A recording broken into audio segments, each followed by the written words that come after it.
This George was a rich man, or supposed to be so, and was married, when considerably advanced in life, to the sole heiress and reputed daughter of a Baillie Ord of Glasgow. This proved a conjunction anything but agreeable to the parties contracting.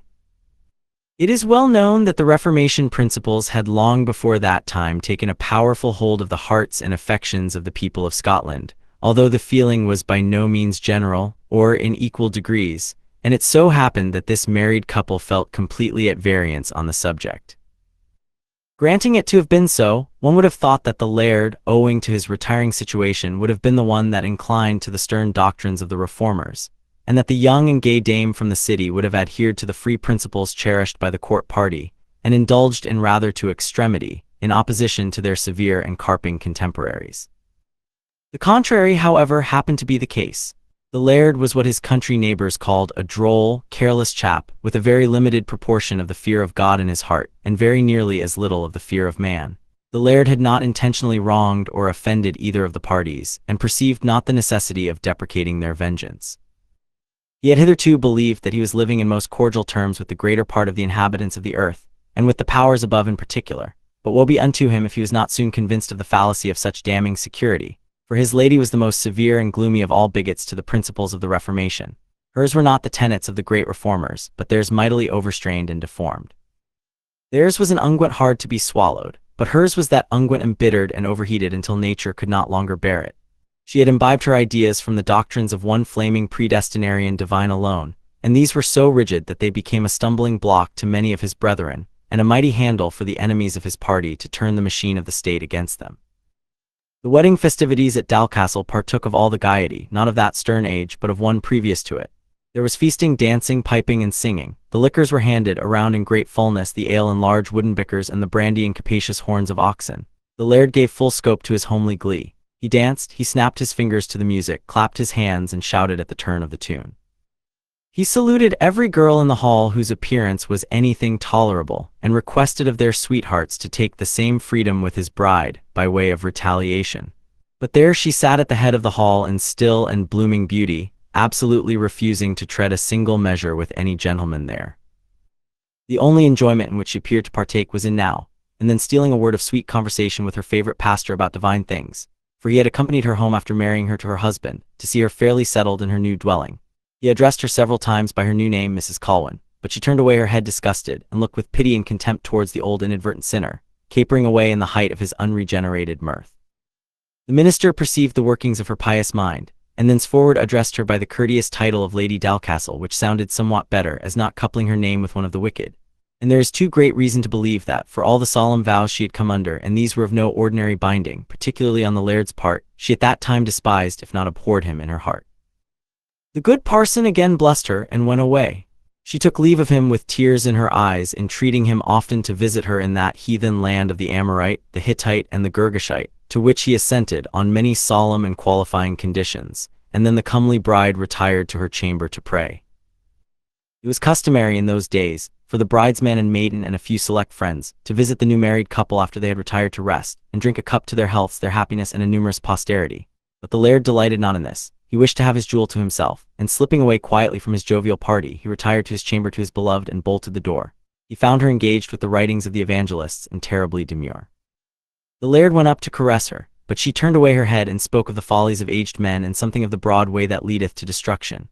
The laird did not thoroughly comprehend this allusion, but being considerably flustered by drinking and disposed to take all in good part, he only remarked, as he took off his shoes and stockings, that, whether the way was broad or narrow, it was time that they were in their bed. "Sure, Mr. Colwyn, you won't go to bed tonight at such an important period of your life without first saying prayers for yourself and me." When she said this, the laird had his head down almost to the ground, loosing his shoe buckle. But when he heard of prayers on such a night, he raised his face suddenly up, which was all over as flushed and red as a rose, and answered, "Prayers, mistress. Lord help your crazed head, is this a night for prayers?" He had better have held his peace. There was such a torrent of profound divinity poured out upon him that the laird became ashamed, both of himself and his new-made spouse, and wist not what to say, but the brandy helped him out. "It strikes me, my dear, that religious devotion would be somewhat out of place tonight," said he. "Allowing that it is ever so beautiful and ever so beneficial, were we to ride on the rigging of it at all times, would we not be constantly making a farce of it? It would be like reading the Bible and the jest book verse about, and would render the life of man a medley of absurdity and confusion. But against the cant of the bigot or the hypocrite, no reasoning can aught avail. If you would argue until the end of life, the infallible creature must alone be right. So it proved with the laird. One scripture text followed another not in the least connected, and one sentence of the profound Mr. Ringham's sermons after another, proving the duty of family worship till the laird lost patience, and tossing himself into bed, said carelessly that he would leave that duty upon her shoulders for one night. The meek mind of Lady Dalcastle was somewhat disarranged by the sudden evolution. She felt that she was left rather in an awkward situation. However, to show her unconscionable spouse that she was resolved to hold fast her integrity, she kneeled down and prayed in terms so potent that she deemed she was sure of making an impression on him. She did so, for in a short time the laird began to utter a response so fervent that she was utterly astounded, and fairly driven from the chain of her orisons. He began, in truth, to sound a nasal bugle of no ordinary caliber, the notes being little inferior to those of a military trumpet. The lady tried to proceed, but every returning note from the bed burst on her ear with a louder twang and a longer peal, till the concord of sweet sounds became so truly pathetic that the meek spirit of the dame was quite overcome, and after shedding a flood of tears, she arose from her knees and retired to the chimney corner with her Bible in her lap, there to spend the hours in holy meditation till such time as the inebriated trumpeter should awaken to a sense of propriety. The laird did not awake in any reasonable time, for he being overcome with fatigue and wassail, his sleep became sounder and his morphine measures more intense. These varied a little in their structure, but the general run of the bars sounded something in this way. Hic-ha-quiu. It was most profoundly ludicrous, and could not have missed exciting risibility in anyone save a pious, a disappointed and humbled bride. The good dame wept bitterly. She could not for her life go and awaken the monster and request him to make room for her, but she retired somewhere, for the laird, on awaking next morning, found that he was still lying alone. His sleep had been of the deepest and most genuine sort, and all the time that it lasted, he had never once thought of either wives, children, or sweethearts, save in the way of dreaming about them. But as his spirit began again by slow degrees to verge towards the boundaries of reason, it became lighter and more buoyant from the effects of deep repose, and his dreams partook of that buoyancy, yea, to a degree hardly expressible. He dreamed of the reel, the jig, the strathspey, and the corrent, and the elasticity of his frame was such that he was bounding over the heads of maidens and making his feet skimmer against the ceiling, enjoying the while the most ecstatic emotions. These grew too fervent for the shackles of the drowsy god to restrain. The nasal bugle ceased its prolonged sounds in one moment, and a sort of hectic laugh took its place. "Keep it going, play up, you devils," cried the laird without changing his position on the pillow. But this exertion to hold the fiddlers at their work fairly awakened the delighted dreamer, and though he could not refrain from continuing, his laugh beat length by tracing out a regular chain of facts, came to be sensible of his real situation. "Rabbina, where are you? What's become of you, my dear?" cried the laird, but there was no voice nor anyone that answered or regarded. He flung open the curtains, thinking to find her still on her knees as he had seen her, but she was not there, either sleeping or waking. "Rabbina, Mrs. Colwyn," shouted he as loud as he could call, and then added in the same breath, "God save the king, I have lost my wife." He sprung up and opened the casement. The daylight was beginning to streak the east, for it was spring, and the nights were short and the mornings very long. The laird half-dressed himself in an instant and strode through every room in the house, opening the windows as he went and scrutinizing every bed and every corner. He came into the hall where the wedding festival had been held, and as he opened the various window boards, loving couples flew off like hares surprised too late in the morning among the early braid. "Hubu, fie, be frightened," cried the laird. "Fie, rin like fools, as if you were caught in an ill turn." His bride was not among them, so he was obliged to betake himself to further search. "She will be praying in some corner, poor woman," said he to himself. "It is an unlucky thing, this praying, but for my part I fear I have behaved very ill, and I must endeavor to make amends." The laird continued his search, and at length found his beloved in the same bed with her Glasgow cousin who had acted as bridesmaid. "You sly and malevolent imp," said the laird, "you have played me such a trick when I was fast asleep. I have not known a frolic so clever and at the same time so severe. Come along, you baggage, you." "Sir, I will let you know that I detest your principles and your person alike," said she. "It shall never be said, sir, that my person was at the control of a heathenish man of Belial, a dangler among the daughters of women, a promiscuous dancer, and a player of unlawful games. Forgo your rudeness, sir, I say, and depart away from my presence and that of my kinswoman. Come along, I say, my charming Rab. If you were the pink of all Puritans and the saint of all saints, you are my wife and must do as I command you.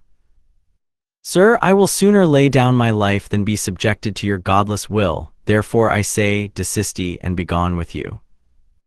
But the laird regarded none of these testy sayings. He rolled her in a blanket and bore her triumphantly away to his chamber, taking care to keep a fold or two of the blanket always rather near to her mouth, in case of any outrageous forthcoming of noise. The next day at breakfast, the bride was long in making her appearance. Her maid asked to see her, but George did not choose that anybody should see her but himself. He paid her several visits and always turned the key as he came out. At length breakfast was served, and during the time of refreshment the laird tried to break several jokes, but it was remarked that they wanted their accustomed brilliancy, and that his nose was particularly red at the top. Matters, without all doubt, had been very bad between the new married couple, for in the course of the day the lady deserted her quarters and returned to her father's house in Glasgow, after having been a night on the road, stagecoaches and steamboats having then no existence in that quarter. Though Bailey Ord had acquiesced in his wife's asseveration regarding the likeness of their only daughter to her father, he never loved or admired her greatly, therefore this behavior nothing astounded him. He questioned her strictly as to the grievous offense committed against her, and could discover nothing that warranted a procedure so fraught with disagreeable consequences. So after mature deliberation, the Bailey addressed her as follows: Raby. An SAE, I find that Dalcastle has actually refused to say prayers with you when you ordered him, and has guided you in a rude, indelicate manner, outstepping the respect due to my daughter as my daughter. But why regard to what is due to his own wife, of that he's a better judge nor me? However, since he has behaved in that manner to my daughter, I shall be revenged on him for aince, for I shall return the obligation to ain nearer to him, that is, I shall take pennyworths of his wife, and let him lick at that. What do you mean, sir? Said the astonished damsel. I mean to be revenged on that villain Dalcastle, said he, for what he has done to my daughter. Come hither, Mrs. Colwyn, you shall pay for this. So saying, the Bailey began to inflict corporal punishment on the runaway wife. His strokes were not indeed very deadly, but he made a mighty flourish in the infliction, pretending to be in a great rage only at the laird of Dalcastle. Villain that he is, exclaimed he, I shall teach him to behave in such a manner to a child of mine, be she as she may. Since I cannot get at himself, I shall launder her that is nearest to him in life. Take you that and that, Mrs. Colwyn, for your husband's impertinence.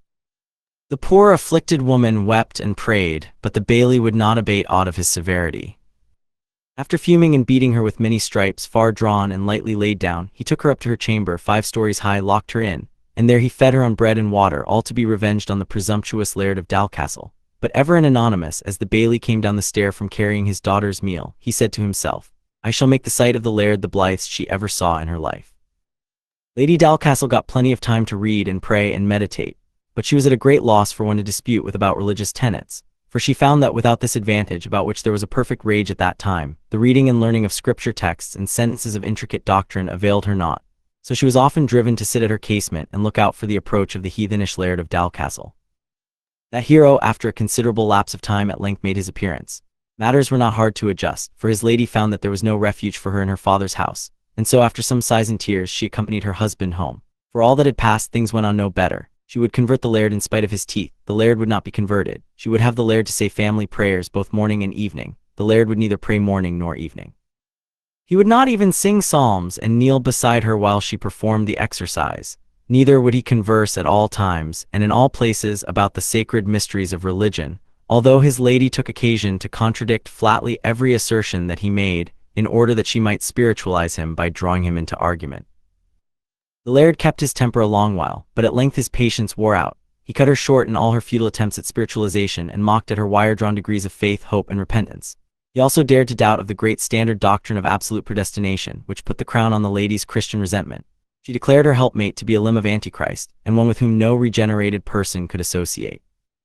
She therefore bespoke a separate establishment, and before the expiry of the first 6 months, the arrangements of the separation were amicably adjusted. The upper or 3rd story of the old mansion house was awarded to the lady for her residence. She had a separate door, a separate stair, a separate garden, and walks that in no instance intersected the laird's, so that one would have thought the separation complete.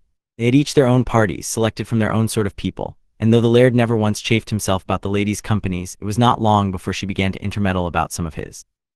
Who is that fat bouncing dame that visits the laird so often and always by herself? Said she to her maid Martha one day. Oh dear mem, how can I ken? We're banished frae our acquaintances here, as weel as frae the sweet gospel ordinances. Find me out who that jolly dame is, Martha. You who hold communion with the household of this ungodly man can be at no loss to attain this information. I observe that she always casts her eye up toward our windows, both in coming and going, and I suspect that she seldom departs from the house empty-handed. That same evening Martha came with the information that this august visitor was a Miss Logan, an old and intimate acquaintance of the laird's, and a very worthy respectable lady, of good connections, whose parents had lost their patrimony in the civil wars. "Ha, very well," said the lady, "very well, Martha, but nevertheless go thou and watch this respectable lady's motions and behavior the next time she comes to visit the laird, and the next after that. You will not, I see, lack opportunities." Martha's information turned out of that nature that prayers were said in the uppermost story of Dalkessel House against the Canaanitish woman every night and every morning, and great discontent prevailed there, even to anathemas and tears. Letter after letter was dispatched to Glasgow, and at length, to the lady's great consolation, the Rev. Mr. Ringham arrived safely and devoutly in her elevated sanctuary. Marvelous was the conversation between these gifted people. Ringham had held in his doctrines that there were 8 different kinds of faith, all perfectly distinct in their operations and effects. But the lady in her secluded state had discovered another 5, making 12 sick in all. The adjusting of the existence or fallacy of these 5 faiths served for a most enlightened discussion of nearly 17 hours, in the course of which the two got warm in their arguments, always in proportion as they receded from nature, utility, and common sense.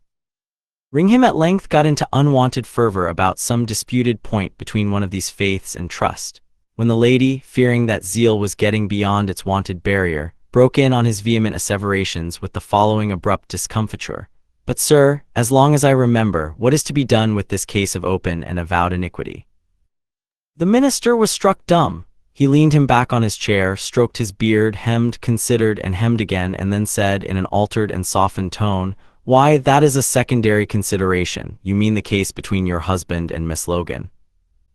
"The same, sir. I am scandalized at such intimacies going on under my nose. The sufferance of it is a great and crying evil." "Evil, madam, may be either operative or passive. To them it is an evil, but to us none. We have no more to do with the sins of the wicked and unconverted here than with those of an infidel Turk, for all earthly bonds and fellowships are absorbed and swallowed up in the holy community of the Reformed Church.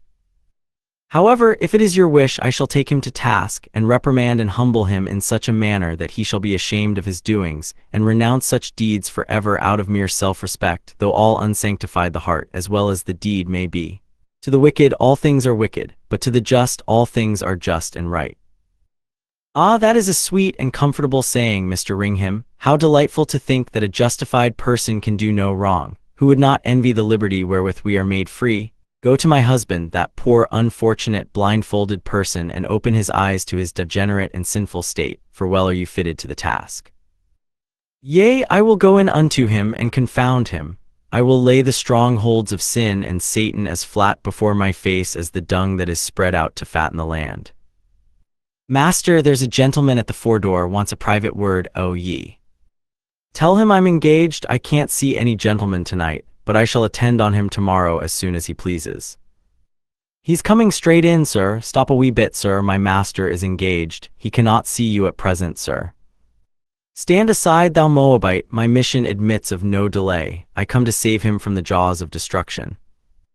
"And that be the case, sir, it makes a wide difference, and as the danger may threaten us, I fancy I may as weel let ye gang by us fight. Why, ye seem sae intent on tea. The man says he's common to save ye and canna stop, sir. Here he is." The laird was going to break out into a volley of wrath against Waters, his servant, but before he got a word pronounced, the Rev. Mr. Ringham had stepped inside the room and Waters had retired, shutting the door behind him. No introduction could be more malapropos. It was impossible, for at that very moment the laird and Arabella Logan were both sitting on one seat and both looking on one book when the door opened. "What is it, sir?" said the laird fiercely. "A message of the greatest importance, sir," said the divine, striding unceremoniously up to the chimney, turning his back to the fire and his face to the culprits. "I think you should know me, sir," continued he, looking displeasedly at the laird with his face half turned round. "I think I should," returned the laird. "You are Mr. House Take-Him of Glasgow, who did me the worst turn ever I got done to me in my life. You gentry are always ready to do a man such a turn. Pray, sir, did you ever do a good job for anyone to counterbalance that? For if you have not, you ought to be hold, sir, I say, none of your profanity before me. If I do evil to anyone on such occasions, it's because he will have it so. Therefore the evil is not of my doing." I ask you, sir, before God and this witness, I ask you, have you kept solemnly and inviolate the vows which I laid upon you that day? Answer me. Has the partner whom you bound me to kept hers inviolate? Answer me that, sir. None can better do so than you, Mr. House te ca you. So then, you confess your backslidings and avow the profligacy of your life. And this person here is, I suppose, the partner of your iniquity, she whose beauty hath caused you to err. Stand up, both of you, till I rebuke you, and show you what you are in the eyes of God and man. In the first place, stand you still there, till I tell you what you are in the eyes of God and man. You are, sir, a presumptuous, self-conceited pedagogue, a stirrer-up of strife and commotion in church and state and families and communities. You are one, sir, whose righteousness consists in splitting the doctrines of Calvin into thousands of undistinguishable films, and in setting up a system of justifying grace against all breaches of all laws, moral or divine. In short, sir, you are a mildew, a cankerworm in the bosom of the Reformed Church, generating a disease of which she will never be purged but by the shedding of blood. Go thou in peace, and do these abominations no more, but humble thyself, lest a worse reproof come upon thee. Ringham heard all this without flinching. He now and then twisted his mouth in disdain, treasuring up, meantime, his vengeance against the two aggressors, for he felt that he had them on the hip, and resolved to pour out his vengeance and indignation upon them. Sorry am I that the shackles of modern decorum restrain me from penning that famous rebuke, fragments of which have been attributed to every divine of old notoriety throughout Scotland. But I have it by heart, and a glorious morsel it is to put into the hands of certain incendiaries. The metaphors are so strong and so appalling that Miss Logan could only stand them a very short time. She was obliged to withdraw in confusion. The laird stood his ground with much ado, though his face was often crimsoned over with the hues of shame and anger. Several times he was on the point of turning the officious sycophant to the door, but good manners and an inherent respect that he entertained for the clergy, as the immediate servants of the Supreme Being, restrained him. Ringham, perceiving these symptoms of resentment, took them for marks of shame and contrition, and pushed his reproaches farther than ever divine ventured to do in a similar case. When he had finished, to prevent further discussion, he walked slowly and majestically out of the apartment, making his robes to swing behind him in a most magisterial manner, he being without doubt elated with his high conquest. He went to the upper story, and related to his metaphysical associate his wonderful success, how he had driven the dame from the house in tears and deep confusion, and left the backsliding laird in such a quandary of shame and repentance that he could neither articulate a word nor lift up his countenance. The dame thanked him most cordially, lauding his friendly zeal and powerful eloquence, and then the two again set keenly to the splitting of hairs, and making distinctions in religion where none exist. They being both children of adoption and secured from falling into snares or anyway under the power of the wicked one, it was their custom on each visit to sit up a night in the same apartment for the sake of sweet spiritual converse. At that time in the course of the night, they differed so materially on a small point somewhere between justification and final election. The minister, in the heat of his zeal, sprung from his seat, paced the floor, and maintained his point with such ardor that Martha was alarmed, and thinking they were going to fight and that the minister would be a hard match for her mistress, she put on some clothes, and twice left her bed and stood listening at the back of the door, ready to burst and should need require it. Should anyone think this picture overstrained, I can assure him that it is taken from nature and from truth, but I will not likewise aver that the theologist was neither crazed nor inebriated. If the listener's words were to be relied on, there was no love, no accommodating principle manifested between the two, but a fiery burning zeal, relating to points of such minor importance that a true Christian would blush to hear them mentioned, and the infidel and profane make a handle of them to turn our religion to scorn. Great was the dame's exultation at the triumph of her beloved pastor over her sinful neighbors in the lower parts of the house, and she boasted of it to Martha in high-sounding terms. But it was of short duration, for in 5 weeks after that, Arabella Logan came to reside with the laird as his housekeeper, sitting at his table and carrying the keys as mistress substitute of the mansion. The lady's grief and indignation were now raised to a higher pitch than ever, and she set every agent to work with whom she had any power to effect a separation between these two suspected ones. Remonstrance was of no avail. George laughed at them who tried such a course and retained his housekeeper, while the lady gave herself up to utter despair, for though she would not consort with her husband herself, she could not endure that any other should do so. But to countervail this grievous offense, our saintly and afflicted dame in due time was safely delivered of a fine boy whom the laird acknowledged as his son and heir, and had him christened by his own name and nursed in his own premises. He gave the nurse permission to take the boy to his mother's presence if ever she should desire to see him, but strange as it may appear, she never once desired to see him from the day that he was born. The boy grew up and was a healthful and happy child, and in the course of another year the lady presented him with a brother. A brother he certainly was in the eye of the law, and it is more than probable that he was his brother in reality. But the laird thought otherwise, and though he knew and acknowledged that he was obliged to support and provide for him, he refused to acknowledge him in other respects. He neither would countenance the banquet nor take the baptismal vows on him in the child's name. Of course, the poor boy had to live and remain an alien from the visible church for a year and a day, at which time Mr. Ringham, out of pity and kindness, took the lady herself as sponsor for the boy and baptized him by the name of Robert Ringham, that being the noted divine's own name. George was brought up with his father and educated partly at the parish school, and partly at home by a tutor hired for the purpose. He was a generous and kind-hearted youth, always ready to oblige and hardly ever dissatisfied with anybody. Robert was brought up with Mr. Ringham, the laird paying a certain allowance for him yearly, and there the boy was early inured to all the sternness and severity of his pastor's arbitrary and unyielding creed. He was taught to pray twice every day and 7 times on Sabbath days, but he was only to pray for the elect and, like devil of old, doom all that were aliens from God to destruction. He had never, in that family into which he had been as it were adopted, heard aught but evil spoken of his reputed father and brother. Consequently he held them in utter abhorrence, and prayed against them every day, often that the old hoary sinner might be cut off in the full flush of his iniquity and be carried quick into hell, and that the young stem of the corrupt trunk might also be taken from a world that he disgraced, but that his sins might be pardoned because he knew no better. Such were the tenets in which it would appear young Robert was bred. He was an acute boy and excellent learner, had ardent and ungovernable passions, and withal a sternness of demeanor from which other boys shrunk. He was the best grammarian, the best reader, writer, and accountant in the various classes that he attended, and was fond of writing essays on controverted points of theology, for which he got prizes and great praise from his guardian and mother.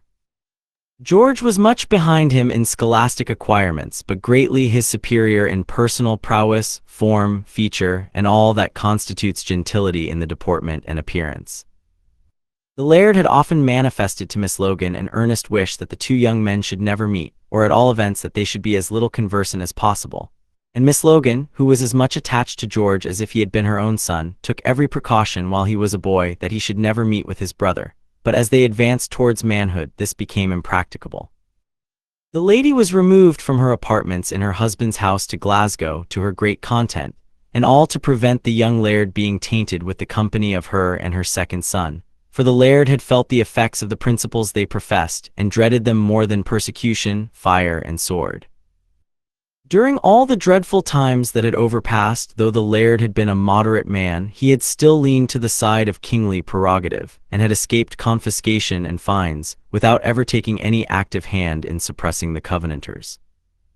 But after experiencing a specimen of their tenets and manner in his wife, from a secret favor of them and their doctrines, he grew alarmed at the prevalence of such stern and factious principles, now that there was no check or restraint upon them, and from that time he began to set himself against them, joining with the Cavalier party of that day in all their proceedings. It so happened that, under the influence of the Earls of Seafield and Tullibardine, he was returned for a member of Parliament in the famous session that sat at Edinburgh when the Duke of Queensberry was commissioner, and in which party spirit ran to such an extremity. The young laird went with his father to the court, and remained in town all the time that the session lasted, and as all interested people of both factions flocked to the town at that period, so the important Mr. Ringham was there among the rest, during the greater part of the time, blowing the coal of revolutionary principles with all his might, in every society to which he could obtain admission. He was a great favorite with some of the West Country gentlemen of that faction, by reason of his unbending impudence. No opposition could for a moment cause him either to blush or retract one item that he had advanced. Therefore the Duke of Argyll and his friends made such use of him as sportsmen often do of terriers, to start the game, and make a great yelping noise to let them know whither the chase is proceeding. They often did this out of sport, in order to tease their opponent, for of all pesterers that ever fastened on man he was the most insufferable. Knowing that his coat protected him from manual chastisement, he spared no acrimony and delighted in the chagrin and anger of those with whom he contended. But he was sometimes likewise of real use to the heads of the Presbyterian faction, and therefore was admitted to their tables, and of course conceived himself a very great man. His ward accompanied him, and very shortly after their arrival in Edinburgh, Robert for the first time met with the young laird his brother in a match at tennis. The prowess and agility of the young squire drew forth the loudest plaudits of approval from his associates, and his own exertion alone carried the game every time on the one side, and that so far as all I along to count 3 for their one. The hero's name soon ran round the circle, and when his brother Robert, who was an onlooker, learned who it was that was gaining so much applause, he came and stood close beside him all the time that the game lasted, always now and then putting in a cutting remark by way of mockery. George could not help perceiving him, not only on account of his impertinent remarks, but he moreover stood so near him that he several times impeded him in his rapid evolutions, and of course got himself shoved aside in no very ceremonious way. Instead of making him keep his distance, these rude shocks and pushes, accompanied sometimes with hasty curses, only made him cling the closer to this king of the game. He seemed determined to maintain his right to his place as an onlooker, as well as any of those engaged in the game, and if they had tried him at an argument, he would have carried his point. Or perhaps he wished to quarrel with this spark of his jealousy and aversion, and draw the attention of the gay crowd to himself by these means, for like his guardian, he knew no other pleasure but what consisted in opposition. George took him for some impertinent student of divinity, rather set upon a joke than anything else. He perceived a lad with black clothes and a methodistical face, whose countenance and eye he disliked exceedingly, several times in his way, and that was all the notice he took of him the first time they two met. But the next day and every succeeding one, the same devilish-looking youth attended him as constantly as his shadow, was always in his way as with intention to impede him, and ever and anonymous his deep and malignant eye met those of his elder brother with a glance so fierce that it sometimes startled him. The very next time that George was engaged at tennis, he had not struck the ball above twice till the same intrusive being was again in his way. The party played for considerable stakes that day, namely a dinner and wine at the Black Bull Tavern, and George, as the hero and head of his party, was much interested in its honor. Consequently, the sight of this moody and hellish-looking student affected him in no very pleasant manner. "Pray, sir, be so good as keep without the range of the ball," said he. "Is there any law or enactment that can compel me to do so?" said the other, biting his lip with scorn. "If there is not, they are here that shall compel you," returned George. "So, friend, I rede you to be on your guard." As he said this, a flush of anger glowed in his handsome face and flashed from his sparkling blue eye, but it was a stranger to both and momently took its departure.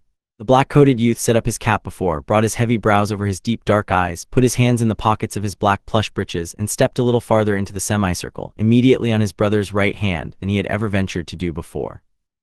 There he set himself firm on his legs, and with a face as demure as death, seemed determined to keep his ground. He pretended to be following the ball with his eyes, but every moment they were glancing aside at George. One of the competitors chanced to say rashly in the moment of exultation, "That's a D fine blow, George."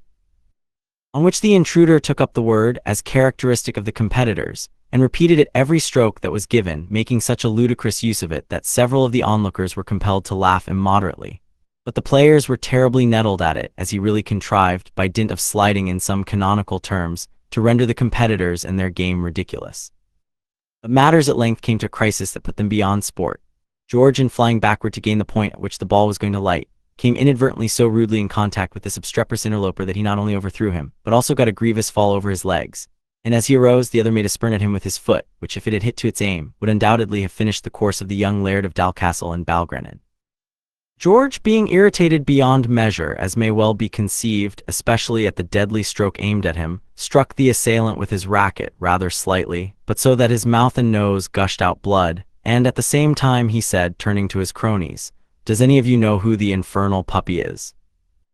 "Do you know, sir?" said one of the onlookers, a stranger. "The gentleman is your own brother, sir, Mr. Robert Ringham Colwyn."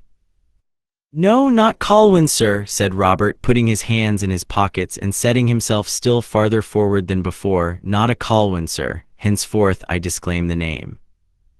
"No, certainly not," repeated George. "My mother's son you may be, but not a Colwyn. There you are right." Then, turning around to his informer, he said, "Mercy be about us, sir. Is this the crazy minister's son from Glasgow?"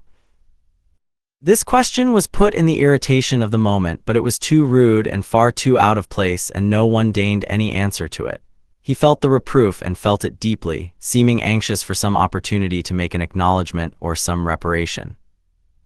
In the meantime, young Ringham was an object to all of the uttermost disgust. The blood flowing from his mouth and nose he took no pains to stem, neither did he so much as wipe it away, so that it spread over all his cheeks and breast, even off at his toes. In that state did he take up his station in the middle of the competitors, and he did not now keep his place but ran about, impeding everyone who attempted to make at the ball. They loaded him with executions, but it availed nothing. He seemed courting persecution and buffetings, keeping steadfastly to his old joke of damnation, and marring the game so completely that, in spite of every effort on the part of the players, he forced them to stop their game and give it up. He was such a rueful-looking object, covered with blood, that none of them had the heart to kick him, although it appeared the only thing he wanted, and as for George, he said not another word to him, either in anger or reproof.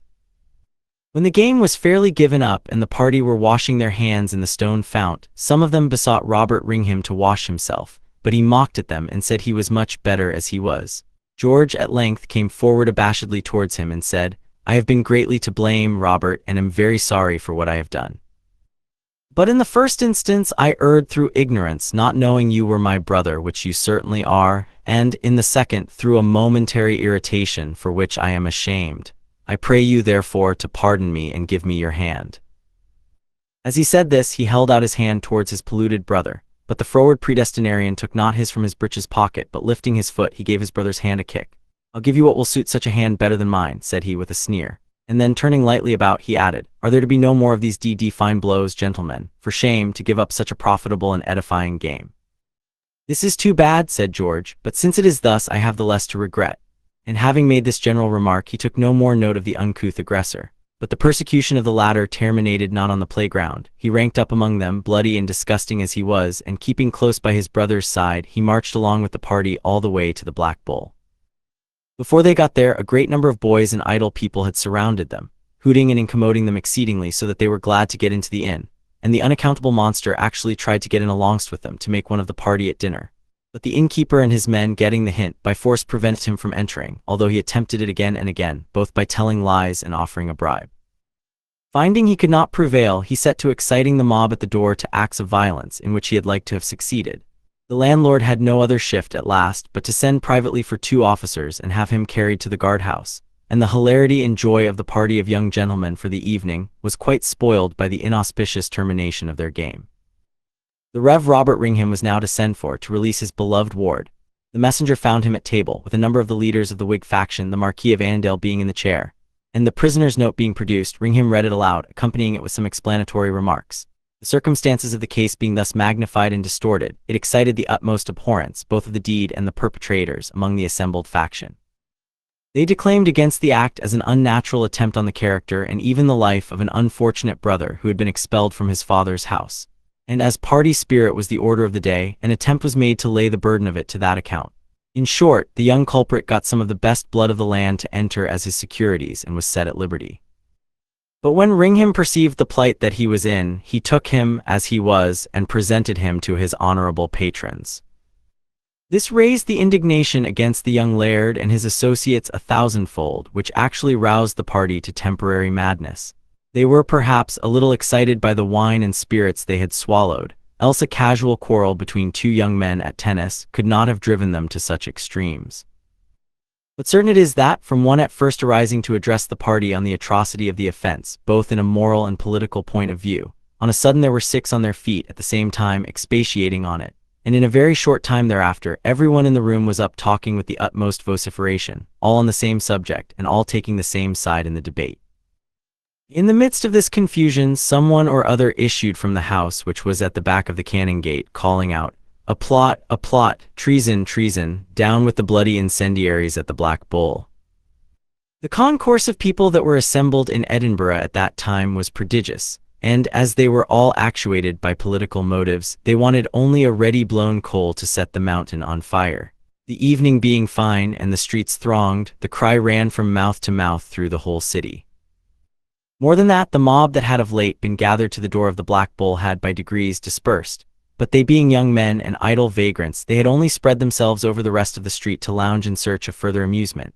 Consequently, a word was sufficient to send them back to their late rendezvous, where they had previously witnessed something they did not much approve of. The master of the tavern was astonished at seeing the mob again assembling, and that with such hurry and noise. But his inmates being all of the highest respectability, he judged himself sure of protection or at least of indemnity. He had 2 large parties in his house at the time, the largest of which was of the revolutionist faction. The other consisted of our young tennis players and their associates, who were all of the Jacobite order, or at all events leaned to the Episcopal side. The largest party were in a front room, and the attack of the mob fell first on their windows, though rather with fear and caution. Jingle went one pane, then a loud hurrah, and that again was followed by a number of voices, endeavoring to restrain the indignation from venting itself in destroying the windows and to turn it on the inmates. The Whigs, calling the landlord, inquired what the assault meant. He cunningly answered that he suspected it was some of the youths of the Cavalier or High Church party exciting the mob against them. The party consisted mostly of young gentlemen, by that time in a key to engage in any row, and at all events to suffer nothing from the other party, against whom their passions were mightily inflamed. The landlord therefore had no sooner given them the spirit-rousing intelligence than everyone, as by instinct, swore his own natural oath and grasped his own natural weapon. A few of those of the highest rank were armed with swords, which they boldly drew. Those of the subordinate orders immediately flew to such weapons as the room, kitchen, and scullery afforded, such as tongs, pokers, spits, racks, and shovels, and breathing vengeance on the prelatic party, the children of Antichrist, and the heirs of D.N.T.N.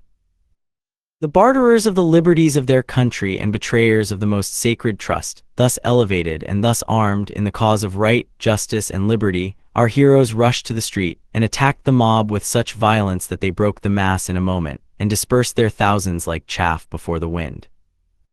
The other party of young Jacobites who sat in a room farther from the front, and were those against whom the fury of the mob was meant to have been directed, knew nothing of this second uproar, till the noise of the sally made by the Whigs assailed their ears. Being then informed that the mob had attacked the house on account of the treatment they themselves had given to a young gentleman of the adverse faction, and that another jovial party had issued from the house in their defense, and was now engaged in an unequal combat, the sparks likewise flew to the field to back their defenders with all their prowess, without troubling their heads about who they were. A mob is like a spring tide in an eastern storm, that retires only to return with more overwhelming fury. The crowd was taken by surprise when such a strong and well-armed party issued from the house with so great fury, laying all prostrate that came in their way. Those who were next to the door, and were of course the first whom the imminent danger assailed, rushed backwards among the crowd with their whole force. The Black Bull, standing in a small square halfway between the High Street and the Cowgate, and the entrance to it being by two closes, into these the pressure outwards was simultaneous, and thousands were moved to an involuntary flight, they knew not why. But the High Street of Edinburgh, which they soon reached, is a dangerous place in which to make an open attack upon a mob, and it appears that the entrances to the tavern had been somewhere near to the cross on the south side of the street, for the crowd fled with great expedition both to the cast and west, and the conquerors, separating themselves as chance directed, pursued impetuously, wounding and maiming as they flew. But it so chanced that, before either of the wings had followed the flying squadrons of their enemies for the space of 100 yards each way, the devil and enemy they had to pursue, the multitude had vanished like so many thousands of phantoms. What could our heroes do? Why, they faced about to return towards their citadel, the Black Bull, but that feat was not so easily nor so readily accomplished as they divined. The unnumbered alleys on each side of the street had swallowed up the multitude in a few seconds, but from these they were busy reconnoitering, and perceiving the deficiency in the number of their assailants, the rush from both sides of the street was as rapid and as wonderful as the disappearance of the crowd had been a few minutes before. Each close vomited out its levies, and these better armed with missiles than when they sought it for a temporary retreat. Woe then to our two columns of victorious Whigs! The mob actually closed around them as they would have swallowed them up, and in the meanwhile, shower after shower of the most abominable weapons of offense were rained in upon them. If the gentlemen were irritated before, this inflamed them still further, but their danger was now so apparent they could not shut their eyes on it. Therefore, both parties, as if actuated by the same spirit, made a desperate effort to join, and the greater part effected it. But some were knocked down, and others were separated from their friends, and blithe to become silent members of the mob. The battle now raged immediately in front of the closes leading to the Black Bull. The small body of Whig gentlemen was hardly bested, and it is likely would have been overcome and trampled down every man, had they not been then and there joined by the young cavaliers, who, fresh to arms, broke from the wind, opened the head of the passage, laid about them manfully, and thus kept up the spirits of the exasperated Whigs, who were the men in fact that wrought the most derray among the populace. The town guard was now on the alert, and 2 companies of the Cameronian regiment with the Hun. Captain Douglas rushed down from the castle to the scene of action, but for all the noise and hubbub that these caused in the street, the combat had become so close and inveterate that numbers of both sides were taken prisoners fighting hand to hand, and could scarcely be separated when the guardsmen and soldiers had them by the neck. Great was the alarm and confusion that night in Edinburgh, for everyone concluded that it was a party scuffle, and the 2 parties being so equal in power, the most serious consequences were anticipated. The agitation was so prevailing that every party in town, great and small, was broken up, and the Lord Commissioner thought proper to go to the council chamber himself, even at that late hour, accompanied by the sheriffs of Edinburgh and Linlithgow, with sundry noblemen besides, in order to learn something of the origin of the affray. For a long time the court was completely puzzled. Every gentleman brought in exclaimed against the treatment he had received, in most bitter terms, blaming a mob set on him and his friends by the adverse party, and matters looked extremely ill until at length they began to perceive that they were examining gentlemen of both parties, and that they had been doing so from the beginning, almost alternately, so equally had the prisoners been taken from both parties. Finally, it turned out that a few gentlemen, 2/3 of whom were strenuous Whigs themselves, had joined in mauling the whole Whig population of Edinburgh. The investigation disclosed nothing the effect of which was not ludicrous, and the Duke of Queensberry, whose aim was at that time to conciliate the two factions, tried all that he could to turn the whole fracas into a joke, an unlucky frolic, where no ill was meant on either side, and which yet had been productive of a great deal. The greater part of the people went home satisfied, but not so the Rev. Robert Ringham. He did all that he could to inflame both judges and populace against the young Cavaliers, especially against the young Laird of Dalcastle, whom he represented as an incendiary, set on by an unnatural parent to slander his mother, and make away with a hapless and only brother. And in truth, that declaimer against all human merit had that sort of powerful, homely, and bitter eloquence which seldom missed affecting his hearers. The consequence at that time was that he made the unfortunate affair between the two brothers appear in extremely bad colors, and the populace retired to their homes impressed with no very favorable opinion of either the Laird of Dalcastle or his son George, neither of whom were there present to speak for themselves. As for Ringham himself, he went home to his lodgings, filled with gall and with spite against the young Laird, whom he was made to believe the aggressor, and that intentionally.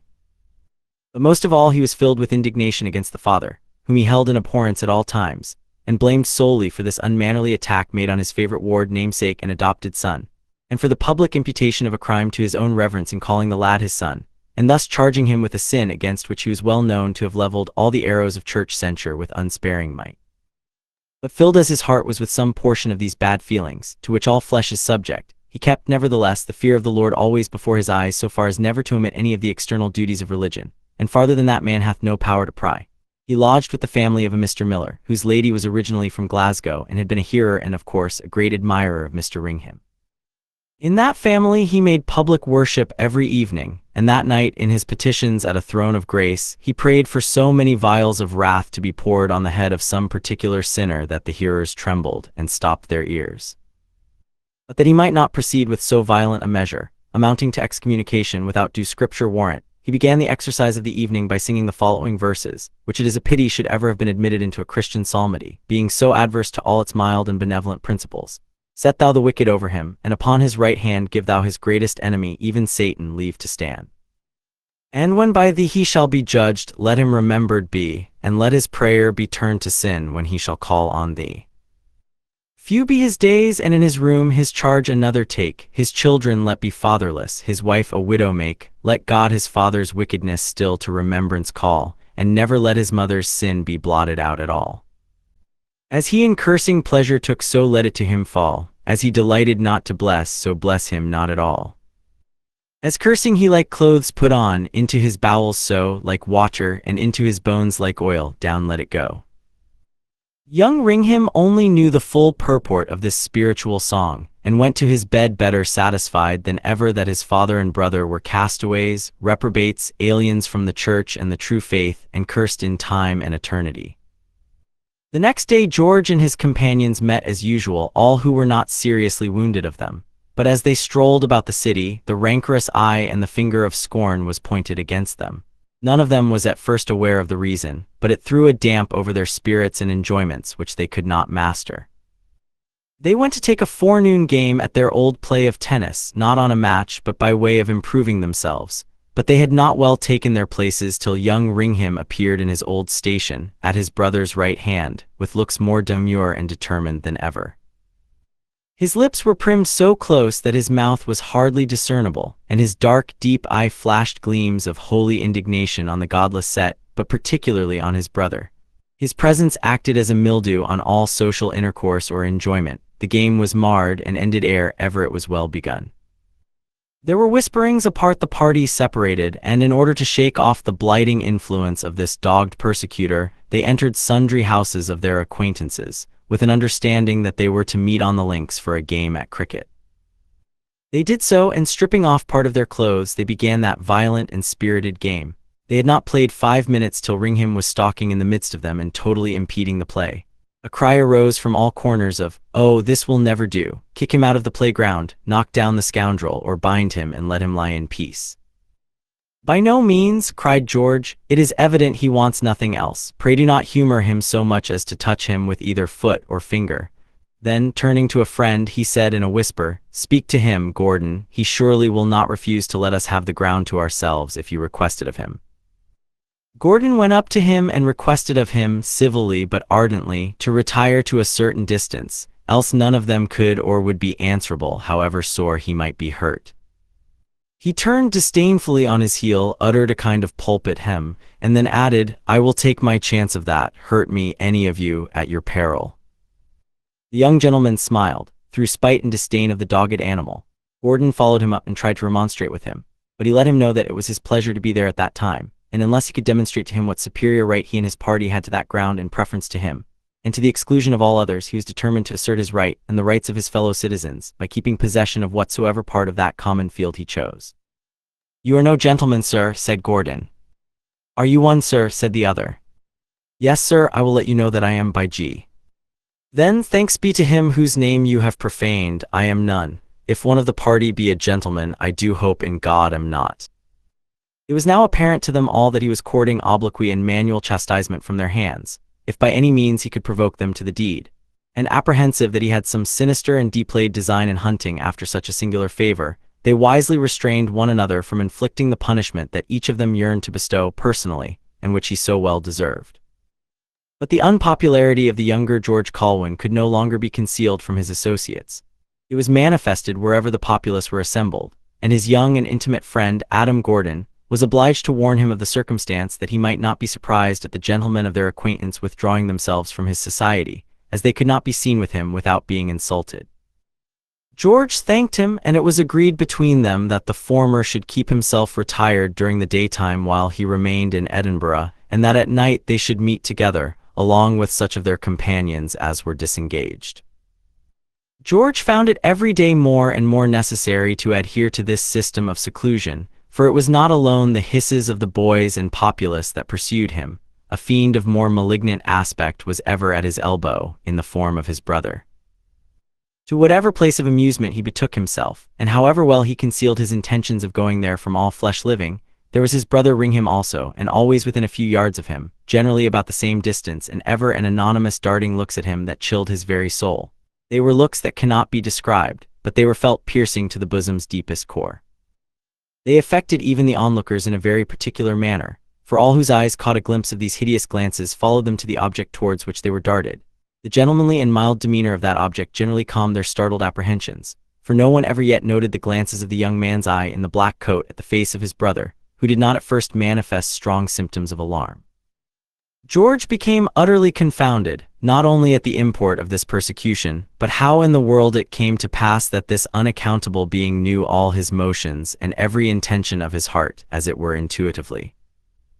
On consulting his own previous feelings and resolutions, he found that the circumstances of his going to such and such a place were often the most casual incidents in nature. The caprice of a moment had carried him there, and yet he had never sat or stood many minutes till there was the self-same being, always in the same position with regard to himself, as regularly as the shadow is cast from the substance, or the ray of light from the opposing denser medium. For instance, he remembered one day of setting out with the intention of going to attend divine worship in the high church, and when within a short space of its door, he was overtaken by young Kilpatrick of Closeburn, who was bound to the Grey Friars to see his sweetheart, as he said. "And if you will go with me, Colwyn," said he, "I will let you see her too, and then you will be just as far forward as I am." George assented at once and went, and after taking his seat, he leaned his head forwards on the pew to repeat over to himself a short ejaculatory prayer, as had always been his custom on entering the house of God. When he had done, he lifted his eye naturally towards that point on his right hand where the fierce apparition of his brother had been wont to meet his view. There he was in the same habit, form, demeanor, and precise point of distance, as usual.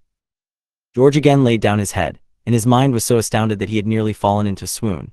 He tried shortly after to muster up courage to look at the speaker, at the congregation, and at Captain Kilpatrick's sweetheart in particular, but the fiendish glances of the young man in the black clothes were too appalling to be withstood.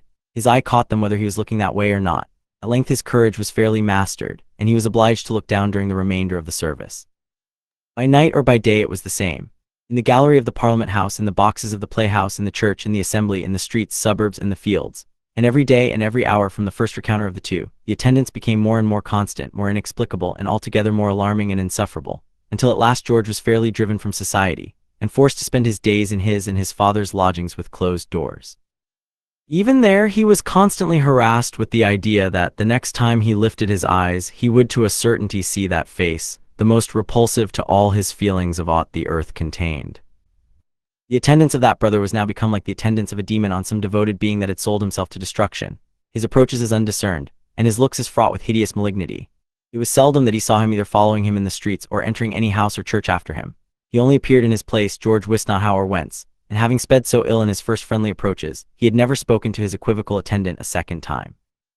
It came at length into George's head, as he was pondering by himself on the circumstances of this extraordinary attendance, that perhaps his brother had relented, and though of so sullen and unaccommodating a temper that he would not acknowledge it or beg a reconciliation, it might be for that very purpose that he followed his steps night and day in that extraordinary manner.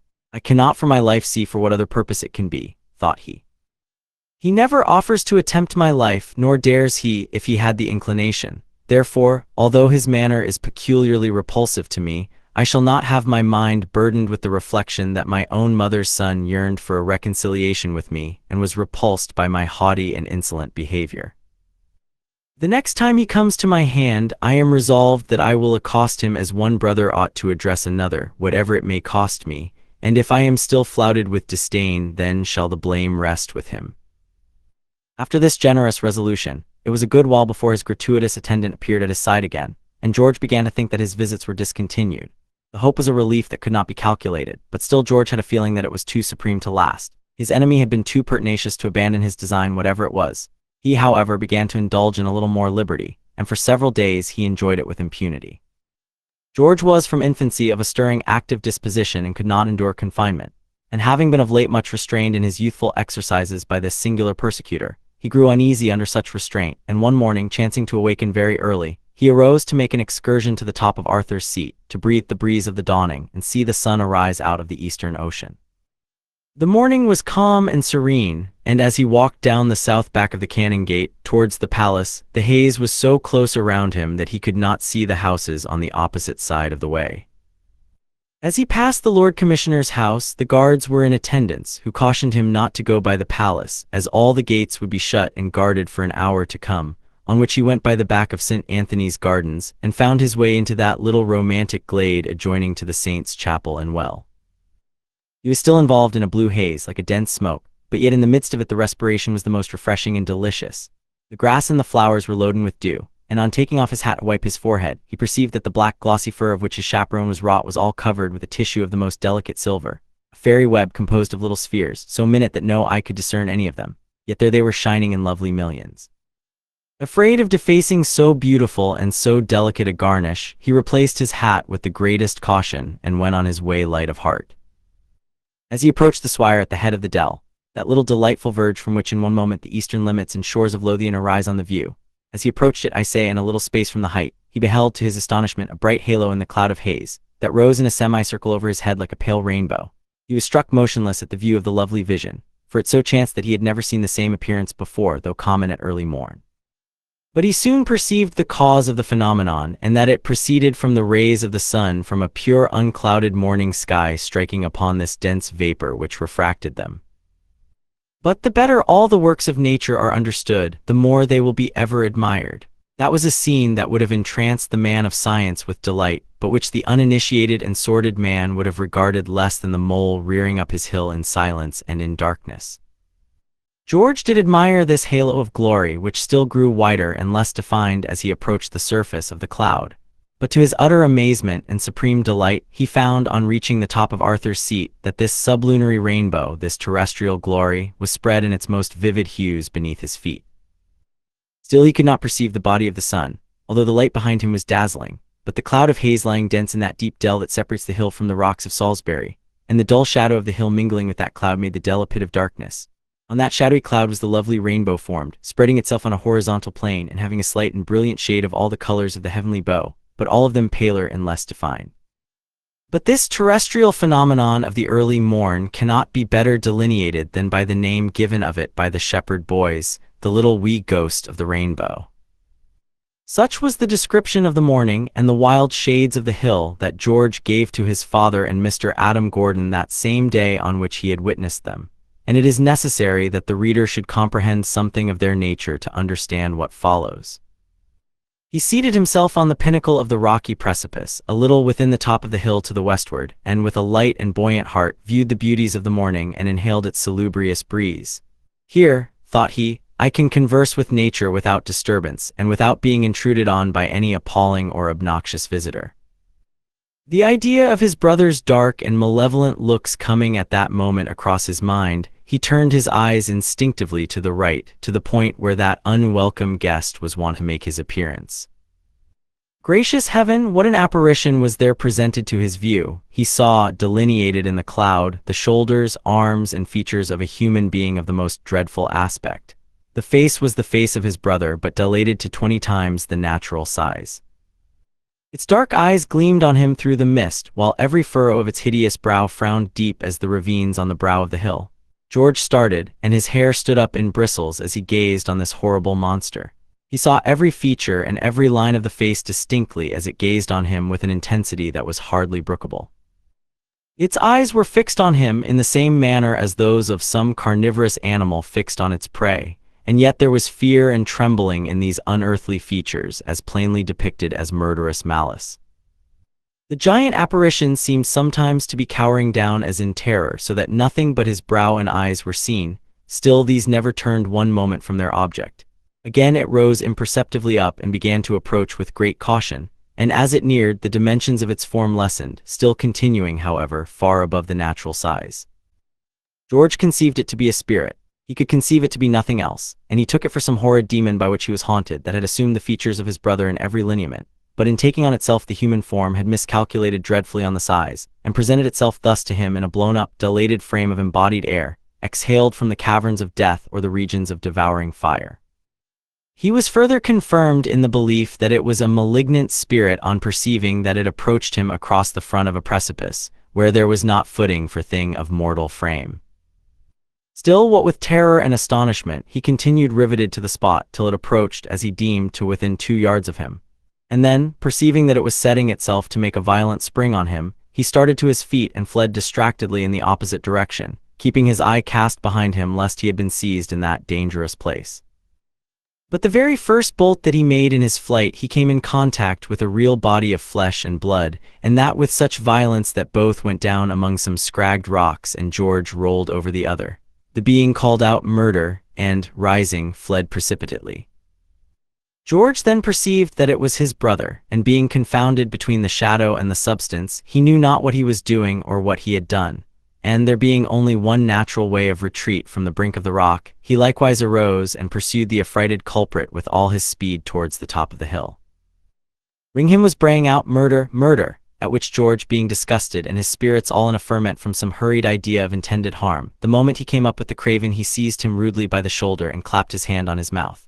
"Murder, you beast," said he. "What do you mean by roaring out murder in that way? Who the devil is murdering you or offering to murder you?" Ringham forced his mouth from under his brother's hand, and roared with redoubled energy, "Egg, murder, murder." Etc. George had felt resolute to put down this shocking alarm, lest someone might hear it and fly to the spot or draw inferences widely different from the truth. And perceiving the terror of this elect youth to be so great that expostulation was vain, he seized him by the mouth and nose with his left hand so strenuously that he sank his fingers into his cheeks. But the poltroon still attempting to bray out, George gave him such a stunning blow with his fist on the left temple that he crumbled, as it were, to the ground, but more from the effects of terror than those of the blow. His nose, however, again gushed out blood, a system of defense which seemed as natural to him as that resorted to by the race of stinkards. He then raised himself on his knees and hams, and raising up his ghastly face while the blood streamed over both ears, he besought his life of his brother in the most abject whining manner, gaping and blubbering most piteously. "Tell me then, sir," said George, resolved to make the most of the wretch's terror, "tell me for what purpose it is that you haunt my steps. Tell me plainly and instantly, else I will throw you from the verge of that precipice." "Oh, I will never do it again, I will never do it again. Spare my life, dear good brother, spare my life, sure I never did you any hurt." "Swear to me then, by the God that made you, that you will never henceforth follow after me to torment me with your hellish threatening looks, swear that you will never again come into my presence without being invited. Will you take an oath to this effect?" "Oh yes, I will. But this is not all. You must tell me for what purpose you sought me out here this morning." "Oh, brother, for nothing but your good. I had nothing at heart but your unspeakable profit and great and endless good." "So then you indeed knew that I was here?" "I was told so by a friend, but I did not believe him. At least I did not know that it was true till I saw you." "Tell me this one thing then, Robert, and all shall be forgotten and forgiven. Who was that friend?" "You do not know him. How then does he know me?" "I cannot tell." "Was he here present with you today?" "Yes, he was not far distant. He came to this hill with me." "Where then is he now?" "I cannot tell." "Then, wretch, confess that the devil was that friend who told you I was here and who came here with you. None else could possibly know of my being here." "Ah, how little you know of him! Would you argue that there is neither man nor spirit endowed with so much foresight as to deduce natural conclusions from previous actions and incidents but the devil? Alas, brother, but why should I wonder at such abandoned notions and principles? It was foreordained that you should cherish them and that they should be the ruin of your soul and body before the world was framed. Be assured of this, however, that I had no aim of seeking you but your good." "Well, Robert, I will believe it. I am disposed to be hasty and passionate. It is a fault in my nature, but I never meant or wished you evil, and God is my witness that I would as soon stretch out my hand to my own life or my father's as to yours." At these words, Ringham uttered a hollow, exulting laugh, put his hands in his pockets, and withdrew a space to his accustomed distance.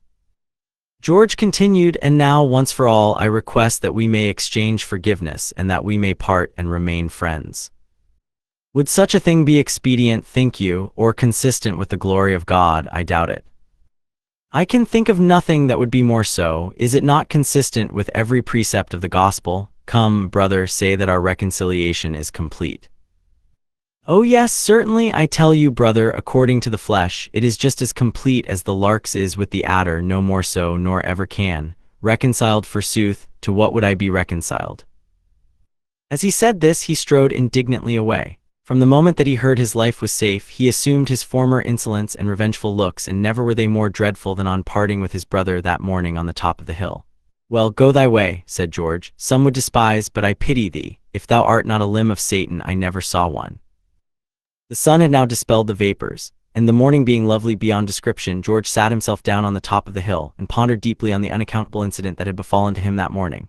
He could in no wise comprehend it, but taking it with other previous circumstances, he could not get quit of a conviction that he was haunted by some evil genius in the shape of his brother, as well as by that dark and mysterious wretch himself.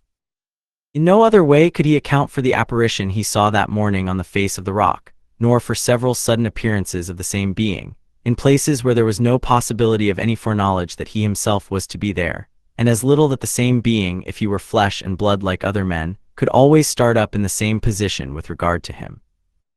He determined, therefore, on reaching home, to relate all that had happened from beginning to end to his father, asking his counsel and his assistance, although he knew full well that his father was not the fittest man in the world to solve such a problem.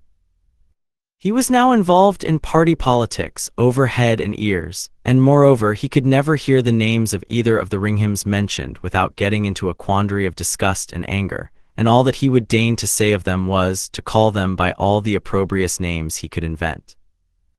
It turned out as the young man from the first suggested. Old Dalcastle would listen to nothing concerning them with any patience.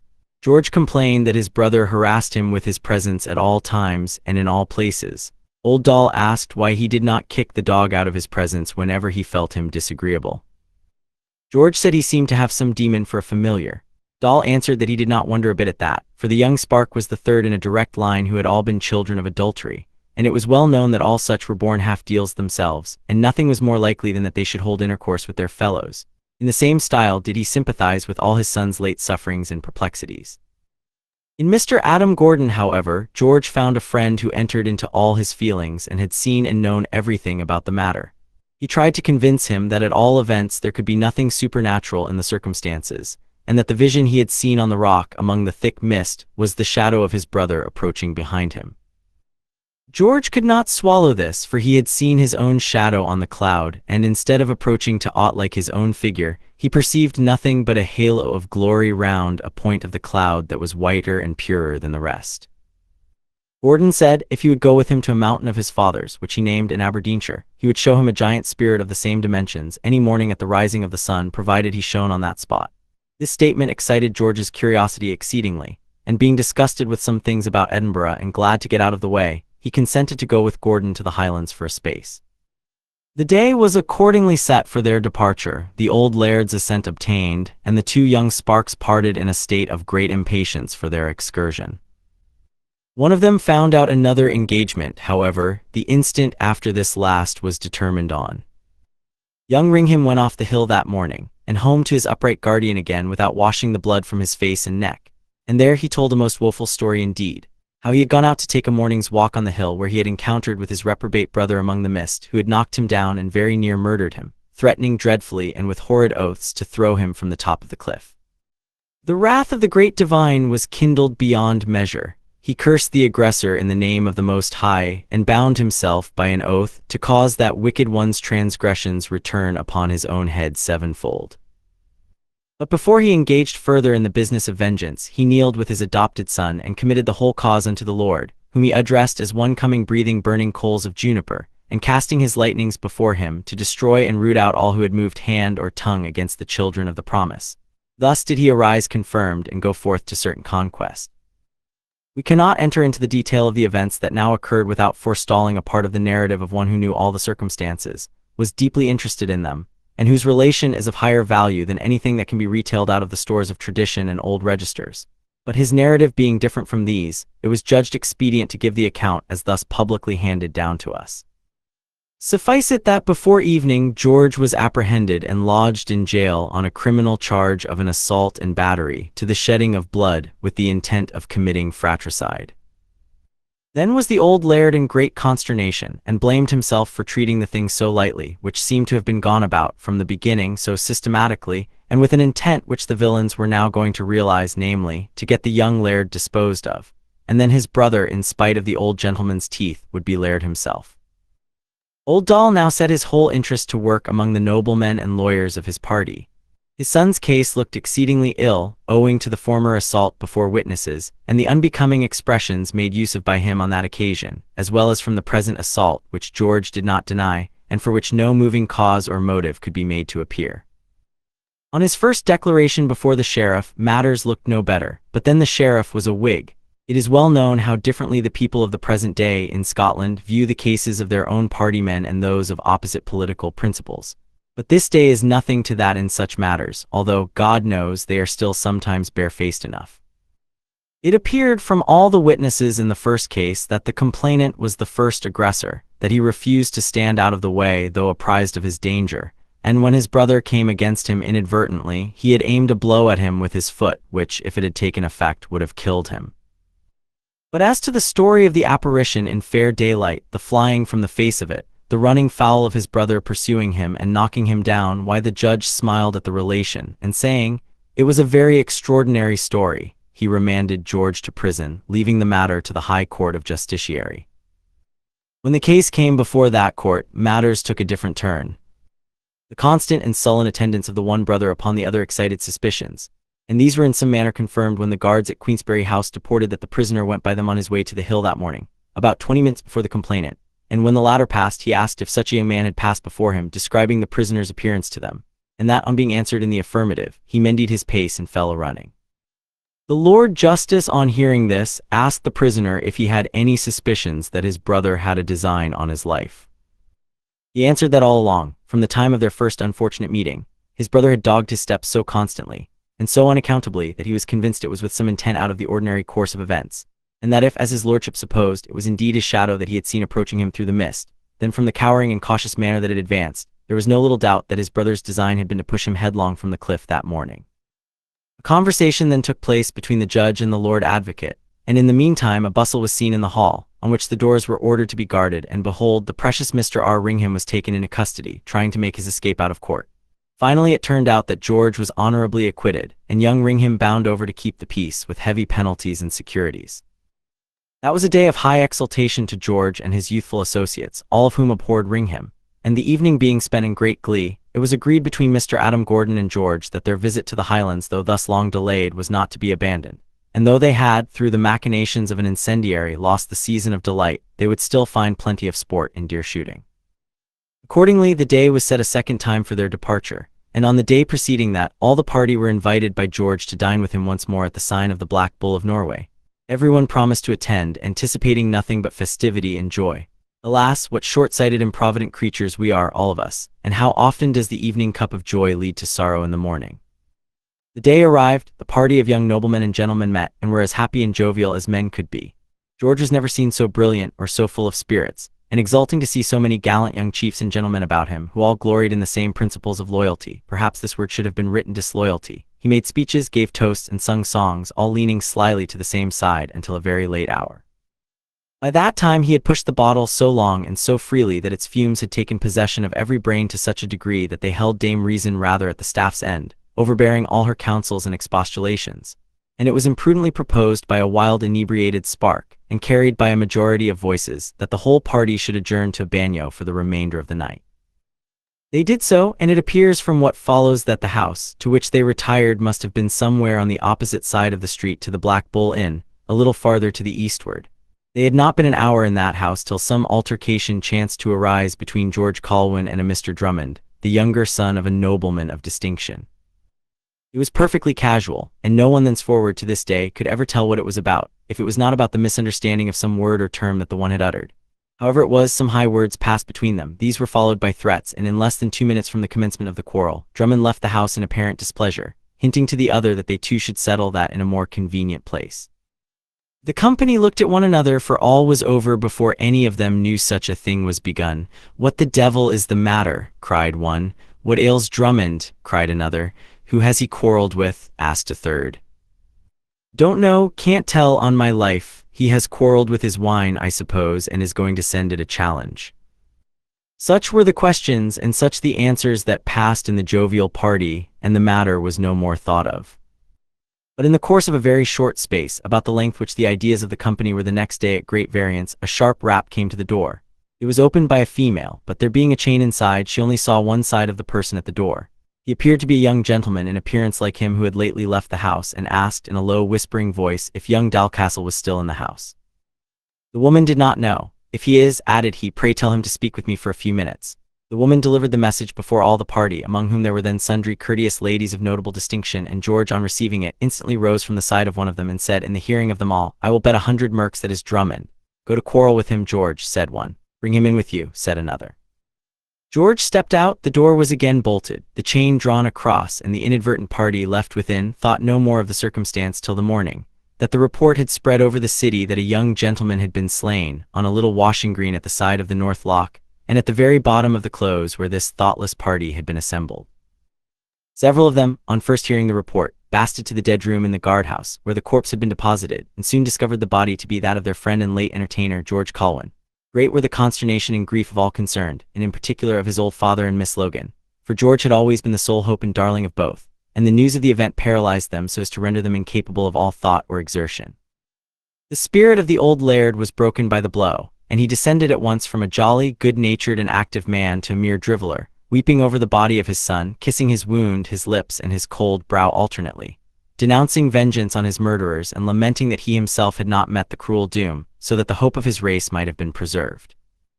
In short, finding that all further motive of action and object of concern or of love here below were forever removed from him, he abandoned himself to despair, and threatened to go down to the grave with his son. But although he made no attempt to discover the murderers, the arm of justice was not idle, and, it being evident to all that the crime must infallibly be brought home to young Drummond, some of his friends sought him out, and compelled him, sorely against his will, to retire into concealment till the issue of the proof that should be led was made known. At the same time, he denied all knowledge of the incident with a resolution that astonished his intimate friends and relations, who to a man suspected him guilty.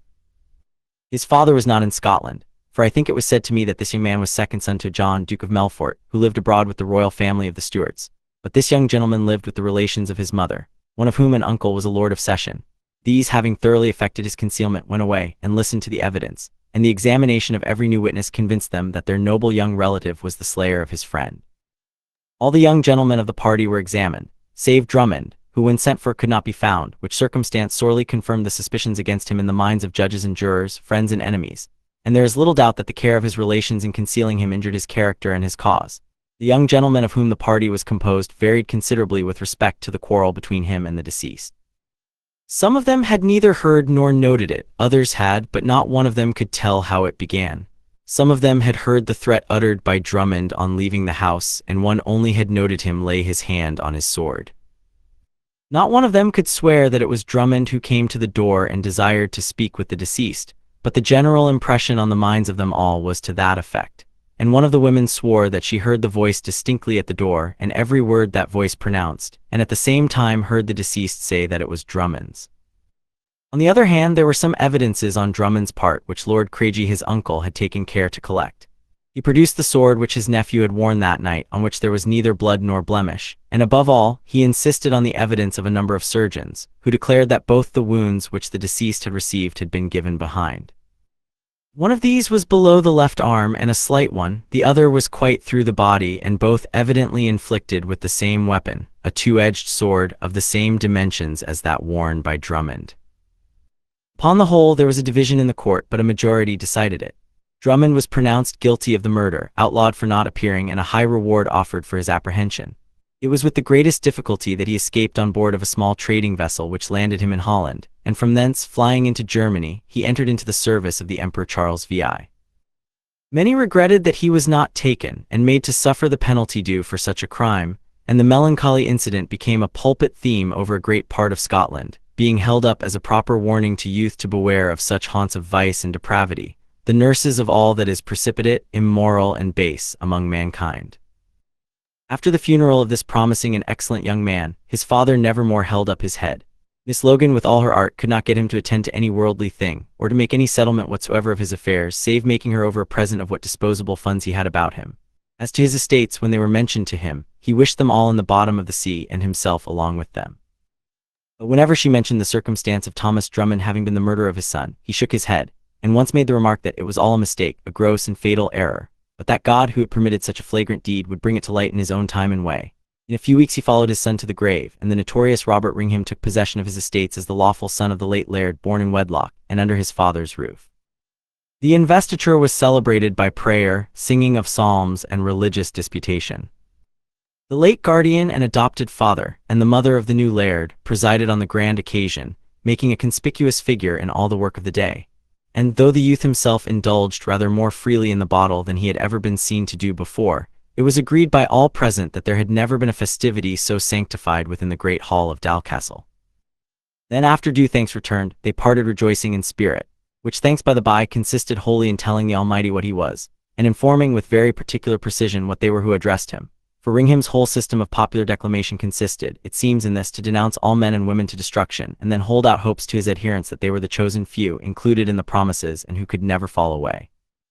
It would appear that this pharisaical doctrine is a very delicious one, and the most grateful of all others to the worst characters. But the ways of heaven are altogether inscrutable, and soar as far above and beyond the works and the comprehensions of man as the sun, flaming in majesty, is above the tiny boy's evening rocket. It is the controller of nature alone that can bring light out of darkness and order out of confusion. Who is he that causeth the mole from his secret path of darkness to throw up the gem, the gold, and the precious ore? The same that from the mouths of babes and sucklings can extract the perfection of praise, and who can make the most abject of his creatures instrumental in bringing the most hidden truths to light. Miss Logan had never lost the thought of her late master's prediction, that heaven would bring to light the truth concerning the untimely death of his son. She perceived that some strange conviction, too horrible for expression, preyed on his mind from the moment that the fatal news reached him to the last of his existence, and in his last ravings he uttered some incoherent words about justification by faith alone and absolute and eternal predestination having been the ruin of his house. These, to be sure, were the words of superannuation and of the last and severest kind of it, but for all that they sunk deep into Miss Logan's soul, and at last she began to think with herself, is it possible the Ringhams and the sophisticating wretch who is in conjunction with them, the mother of my late beautiful and amiable young master, can have effected his destruction? If so, I will spend my days and my little patrimony in endeavors to rake up and expose the unnatural deed. In all her outgoings and incomings, Mrs. Logan, as she was now styled, never lost sight of this one object. Every new disappointment only whetted her desire to fish up some particulars concerning it, for she thought so long and so ardently upon it that by degrees it became settled in her mind as a sealed truth. And as woman is always most jealous of her own sex in such matters, her suspicions were fixed on her greatest enemy, Mrs. Colwyn, now the Lady Dowager of Dalcastle. All was wrapped in a chaos of confusion and darkness, but at last, by dint of 1,000 sly and secret inquiries, Mrs. Logan found out where Lady Dalcastle had been on the night that the murder happened, and likewise what company she had kept, as well as some of the comers and goers, and she had hopes of having discovered a clue, which, if she could keep hold of the thread, would lead her through darkness to the light of truth. Returning very late one evening from a convocation of family servants, which she had drawn together in order to fish something out of them, her maid having been in attendance on her all the evening, they found on going home that the house had been broken and a number of valuable articles stolen therefrom. Mrs. Logan had grown quite heartless before the stroke, having been altogether unsuccessful in her inquiries, and now she began to entertain some resolutions of giving up the fruitless search. In a few days thereafter she received intelligence that her clothes and plate were mostly recovered, and that she for one was bound over to prosecute the depredator, provided the articles turned out to be hers, as libeled in the indictment, and as a king's evidence had given out. She was likewise summoned, or requested, I know not which, being ignorant of these matters, to go as far as the town of Peebles in Tweedside, in order to survey these articles on such a day and make affidavit to their identity before the sheriff. She went accordingly, but on entering the town by the north gate she was accosted by a poor girl in tattered apparel, who with great earnestness inquired if her name was not Mrs. Logan. On being answered in the affirmative, she said that the unfortunate prisoner in the Tolbooth requested her, as she valued all that was dear to her in life, to go and see her before she appeared in court at the hour of cause, as she, the prisoner, had something of the greatest moment to impart to her. Mrs. Logan's curiosity was excited, and she followed the girl straight to the Tolbooth, who by the way said to her that she would find in the prisoner a woman of superior mind, who had gone through all the vicissitudes of life. She has been very unfortunate, and I fear very wicked, added the poor thing, but she is my mother, and God knows, with all her faults and failings, she has never been unkind to me. You, madam, have it in your power to save her, but she has wronged you, and therefore, if you will not do it for her sake, do it for mine, and the God of the fatherless will reward you. Mrs. Logan answered her with a cast of the head and a hem, and only remarked that the guilty must not always be suffered to escape, or what a world must we be doomed to live in. She was admitted to the prison and found a tall, emaciated figure, who appeared to have once possessed a sort of masculine beauty in no ordinary degree, but was now considerably advanced in years. She viewed Mrs. Logan with a stern, steady gaze, as if reading her features as a margin to her intellect, and when she addressed her it was not with that humility and agonized fervor which are natural for one in such circumstances to address to another who has the power of her life and death in her hands. I am deeply indebted to you for this timely visit, Mrs. Logan, said she. It is not that I value life or because I fear death that I have sent for you so expressly, but the manner of the death that awaits me has something peculiarly revolting in it to a female mind. Good God! When I think of being hung up, a spectacle to a gazing, gaping multitude with numbers of which I have had intimacies and connections, that would render the moment of parting so hideous, that, believe me, it rends to flinders a soul born for another sphere than that in which it is moved, had not the vile selfishness of a lordly fiend ruined all my prospects and all my hopes. Hear me then, for I do not ask your pity, I only ask of you to look to yourself and behave with womanly prudence. If you deny this day that these goods are yours, there is no other evidence whatever against my life, and it is safe for the present. For, as for the word of the wretch who has betrayed me, it is of no avail, he has prevaricated so notoriously to save himself. If you deny them, you shall have them all again to the value of a mite, and more to the bargain. If you swear to the identity of them, the process will, one way and another, cost you the half of what they are worth. And what security have I for that? Said Mrs. Logan. You have none but my word, said the other proudly, and that never yet was violated. If you cannot take that, I know the worst you can do. But I had forgot, I have a poor helpless child without, waiting and starving about the prison door. Surely it was of her that I wished to speak. This shameful death of mine will leave her in a deplorable state. The girl seems to have candor and strong affections, said Mrs. Logan. I grievously mistake if such a child would not be 1,000 times better without such a guardian and director. Then will you be so kind as to come to the grass market and see me put down, said the prisoner. I thought a woman would estimate a woman's and a mother's feelings when such a dreadful throw was at stake, at least in part. But you are callous and have never known any feelings but those of subordination to your old unnatural master. Alas, I have no cause of offense. I have wronged you, and justice must take its course. Will you forgive me before we part? Mrs. Logan hesitated, for her mind ran on something else. on which the other subjoined, "No, you will not forgive me, I see, but you will pray to God to forgive me. I know you will do that." Mrs. Logan heard not this jeer, but looking at the prisoner with an absent and stupid stare, she said, "Did you know my late master?" "Aye, that I did, and never for any good," said she. "I knew the old and the young spark both, and was by when the latter was slain."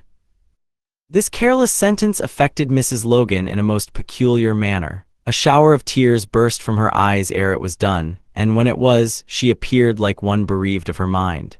She first turned one way and then another, as if looking for something she had dropped.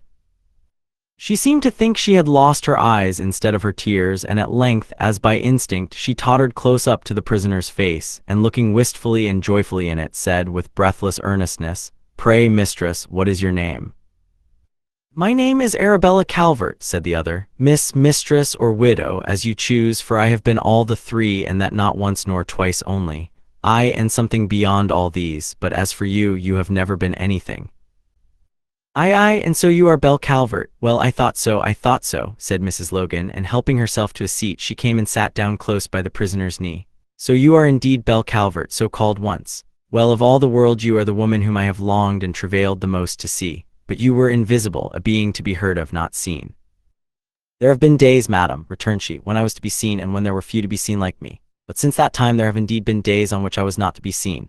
My crimes have been great, but my sufferings have been greater. So great that neither you nor the world can ever either know or conceive them. I hope they will be taken into account by the Most High. Mine have been crimes of utter desperation, but whom am I speaking to? You had better leave me to myself, mistress." "Leave you to yourself? That I will be loth to do, till you tell me where you were that night my young master was murdered." "Where the devil would I was, will that suffice you? Ah, it was a vile action, a night to be remembered that was. Won't you be going? I want to trust my daughter with a commission." "No, Mrs. Calvert, you and I part not till you have divulged that mystery to me. You must accompany me to the other world then, for you shall not have it in this. If you refuse to answer me, I can have you before a tribunal, where you shall be sifted to the soul." "Such miserable inanity, what care I for your threatenings of a tribunal? I who must soon stand before my last earthly one. What could the word of such a culprit avail? Or, if it could, where is the judge that could enforce it? Did you not say that there was some mode of accommodating matters on that score?" "Yes, I prayed you to grant me my life, which is in your power. The saving of it would not have cost you a plaque, yet you refused to do it. The taking of it will cost you a great deal, and yet to that purpose you adhere. I can have no parley with such a spirit. I would not have my life in a present from its motions, nor would I exchange courtesies with its possessor. Indeed, Mrs. Calvert, since ever we met, I have been so busy thinking about who you might be that I know not what you have been proposing. I believe I meant to do what I could to save you. But once for all, tell me everything that you know concerning that amiable young gentleman's death, and here is my hand, there shall be nothing wanting that I can effect for you." "No, I despise all barter with such mean and selfish curiosity, and as I believe that passion is stronger with you than fear with me, we part on equal terms. Do your worst, and my secret shall go to the gallows and the grave with me." Mrs. Logan was now greatly confounded, and after proffering in vain to concede everything she could ask in exchange, for the particulars relating to the murder, she became the suppliant in her turn. But the unaccountable culprit, exulting in her advantage, laughed her to scorn, and finally, in a paroxysm of pride and impatience, called in the jailer and had her expelled, ordering him in her hearing not to grant her admittance a second time on any pretense. Mrs. Logan was now hard put to it, and again driven almost to despair. She might have succeeded in the attainment of that she thirsted for most in life so easily had she known the character with which she had to deal, had she known to have soothed her high and afflicted spirit, but that opportunity was past, and the hour of examination at hand. She once thought of going and claiming her articles, as she at first intended, but then, when she thought again of the ring hymns swaying it at Dalcastle, where she had been wont to hear them held in such contempt, if not abhorrence, and perhaps of holding it by the most diabolical means, she was withheld from marring the only chance that remained of having a glimpse into that mysterious affair. Finally, she resolved not to answer to her name in the court, rather than to appear and assert a falsehood which she might be called on to certify by oath. She did so, and heard the sheriff give orders to the officers to make inquiry for Miss Logan from Edinburgh at the various places of entertainment in town, and to expedite her arrival in court, as things of great value were in dependence. She also heard the man who had turned king's evidence against the prisoner examined for the second time and sifted most cunningly. His answers gave anything but satisfaction to the sheriff, though Mrs. Logan believed them to be mainly truth, but there were a few questions and answers that struck her above all others. How long is it since Mrs. Calvert and you became acquainted? About a year and a half. State the precise time, if you please, the day or night, according to your remembrance. It was on the morning of the 28th of February, 1705. What time of the morning? Perhaps about 1. So early as that. At what place did you meet then? It was at the foot of one of the north winds of Edinburgh. Was it by appointment that you met? No, it was not. For what purpose was it then? For no purpose. How is it that you chance to remember the day and hour so minutely, if you met that woman whom you have accused merely by chance and for no manner of purpose, as you must have met others that night, perhaps to the amount of hundreds in the same way? I have good cause to remember it, my lord. What was that cause? No answer. You don't choose to say what that cause was. I am not at liberty to tell. The sheriff then descended to other particulars, all of which tended to prove that the fellow was an accomplished villain, and that the principal share of the atrocities had been committed by him. Indeed, the sheriff hinted that he suspected the only share Mrs. Calvert had in them was in being too much in his company, and too true to him. The case was remitted to the court of justiciary, but Mrs. Logan had heard enough to convince her that the culprits first met at the very spot and the very hour on which George Colwyn was slain, and she had no doubt that they were incendiaries set on by his mother, to forward her own and her darling son's way to opulence. Mrs. Logan was wrong, as will appear in the sequel, but her antipathy to Mrs. Colwyn made her watch the event with all care. She never quitted Peebles as long as Belle Calvert remained there, and when she was removed to Edinburgh, the other followed. When the trial came on, Mrs. Logan and her maid were again summoned as witnesses before the jury, and compelled by the prosecutor for the Crown to appear. The maid was first called, and when she came into the witness box, the anxious and hopeless looks of the prisoner were manifest to all. But the girl, whose name she said was Bessie Gillies, answered in so flippant and fearless a way that the auditors were much amused.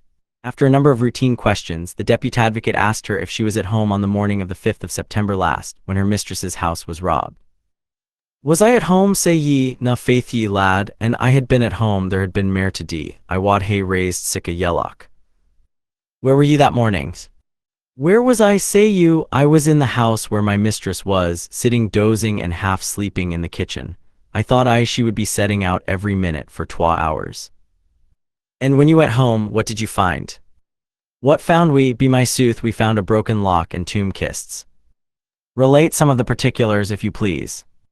Sir, the thieves didna stand upon particulars, they were wholesale dealers in our best wares. I mean, what passed between your mistress and you on the occasion? What passed, say ye? Oh, there wasna muckle. I was in a great passion, but she was dung doitrified a wee. When she gied to put the key I the door, up it flew to the fur wa. Bless ye, Jod, what's the meaning o' this? Quo' she. Ye hae left the door open, ye top I, quo' she. The ne'er o' that I did, quo' I, or may my shakel bane never turn another key. When we got the candle lighted, the house was in a hode road. Bessie, my woman, quo' she, we are baith ruined and undone creatures. The deal a bit, quo' I, that I deny positively. To speak a lasso, my age being ruined and undone. I never had muckle except what was within a good jerkin, and let the thief ruin me there wha can. Do you remember aught else that your mistress said on the occasion? Did you hear her blame any person? Oh, she made a great deal o' grumping and groaning about the misfortune as she caught it, and I think she said it was a part o' the ruin wrought by the Ringans or some sick name. They'll heat cried she, wringing her hands. They'll hae, and hell wit, and they'll get them baith. Aweel, that's I some satisfaction, quo' I. Whom did she mean by the Ringans, do you know? I fancy they are some creatures that she has dreamed about, for I think there canna be as ill folks living as she caused them. Did you never hear say that the prisoner at the bar there, Mrs. Calvert or Belle Calvert, was the robber of her house, or that she was one of the Ringans? Never. Somebody told her lately that ane Belle Calvert robbed her house, but she disna believe it. Neither do I. What reasons have you for doubting it? Because it was nae woman's fingers that broke up the bolts and the locks that were torn open that night.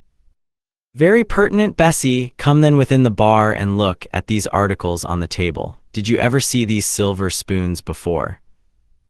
I hae seen some very like them, and Weaver has seen silver spoons has done the same.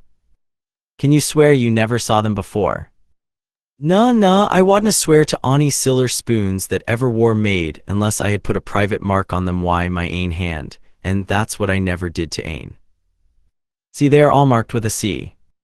SAERO the spoons in Argyll, and the half O them in Edinburgh, I think. A C is a very common letter, and so are O the names that begin wit.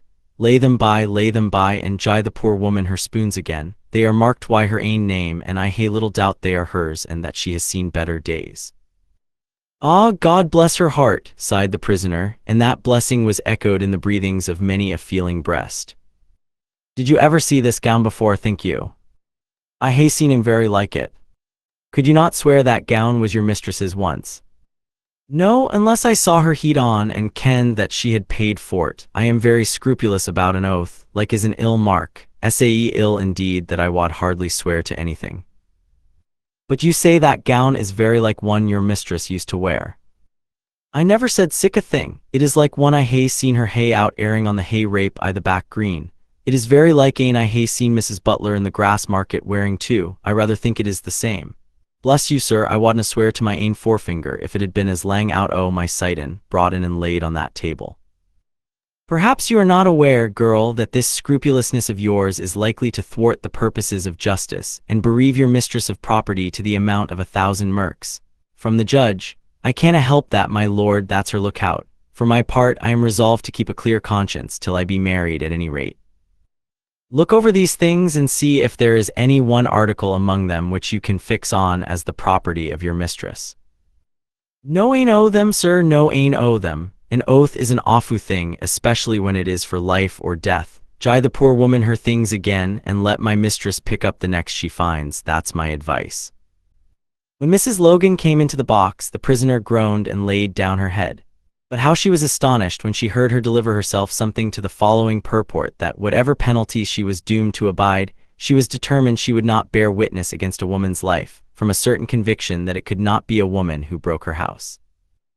I have no doubt that I may find some of my own things there, added she, but if they were found in her possession, she has been made a tool or the dupe of an infernal set who shall be nameless here. I believe she did not rob me, and for that reason I will have no hand in her condemnation. The judge, this is the most singular perversion I have ever witnessed. Mrs. Logan, I entertain strong suspicions that the prisoner or her agents have made some agreement with you on this matter to prevent the course of justice. So far from that, my lord, I went into the jail at Peebles to this woman, whom I had never seen before, and proffered to withdraw my part in the prosecution as well as my evidence, provided she would tell me a few simple facts. But she spurned at my offer and had me turned insolently out of the prison, with orders to the jailer never to admit me again on any pretense. The prisoner's counsel, taking hold of this evidence, addressed the jury with great fluency, and finally the prosecution was withdrawn and the prisoner dismissed from the bar with a severe reprimand for her past conduct and an exhortation to keep better company. It was not many days till a caddy came with a large parcel to Mrs. Logan's house, which parcel he delivered into her hands, accompanied with a sealed note containing an inventory of the articles and a request to know if the unfortunate Arabella Calvert would be admitted to converse with Mrs. Logan. Never was there a woman so much overjoyed as Mrs. Logan was at this message. She returned compliments, would be most happy to see her, and no article of the parcel should be looked at or touched till her arrival. It was not long till she made her appearance, dressed in somewhat better style than she had yet seen her, delivered her over the greater part of the stolen property, besides many things that either never had belonged to Mrs. Logan, or that she thought proper to deny in order that the other might retain them. The tale that she told of her misfortunes was of the most distressing nature, and was enough to stir up all the tender, as well as abhorrent feelings in the bosom of humanity. She had suffered every deprivation in fame, fortune, and person. She had been imprisoned, she had been scourged and branded as an impostor, and all on account of her resolute and unmoving fidelity and truth to several of the very worst of men, every one of whom had abandoned her to utter destitution and shame. But this story we cannot enter on at present, as it would perhaps mar the thread of our story, as much as it did the anxious anticipations of Mrs. Logan, who sat pining and longing for the relation that follows. Now I know, Mrs. Logan, that you are expecting a detail of the circumstances relating to the death of Mr. George Colwyn, and in gratitude for your unbounded generosity and disinterestedness, I will tell you all that I know, although, for causes that will appear obvious to you, I had determined never in life to divulge one circumstance of it. I can tell you, however, that you will be disappointed, for it was not the gentleman who was accused, found guilty, and would have suffered the utmost penalty of the law had he not made his escape. It was not he, I say, who slew your young master, nor had he any hand in it. I never thought he had, but pray how do you come to know this? You shall hear. I had been abandoned in York by an artful and consummate fiend, and found guilty of being art and part concerned in the most heinous atrocities, and in his place suffered what I yet shudder to think of. I was banished the county, begged my way with my poor outcast child up to Edinburgh, and was there obliged for the second time in my life to betake myself to the most degrading of all means to support two wretched lives. I hired a dress and betook me shivering to the High Street, too well aware that my form and appearance would soon draw me suitors eno at that throng and intemperate time of the Parliament. On my very first stepping out to the street, a party of young gentlemen was passing. I heard by the noise they made and the tenor of their speech that they were more than mellow, and so I resolved to keep near them in order, if possible, to make some of them my prey. But just as one of them began to eye me, I was rudely thrust into a narrow close by one of the guardsmen. I had heard to what house the party was bound, for the men were talking exceedingly loud and making no secret of it, so I hasted down the close and round below to the one where their rendezvous was to be, but I was too late. They were all housed and the door bolted. I resolved to wait, thinking they could not all stay long, but I was perishing with famine and was like to fall down. The moon shone as bright as day, and I perceived by a sign at the bottom of the close that there was a small tavern of a certain description up 2 stairs there. I went up and called, telling the mistress of the house my plan. She approved of it mainly and offered me her best apartment, provided I could get one of these noble mates to accompany me. She abused Lucky Suds, as she called her, at the inn where the party was, envying her huge profits no doubt, and giving me afterwards something to drink for which I really felt exceedingly grateful in my need. I stepped downstairs in order to be on the alert. The moment that I reached the ground, the door of Lucky Suds' house opened and shut, and down came the Honorable Thomas Drummond with hasty and impassioned strides, his sword rattling at his heel. I accosted him in a soft and soothing tone. He was taken with my address, for he instantly stood still and gazed intently at me, then at the place, and then at me again. I beckoned him to follow me, which he did without further ceremony, and we soon found ourselves together in the best room of a house where everything was wretched. He still looked about him and at me, but all this while he had never spoken a word. At length I asked if he would take any refreshment. "If you please," said he. I asked what he would have, but he only answered, "Whatever you choose, madam." If he was taken with my address, I was much more taken with his, for he was a complete gentleman, and a gentleman will ever act as one. At length he began as follows: "I am utterly at a loss to account for this adventure, madam. It seems to me like enchantment, and I can hardly believe my senses. An English lady I judge, and one who from her manner and address should belong to the first class of society in such a place as this, is indeed matter of wonder to me.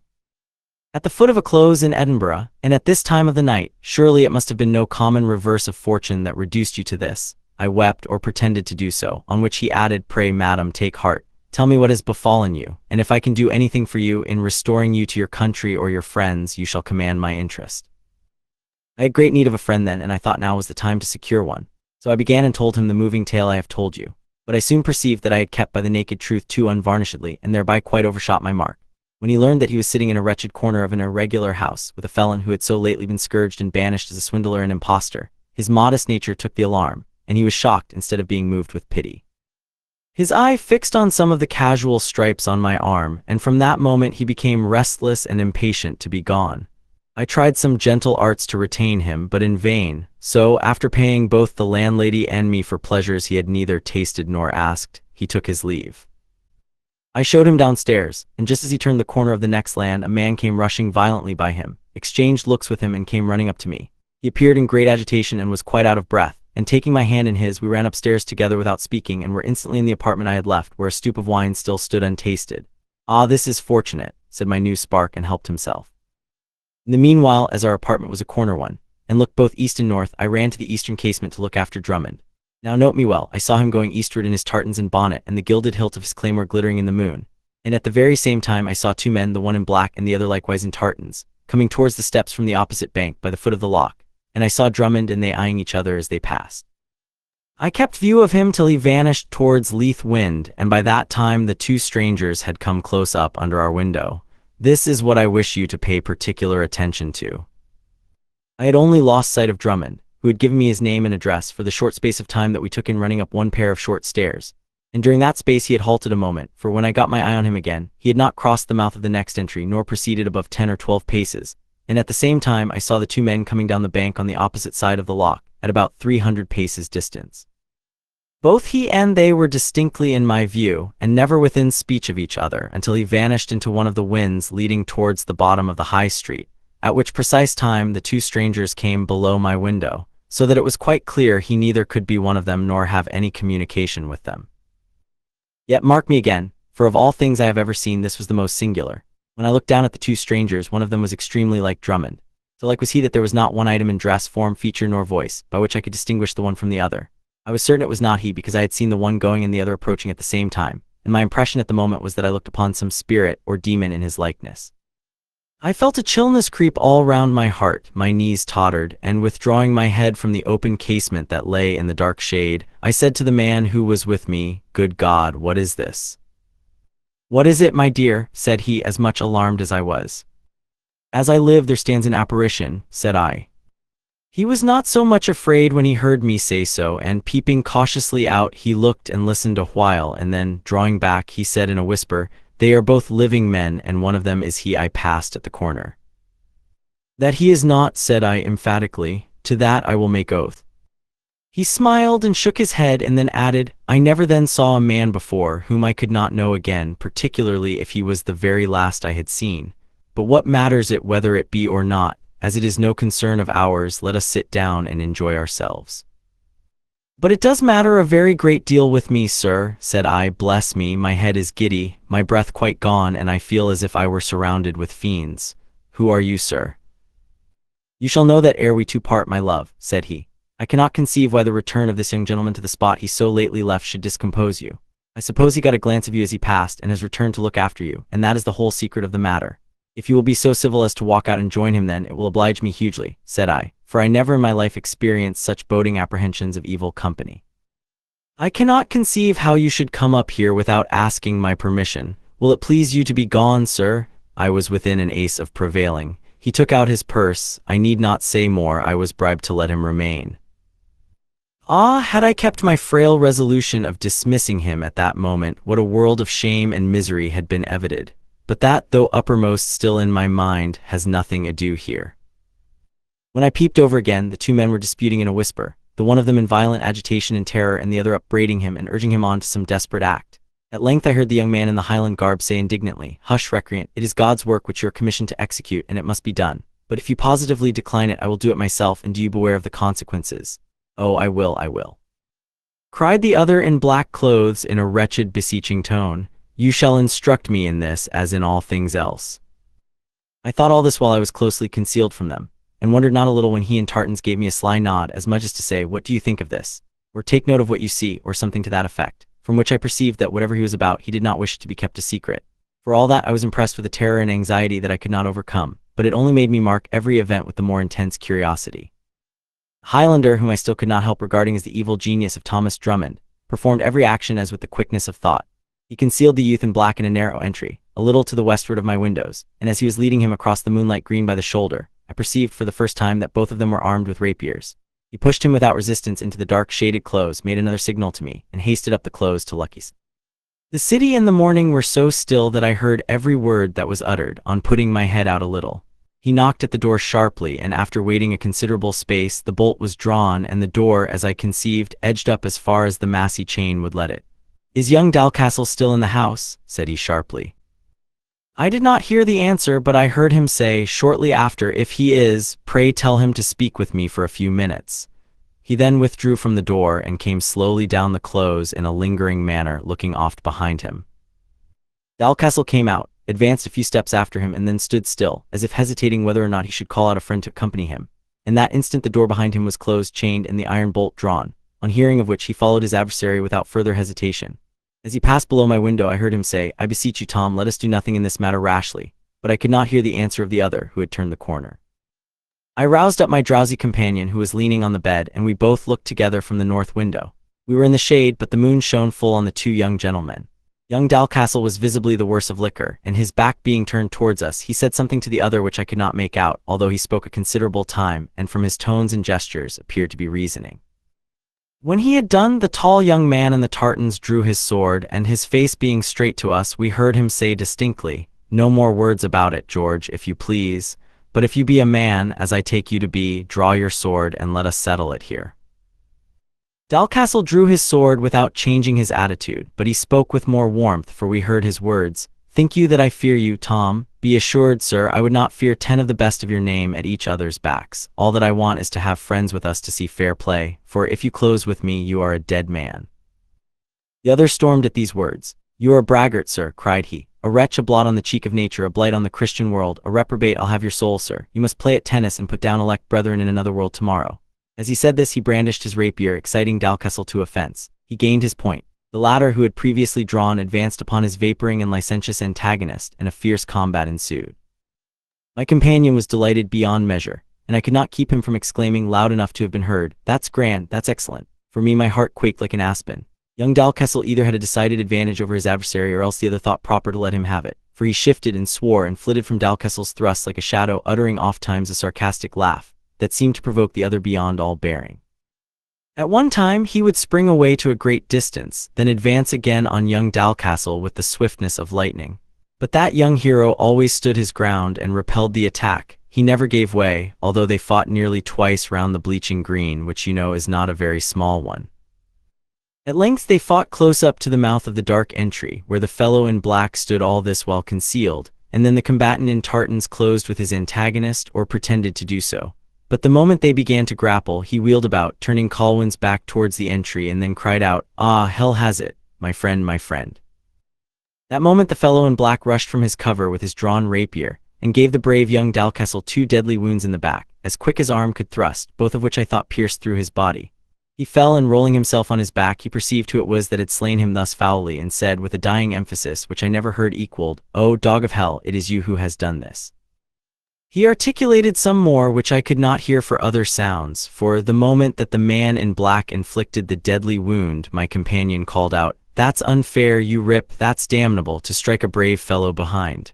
One at a time, you cowards," etc., to all which the unnatural fiend in the tartans answered with a loud exulting laugh. And then, taking the poor paralyzed murderer by the bow of the arm, he hurried him in the dark entry once more, where I lost sight of them forever. Before this time Mrs. Logan had risen up, and when the narrator had finished, she was standing with her arms stretched upwards at their full length, and her visage turned down, on which were portrayed the lines of the most absolute horror. "The dark suspicions of my late benefactor have been just, and his last prediction is fulfilled," cried she. "The murderer of the accomplished George Colwyn has been his own brother, set on, there is little doubt, by her who bare them both, and her directing angel, the self-justified bigot. Aye, and yonder they sit, enjoying the luxuries so dearly purchased, with perfect impunity. If the Almighty do not hurl them down, blasted with shame and confusion, there is no hope of retribution in this life, and by his might I will be the agent to accomplish it. Why did the man not pursue the foul murderers? Why did he not raise the alarm and call the watch? He, the wretch, he durst not move from the shelter he had obtained, no, not for the soul of him. He was pursued for his life at the moment when he first flew into my arms, but I did not know it, no, I did not then know him. May the curse of heaven and the blight of hell settle on the detestable wretch. He pursue for the sake of justice. No, his efforts have all been for evil, but never for good. But I raised the alarm, miserable and degraded as I was, I pursued and raised the watch myself. Have you not heard the name of Belle Calvert coupled with that hideous and mysterious affair? Yes, I have, in secret often I have heard it. But how came it that you could never be found? How came it that you never appeared in defense of the Honorable Thomas Drummond, you, the only person who could have justified him? I could not, for I then fell under the power and guidance of a wretch who durst not for the soul of him be brought forward in the affair. And, what was worse, his evidence would have overborne mine, for he would have sworn that the man who called out and fought Colwyn was the same he met leaving my apartment, and there was an end of it. And moreover, it is well known that this same man, this wretch of whom I speak, never mistook one man for another in his life, which makes the mystery of the likeness between this incendiary and Drummond the more extraordinary. If it was Drummond, after all that you have asserted, then are my surmises still wrong. There is nothing of which I can be more certain than that it was not Drummond. We have nothing on earth but our senses to depend upon. If these deceive us, what are we to do? I own I cannot account for it, nor ever shall be able to account for it as long as I live. Could you know the man in black if you saw him again? I think I could if I saw him walk or run. His gait was very particular. He walked as if he had been flat-soled and his legs made of steel without any joints in his feet or ankles. The very same, the very same, the very same. Pray will you take a few days' journey into the country with me to look at such a man? You have preserved my life, and for you I will do anything. I will accompany you with pleasure, and I think I can say that I will know him, for his form left an impression on my heart not soon to be effaced. But of this I am sure, that my unworthy companion will recognize him, and that he will be able to swear to his identity every day as long as he lives. Where is he? Where is he? Oh, Mrs. Calvert, where is he? Where is he? He is the wretch whom you heard giving me up to the death, who, after experiencing every mark of affection that a poor ruined being could confer, and after committing 1,000 atrocities of which she was ignorant, became an informer to save his diabolical life and attempted to offer up mine as a sacrifice for all. We will go by ourselves first, and I will tell you if it is necessary to send any farther. The two dames, the very next morning, dressed themselves like country goodwives, and hiring 2 stout ponies furnished with pillions, they took their journey westward, and the second evening after leaving Edinburgh they arrived at the village about 2 miles below Dalcastle, where they alighted. But Mrs. Logan, being anxious to have Mrs. Calvert's judgment without either hint or preparation, took care not to mention that they were so near to the end of their journey. In conformity with this plan, she said, after they had sat a while, "Hey-ho, but I am weary. What, suppose we should rest a day here before we proceed farther on our journey?" Mrs. Calvert was leaning on the casement and looking out when her companion addressed these words to her, and by far too much engaged to return any answer, for her eyes were riveted on 2 young men who approached from the farther end of the village. And at length, turning round her head, she said with the most intense interest, "Proceed farther on our journey, did you say? That we need not do, for as I live, here comes the very man." Mrs. Logan ran to the window, and behold, there was indeed Robert Ringham Colwyn, now the Laird of Dalcastle, coming forward almost below their window, walking arm in arm with another young man. And as the two passed, the latter looked up and made a sly signal to the 2 dames, biting his lip, winking with his left eye, and nodding his head. Mrs. Calvert was astonished at this recognizance, the young man's former companion having made exactly such another signal on the night of the duel by the light of the moon, and it struck her, moreover, that she had somewhere seen this young man's face before. She looked after him, and he winked over his shoulder to her, but she was prevented from returning his salute by her companion, who uttered a loud cry between a groan and shriek, and fell down on the floor with a rumble like a wall that had suddenly been undermined. She had fainted quite away, and required all her companion's attention during the remainder of the evening, for she had scarcely ever well recovered out of one fit before she fell into another, and in the short intervals she raved like one distracted or in a dream. After falling into sound sleep by night, she recovered her equanimity, and the two began to converse seriously on what they had seen. Mrs. Calvert averred that the young man who passed next to the window was the very man who stabbed George Colwyn in the back, and she said she was willing to take her oath on it at any time when required, and was certain, if the wretch Ridsley saw him, that he would make oath to the same purport, for that his walk was so peculiar no one of common discernment could mistake it. Mrs. Logan was in great agitation and said, "It is what I have suspected all along, and what I am sure my late master and benefactor was persuaded of, and the horror of such an idea cut short his days. That wretch Mrs. Calvert is the born brother of him he murdered. Sons of the same mother they were, whether or not of the same father the Lord only knows. But oh, Mrs. Calvert, that is not the main thing that has discomposed me, and shaken my nerves to pieces at this time. Who do you think the young man was who walked in his company tonight? I cannot for my life recollect, but am convinced I have seen the same fine form and face before." "And did not he seem to know us, Mrs. Calvert? You who are able to recollect things as they happened, did he not seem to recollect us and make signs to that effect?" "He did indeed, and apparently with great good humor." "Oh, Mrs. Calvert, hold me, else I shall fall into hysterics again. Who is he? Who is he? Tell me who you suppose he is, for I cannot say my own thought. On my life I cannot remember." "Did you note the appearance of the young gentleman you saw slain that night? Do you recollect aught of the appearance of my young master, George Colwyn?" Mrs. Calvert sat silent and stared the other mildly in the face.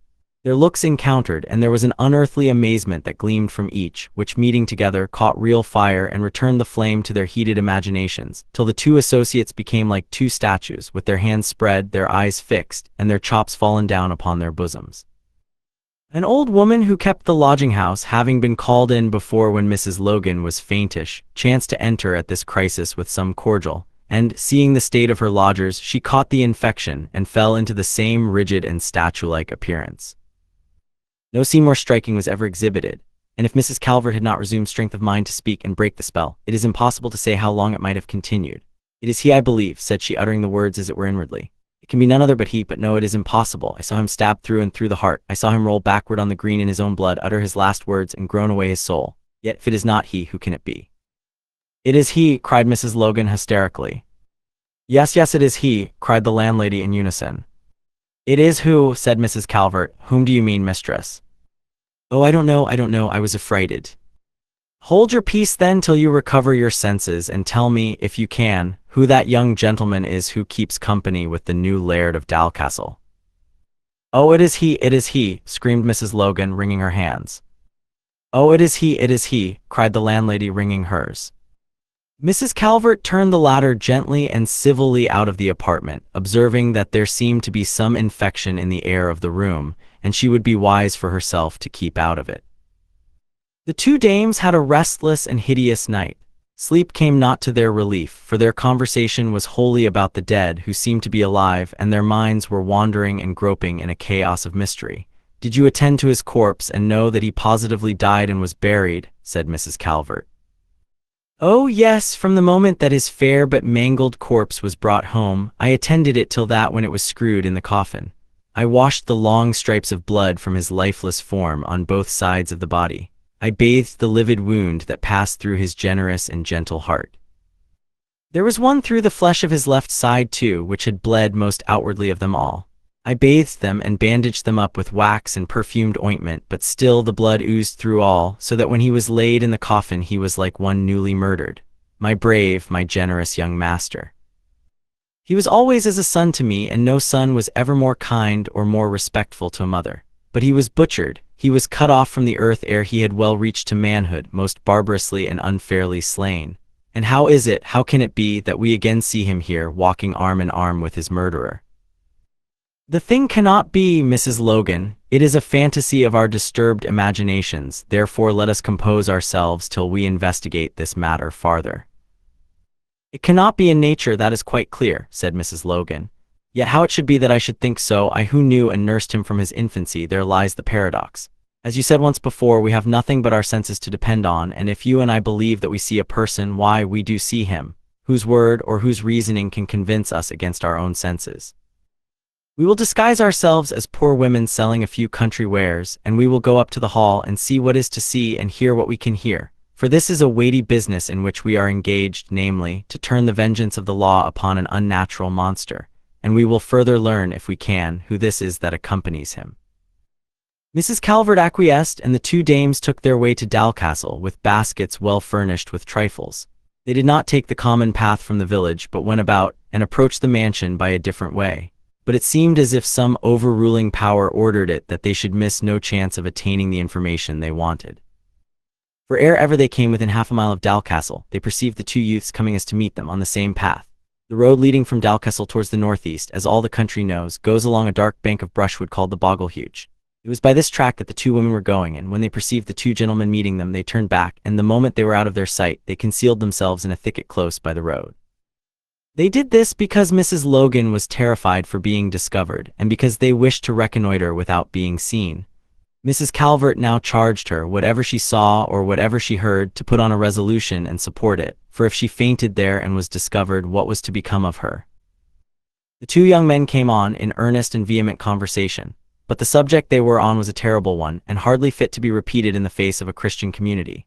Ringham was disputing the boundlessness of the true Christian's freedom, and expressing doubts that, chosen as he knew he was from all eternity, still it might be possible for him to commit acts that would exclude him from the limits of the covenant.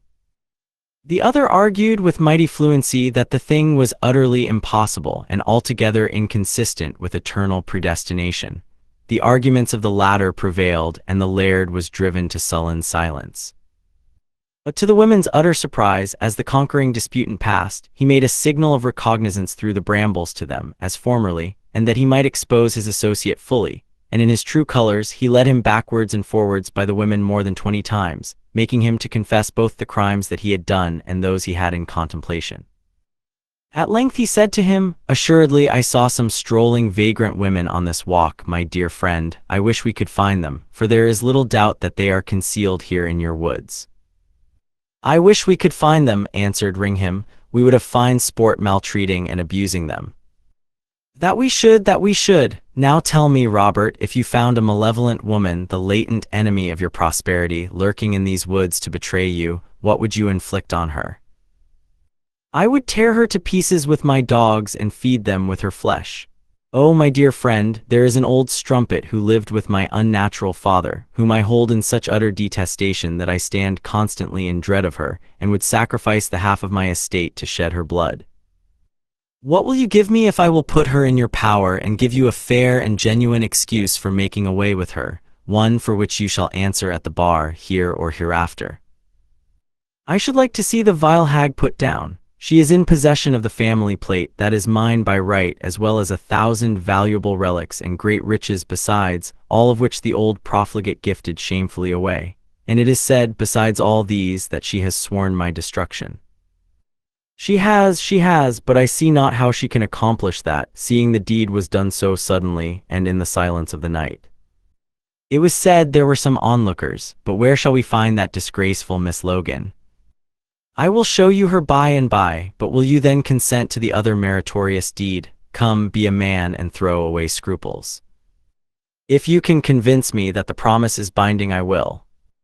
Then step this way, till I give you a piece of information. They walked a little way out of hearing, but went not out of sight. Therefore, though the women were in a terrible quandary, they durst not stir, for they had some hopes that this extraordinary person was on a mission of the same sort with themselves, knew of them, and was going to make use of their testimony. Mrs. Logan was several times on the point of falling into swoon, so much did the appearance of the young man impress her, until her associate covered her face that she might listen without embarrassment. But this latter dialogue roused different feelings within them, namely, those arising from imminent personal danger. They saw his waggish associate point out the place of their concealment to Ringham, who came towards them, out of curiosity to see what his friend meant by what he believed to be a joke, manifestly without crediting it in the least degree. When he came running away, the other called after him, "If she is too hard for you, call to me."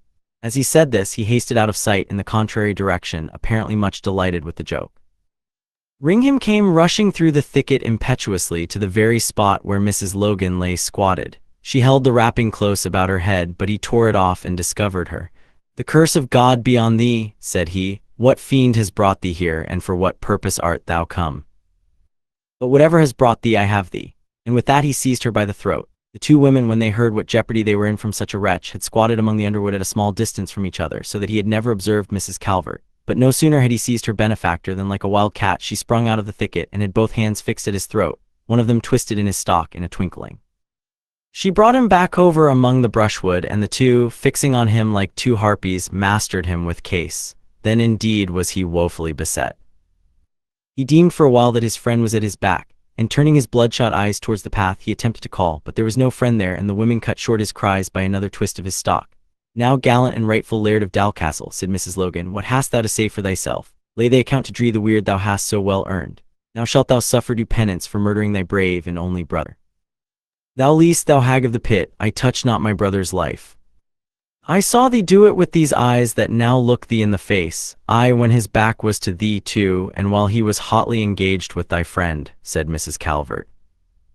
"I heard thee confess it again and again this same hour," said Mrs. Logan. "Aye, and so did I," said her companion. "Murder will out, though the Almighty should lend hearing to the ears of the willow and speech to the 7 tongues of the woodruff." "You are liars and witches," said he, foaming with rage, "and creatures fitted from the beginning for eternal destruction. I'll have your bones and your blood sacrificed on your cursed altars. O Gilmartin, Gilmartin, where art thou now? Here is the proper food for blessed vengeance, Hilloa." There was no friend, no Gilmartin there to hear or assist him. He was in the two women's mercy, but they used it with moderation. They mocked, they tormented, and they threatened him. But finally, after putting him in great terror, they bound his hands behind his back and his feet fast with long straps of garters which they chanced to have in their baskets, to prevent him from pursuing them till they were out of his reach. As they left him, which they did in the middle of the path, Mrs. Calvert said, "We could easily put an end to thy sinful life, but our hands shall be free of thy blood. Nevertheless thou art still in our power, and the vengeance of thy country shall overtake thee, thou mean and cowardly murderer, aye, and that more suddenly than thou art aware." The women posted to Edinburgh, and as they put themselves under the protection of an English merchant, who was journeying thither with 20 horses laden and armed servants, so they had scarcely any conversation on the road. When they arrived at Mrs. Logan's house, then they spoke of what they had seen and heard, and agreed that they had sufficient proof to condemn young Ringham, who they thought richly deserved the severest doom of the law. "I never in my life saw any human being," said Mrs. Calvert, "whom I thought so like a fiend. If a demon could inherit flesh and blood, that youth is precisely such a being as I could conceive that demon to be. The depth and the malignity of his eye is hideous. His breath is like the airs from a charnel house, and his flesh seems fading from his bones, as if the worm that never dies were gnawing it away already." "He was always repulsive, and every way repulsive," said the other, "but he is now indeed altered greatly to the worse.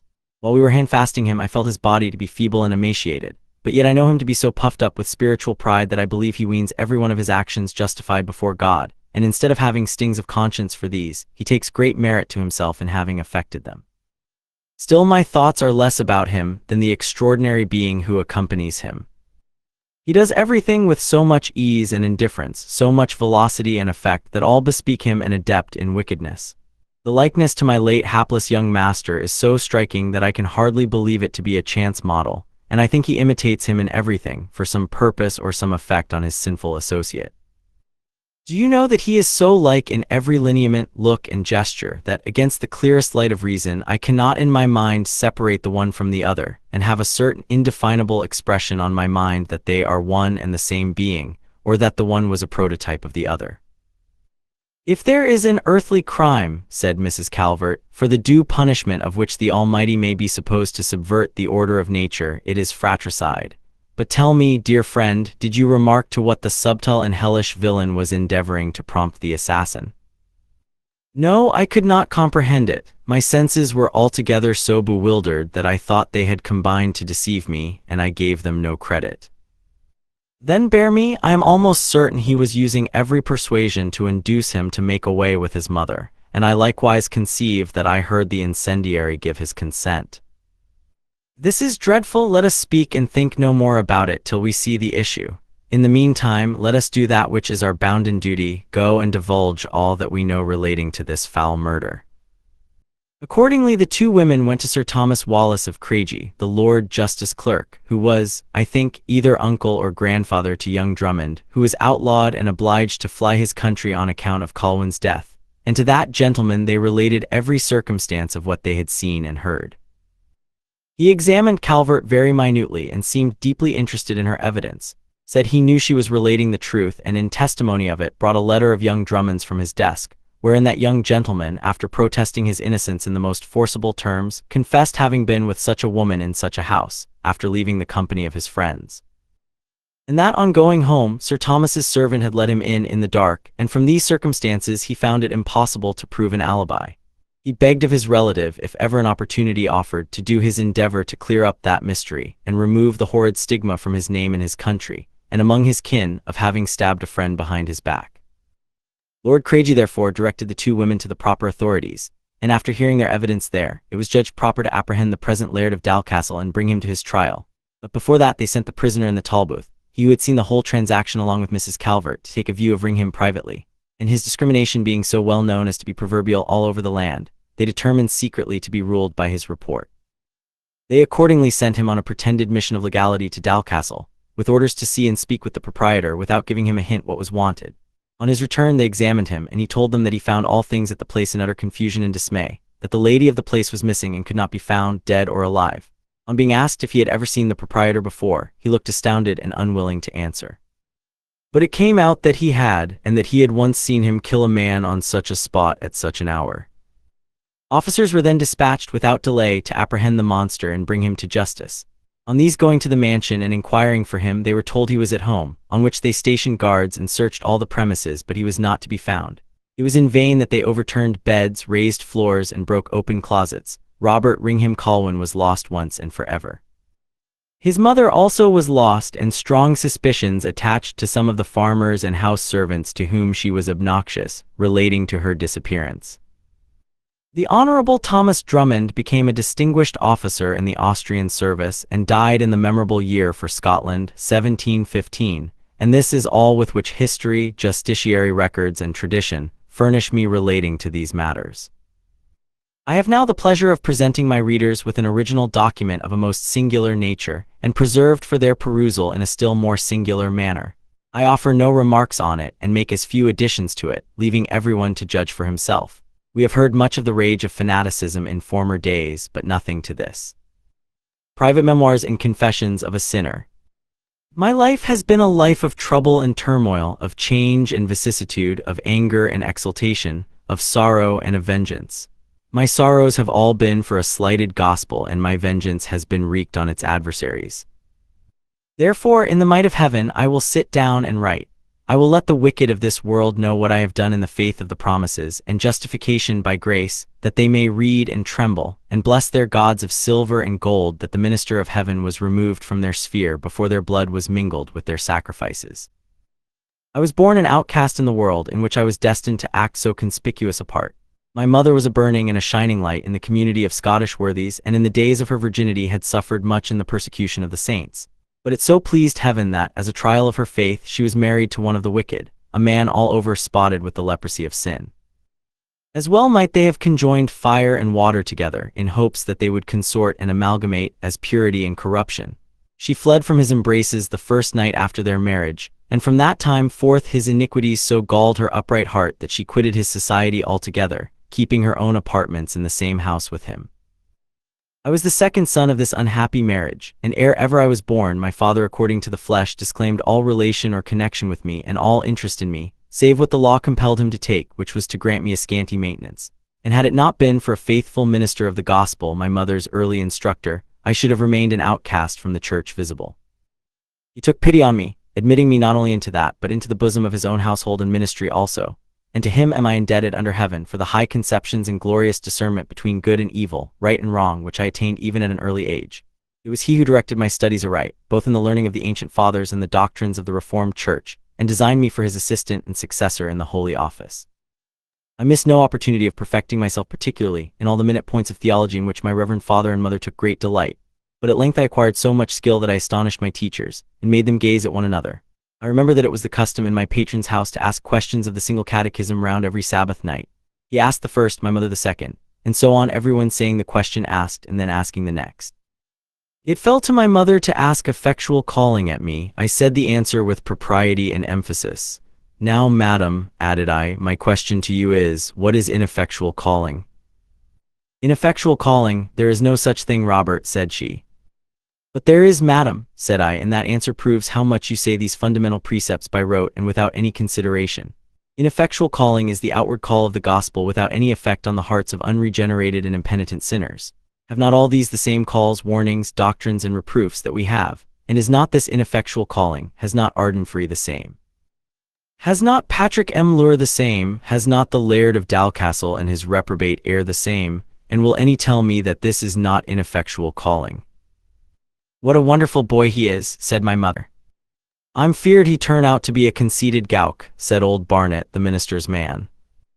No, said my pastor and father, as I shall henceforth denominate him.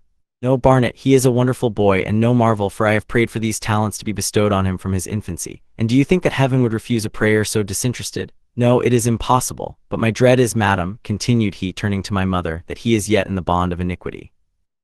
God forbid, said my mother. I have struggled with the Almighty long and hard, continued he, but have as yet no certain token of acceptance in his behalf. I have indeed fought a hard fight, but have been repulsed by him who hath seldom refused my request. Although I cited his own words against him, and endeavored to hold him at his promise, he hath so many turnings in the supremacy of his power that I have been rejected. How dreadful is it to think of our darling being still without the pale of the covenant! But I have vowed a vow, and in that there is hope. My heart quaked with terror when I thought of being still living in a state of reprobation, subjected to the awful issues of death, judgment, and eternal misery by the slightest accident or casualty, and I set about the duty of prayer myself with the utmost earnestness. I prayed 3 times every day and 7 times on the Sabbath, but the more frequently and fervently that I prayed, I sinned still the more. About this time, and for a long period afterwards, amounting to several years, I lived in a hopeless and deplorable state of mind, for I said to myself, if my name is not written in the book of life from all eternity, it is in vain for me to presume that either vows or prayers of mine or those of all mankind combined can ever procure its insertion now. I had come under many vows, most solemnly taken, every one of which I had broken, and I saw with the intensity of juvenile grief that there was no hope for me. I went on sinning every hour, and all the while most strenuously warring against sin, and repenting of every one transgression as soon after the commission of it as I got leisure to think. But oh, what a wretched state this unregenerated state is, in which every effort after righteousness only aggravates our offenses. I found it vanity to contend, for after communing with my heart the conclusion was as follows: if I could repent me of all my sins and shed tears of blood for them, still have I not a load of original transgression pressing on me that is enough to crush me to the lowest hell.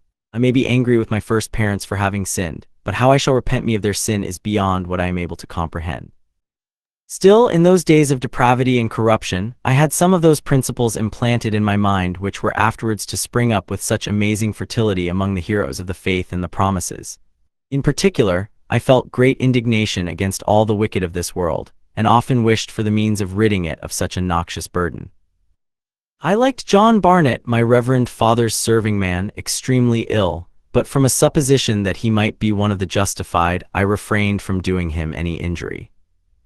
He gave always his word against me, and when we were by ourselves in the barn or the fields, he rated me with such severity for my faults that my heart could brook it no longer. He discovered some notorious lies that I had framed, and taxed me with them in such a manner that I could in no wise get off. My cheek burnt with offense rather than shame, and he, thinking he had got the mastery of me, exulted over me most unmercifully, telling me I was a selfish and conceited blackguard, who made great pretenses towards religious devotion to cloak a disposition tainted with deceit, and that it would not much astonish him if I brought myself to the gallows. I gathered some courage from his over-severity and answered him as follows: Who made thee a judge of the actions or dispositions of the Almighty's creatures, thou who art a worm and no man in his sight? How it befits thee to deal out judgments and anathemas? Hath he not made one vessel to honor, and another to dishonor, as in the case with myself and thee? Hath he not builded his stories in the heavens, and laid the foundations thereof in the earth? And how can a being like thee judge between good and evil, that are both subjected to the workings of his hand, or of the opposing principles in the soul of man, correcting, modifying, and refining one another? I said this with that strong display of fervor for which I was remarkable at my years, and expected old Barnett to be utterly confounded, but he only shook his head and with the most provoking grin said, "There he goes, sick and sublime and ridiculous sophistry I never heard come out of another mouth but ane. There needs nae eighths to be sworn afore the session. Wha is your father, young Goodman? I ne'er for my part saw a son sack like a dad sin my een first open." With that he went away, saying with an ill-natured wince, "You made to honor and me to dishonor, dirty bokile thing that thou be'st he. I will have the old rascal on the hip for this if I live," thought I. So I went and asked my mother if John was a righteous man. She could not tell, but supposed he was, and therefore I got no encouragement from her. I went next to my reverend father and inquired his opinion, expecting as little from that quarter. He knew the elect as it were by instinct, and could have told you of all those in his own and some neighboring parishes who were born within the boundaries of the covenant of promise, and who were not. "I keep a good deal in company with your servant, old Barnett, father," said I. "You do, boy, you do, I see," said he. "I wish I may not keep too much in his company," said I, not knowing what kind of society I am in. "Is John a good man, father?" "Why, boy, he is but so. A morally good man John is, but very little of the leaven of true righteousness, which is faith, within.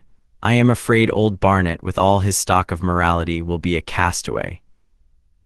My heart was greatly cheered by this remark, and I sighed very deeply and hung my head to one side.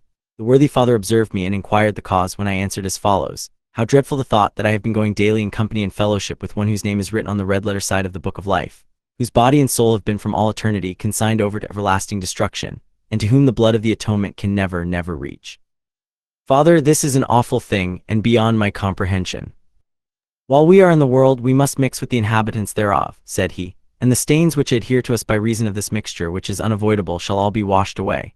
It is our duty, however, to shun the society of wicked men as much as possible, lest we partake of their sins and become sharers with them in punishment. John, however, is morally a good man, and may yet get a cast of grace." "I always thought him a good man till today," said I, "when he threw out some reflections on your character, so horrible that I quaked to think of the wickedness and malevolence of his heart. He was rating me very impertinently for some supposed fault, which had no being save in his own jealous brain, when I attempted to reason him out of his belief in the spirit of calm Christian argument. But how do you think he answered me?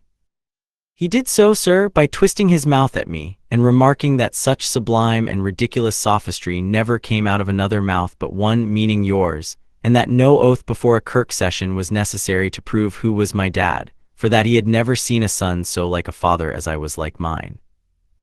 He durst not for his soul's salvation and for his daily bread which he values much more, say such a word, boy, therefore take care what you assert, said my reverend father. He said these very words and will not deny them, sir, said I. My reverend father turned about in great wrath and indignation and went away in search of John, but I kept out of the way and listened at a back window, for John was dressing the plot of ground behind the house, and I hope it was no sin in me that I did rejoice in the dialogue which took place, it being the victory of righteousness over error. Well, John, this is a fine day for your delving work. Aye, it's a tolerable day, sir. Are you thankful in heart, John, for such temporal mercies as these? I doubt we're o'er little thankfu, sir, baith for temporal and spiritual mercies, but it isna I the mayest thankfu heart that macks the greatest phrase why, the tongue. I hope there is nothing personal under that remark, John. Gin the bannet fits anybody's head, they're unco welcome to it, sir, for me. John, I do not approve of these innuendos. You have an arch malicious manner of vending your aphorisms, which the men of the world are too apt to read the wrong way, for your dark hints are sure to have one very bad meaning. Houtna, sir, it's only bad folks that think sack. They find ma bits o' jibes come hame to their hearts why a kind o' yerk, and that gars them wince. That saying is 10 times worse than the other, John. It is a manifest insult. It is just telling me to my face that you think me a bad man. A body can't help his thoughts, sir. No, but a man's thoughts are generally formed from observation. Now I should like to know, even from the mouth of a misbeliever, what part of my conduct warrants such a conclusion. Nay particular part, sir, I draw in my conclusions frae the hail o' a man's character, and I'm know that often far wrong. Well, John, and what sort of general character do you suppose mine to be? Yours is a scripture character, sir, and I'll prove it. I hope so, John. Well, which of the scripture characters do you think approximates nearest to my own? Guess, sir, guess. I wish to lead a proof. Why, if it be an Old Testament character, I hope it is Melchizedek, for at all events you cannot deny there is one point of resemblance. I, like him, am a preacher of righteousness. If it be a New Testament character, I suppose you mean the apostle of the Gentiles, of whom I am an unworthy representative. No, sir, better nor that still, and fur closer is the resemblance. When you bring me to the point, I maun speak. Ye are the just Pharisee, sir, that geet up why the poor publican to pray in the temple, and ye are acting the very same paint at this time, and saying I your heart, God, I thank thee that I am not as other men are, and in nae way like this poor misbelieving unregenerate sinner, John Barnet. I hope I may say so indeed. There now, I told you how it was, but d'ye hear, maester? Here stands the poor sinner, John Barnet, your beadle and servantman, while wadna change chances why you in the neast world, nor consciences in this, for 10 times that you possess your justification by faith and authagither. You are extremely audacious and impertinent, John, but the language of reprobation cannot affect me. I came only to ask you one question, which I desire you to answer candidly. Did you ever say to anyone that I was the boy Robert's natural father? Houtna, sir, ha, fie na, sir, I durstna say that for my life. I doubt the black stool and the sack gown, or maybe the jugs wad hae been my portion had I said sic a thing as that. Hout, fie, uncle like doings thee for a Melchizedek or a Saint Paul. John, you are a profane old man, and I desire that you will not presume to break your jests on me. Tell me, dare you say, or dare you think, that I am the natural father of that boy? Ye canna hinder me to think whatever I like, sir, nor can I hinder mysel. But did you ever say to anyone that he resembled me, and fathered himself well enough? I hae said mony a time that he resembled you, sir. Nobody can mistake that. But John, there are many natural reasons for such likenesses besides that of consanguinity. They depend much on the thoughts and affections of the mother, and it is probable that the mother of this boy, being deserted by her worthless husband, having turned her thoughts on me as likely to be her protector, may have caused this striking resemblance. It may be, sir, I cowdna say. I have known a lady, John, who was delivered of a blackamoor child, merely from the circumstance of having got a start by the sudden entrance of her negro servant, and not being able to forget him for several hours. It may be, sir, but I ken this, and I had been the laird, I wadna hae tan that story in. So then, John, you positively think from a casual likeness that this boy is my son. Man's thoughts are vanity, sir. They come unasked and gang away without a dismissal, and he canna help them. I'm neither gone to say that I think he's your son, nor that I think he's no your son. Sae ye needn't oppose me nay mair about it. Hear then my determination, John. If you do not promise to me in faith and honor that you never will say or insinuate such a thing again in your life as that that boy is my natural son, I will take the keys of the church from you and dismiss you from my service. John pulled out the keys and dashed them on the gravel at the reverend minister's feet.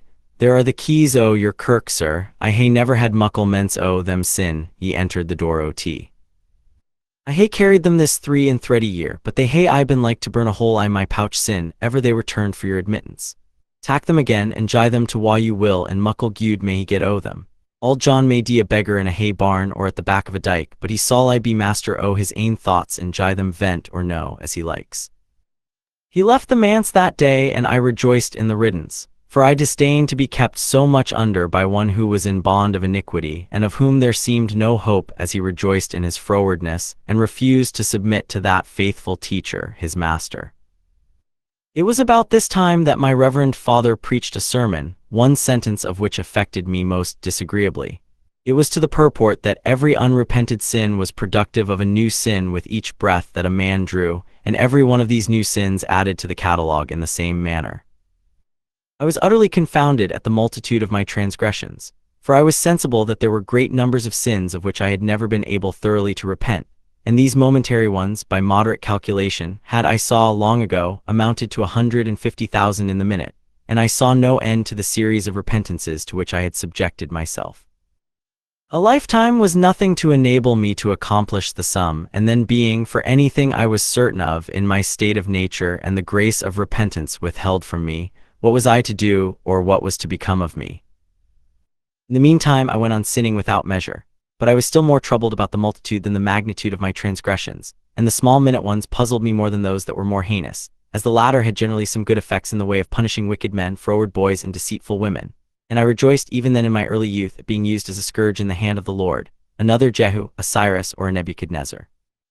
On the whole, I remember that I got into great confusion relating to my sins and repentances, and knew neither where to begin nor how to proceed, and often had great fears that I was wholly without Christ, and that I would find God a consuming fire to me. I could not help running into new sins continually, but then I was mercifully dealt with, for I was often made to repent of them most heartily, by reason of bodily chastisements received on these delinquencies being discovered. I was particularly prone to lying, and I cannot but admire the mercy that has freely forgiven me all these juvenile sins. Now that I know them all to be blotted out, and that I am an accepted person, I may the more freely confess them. The truth is that one lie always paved the way for another, from hour to hour, from day to day, and from year to year, so that I found myself constantly involved in a labyrinth of deceit, from which it was impossible to extricate myself. If I knew a person to be a godly one, I could almost have kissed his feet, but against the carnal portion of mankind I set my face continually. I esteemed the true ministers of the gospel, but the prelatic party and the preachers up of good works I abhorred, and to this hour I account them the worst and most heinous of all transgressors. There was only one boy at Mr. Witch's class who kept always the upper hand of me in every part of education. I strove against him from year to year, but it was all in vain, for he was a very wicked boy, and I was convinced he had dealings with the devil.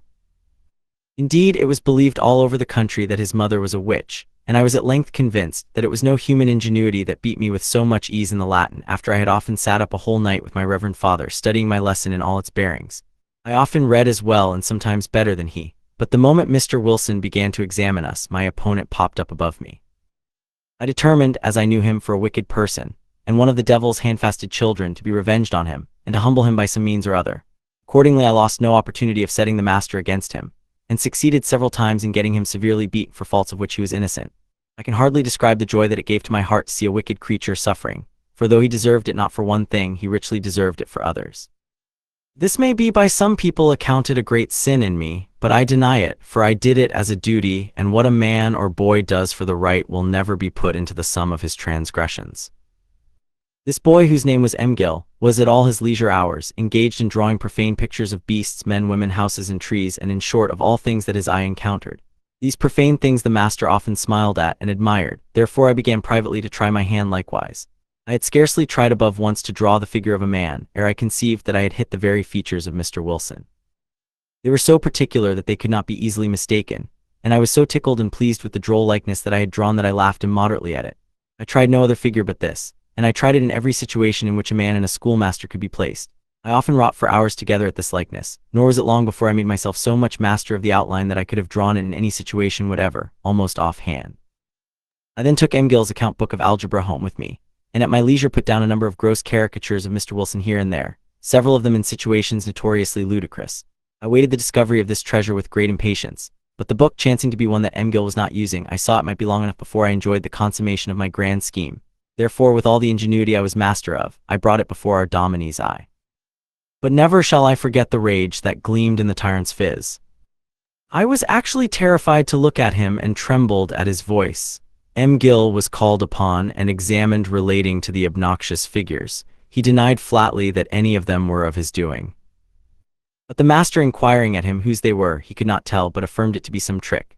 Mr. Wilson at one time began, as I thought, to hesitate, but the evidence was so strong against M. Gill that at length his solemn asseverations of innocence only proved an aggravation of his crime.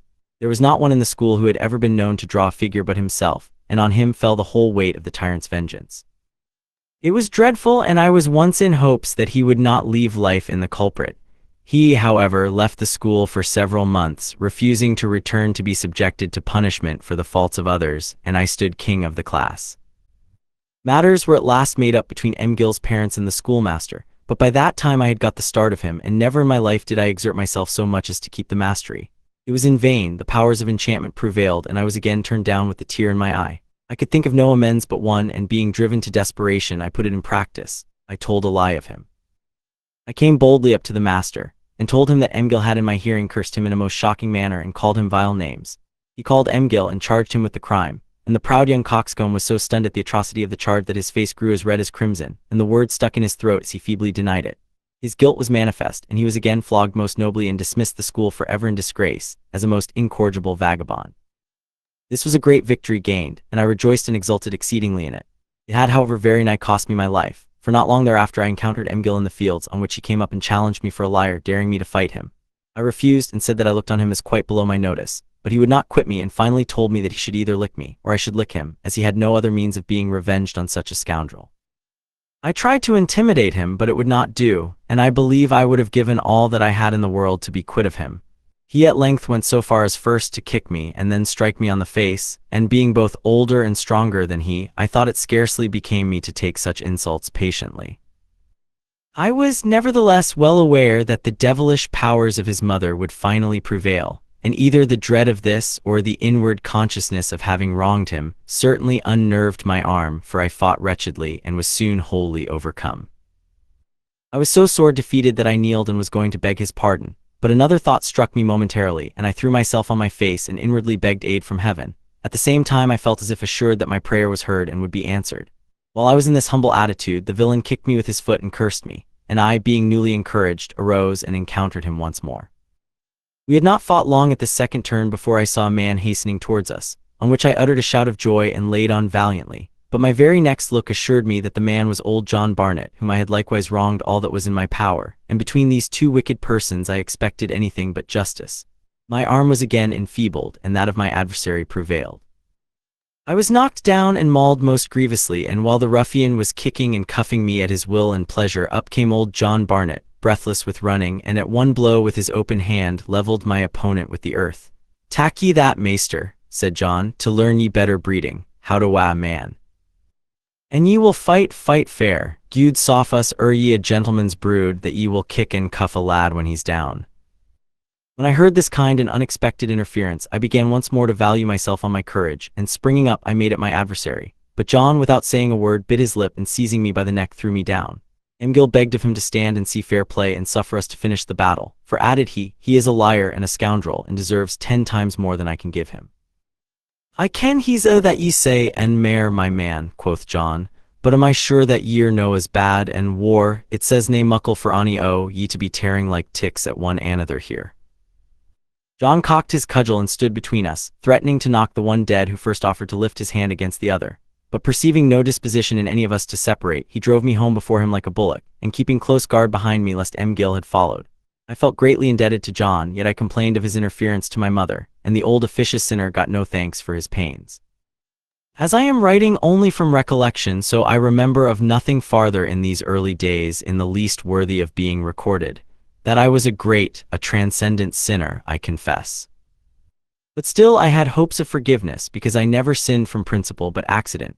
And then I always tried to repent of these sins by the slump, for individually it was impossible. And though not always successful in my endeavors, I could not help that, the grace of repentance being withheld from me, I regarded myself as in no degree accountable for the failure. Moreover, there were many of the most deadly sins into which I never fell, for I dreaded those mentioned in the Revelations as excluding sins, so that I guarded against them continually. In particular, I brought myself to despise, if not to abhor, the beauty of women, looking on it as the greatest snare to which mankind was subjected, and though young men and maidens, and even old women, my mother among the rest, taxed me with being an unnatural wretch, I gloried in my acquisition, and to this day am thankful for having escaped the most dangerous of all snares. I kept myself also free of the sins of idolatry and misbelief, both of a deadly nature, and upon the whole I think I had not then broken, that is, absolutely broken, above 4 out of the 10 commandments. But for all that I had more sense than to regard either my good works or my evil deeds as in the smallest degree influencing the eternal decrees of God concerning me, either with regard to my acceptance or reprobation.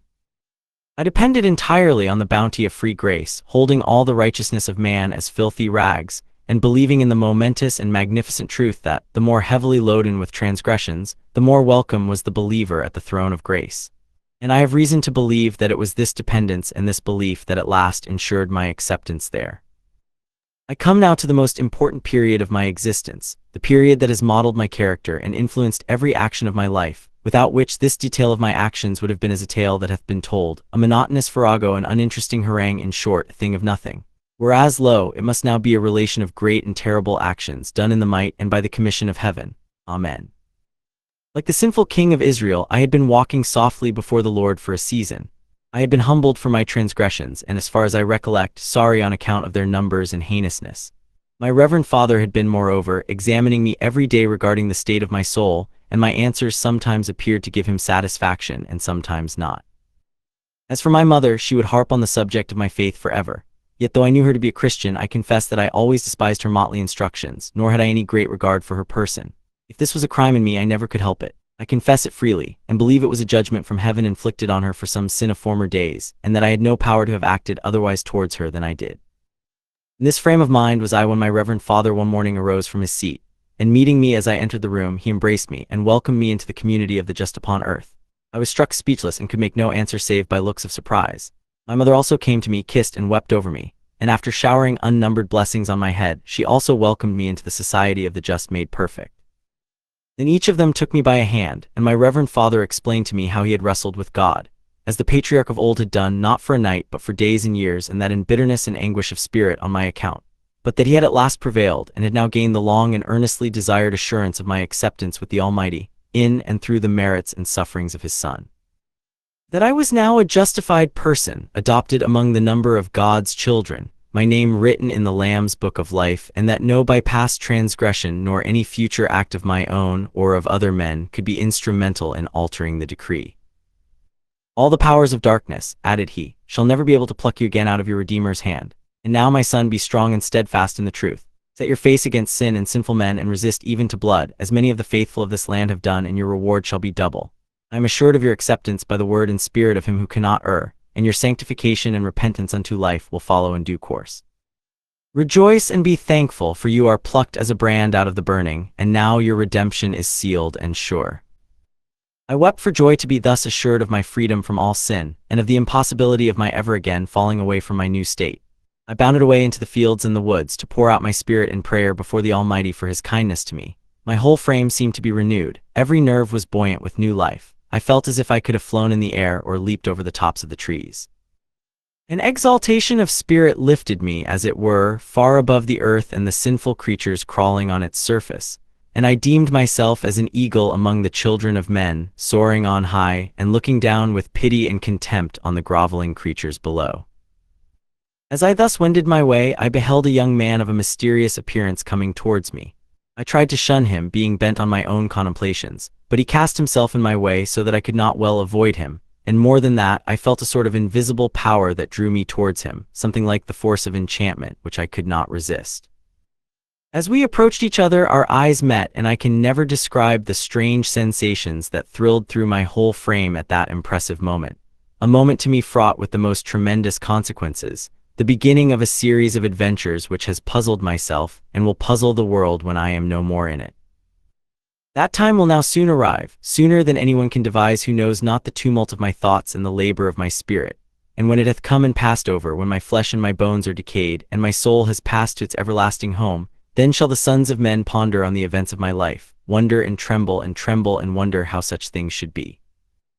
That strange youth and I approached each other in silence, and slowly, with our eyes fixed on each other's eyes, we approached till not more than a yard intervened between us, and then stood still and gazed, measuring each other from head to foot. What was my astonishment on perceiving that he was the same being as myself. The clothes were the same to the smallest item. The form was the same, the apparent age, the color of the hair, the eyes, and as far as recollection could serve me from viewing my own features in a glass, the features too were the very same. I conceived at first that I saw a vision, and that my guardian angel had appeared to me at this important era of my life. But this singular being read my thoughts and my looks, anticipating the very words that I was going to utter. "You think I am your brother," said he, "or that I am your second self. I am indeed your brother, not according to the flesh, but in my belief of the same truths and my assurance in the same mode of redemption, than which I hold nothing so great or so glorious on earth." "Then you are an associate well adapted to my present state," said I, "for this time is a time of great rejoicing in spirit to me. I am on my way to return thanks to the Most High for my redemption from the bonds of sin and misery. If you will join with me heart and hand in youthful thanksgiving, then shall we two go and worship together, but if not, go your way and I shall go mine. Ah, you little know with how much pleasure I will accompany you and join with you in your elevated devotions," said he fervently. "Your state is a state to be envied indeed, but I have been advised of it, and am come to be a humble disciple of yours, to be initiated into the true way of salvation by conversing with you, and perhaps of being assisted by your prayers."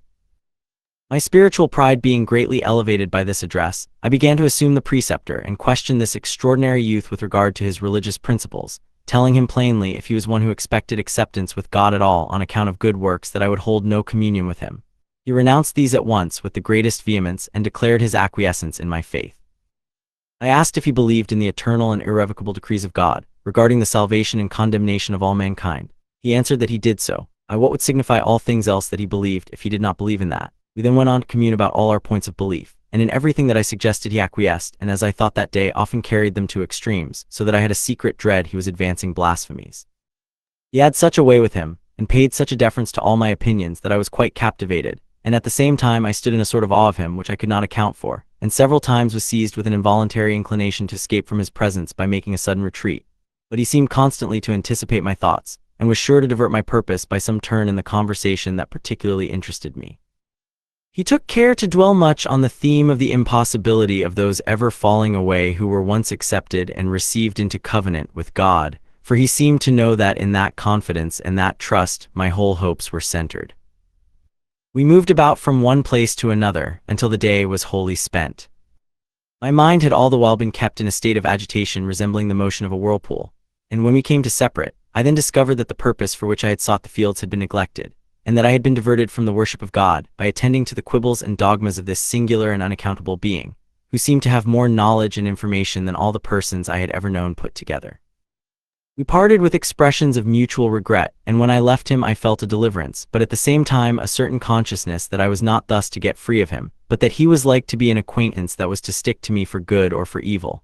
I was astonished at his acuteness and knowledge about everything, but as for his likeness to me, that was quite unaccountable.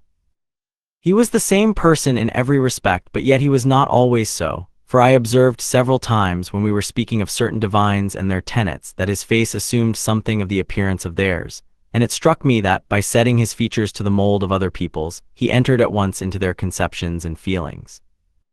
I had been greatly flattered and greatly interested by his conversation. Whether I had been the better for it or the worse, I could not tell. I had been diverted from returning thanks to my gracious Maker for his great kindness to me, and came home as I went away, but not with the same buoyancy and lightness of heart. Well may I remember the day in which I was first received into the number, and made an heir to all the privileges of the children of God, and on which I first met this mysterious associate, who from that day forth contrived to wind himself into all my affairs, both spiritual and temporal, to this day on which I am writing the account of it.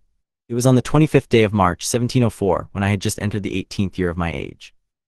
Whether it behoves me to bless God for the events of that day, or to deplore them, has been hid from my discernment, though I have inquired into it with fear and trembling, and I have now lost all hopes of ever discovering the true import of these events until that day when my accounts are to make up and reckon for in another world. When I came home, I went straight into the parlor where my mother was sitting by herself. She started to her feet and uttered a smothered scream. "What ails you, Robert?" cried she. "My dear son, what is the matter with you?" "Do you see anything the matter with me?" said I. "It appears that the ailment is with yourself, and either in your crazed head or your dim eyes, for there is nothing the matter with me." "Ah, Robert, you are ill," cried she. "You are very ill, my dear boy. You are quite changed. Your very voice and manner are changed. Ah, Jane, haste you up to the study, and tell Mr. Ringham to come here on the instant and speak to Robert." "I beseech you, woman, to restrain yourself," said I. "If you suffer your frenzy to run away with your judgment in this manner, I will leave the house."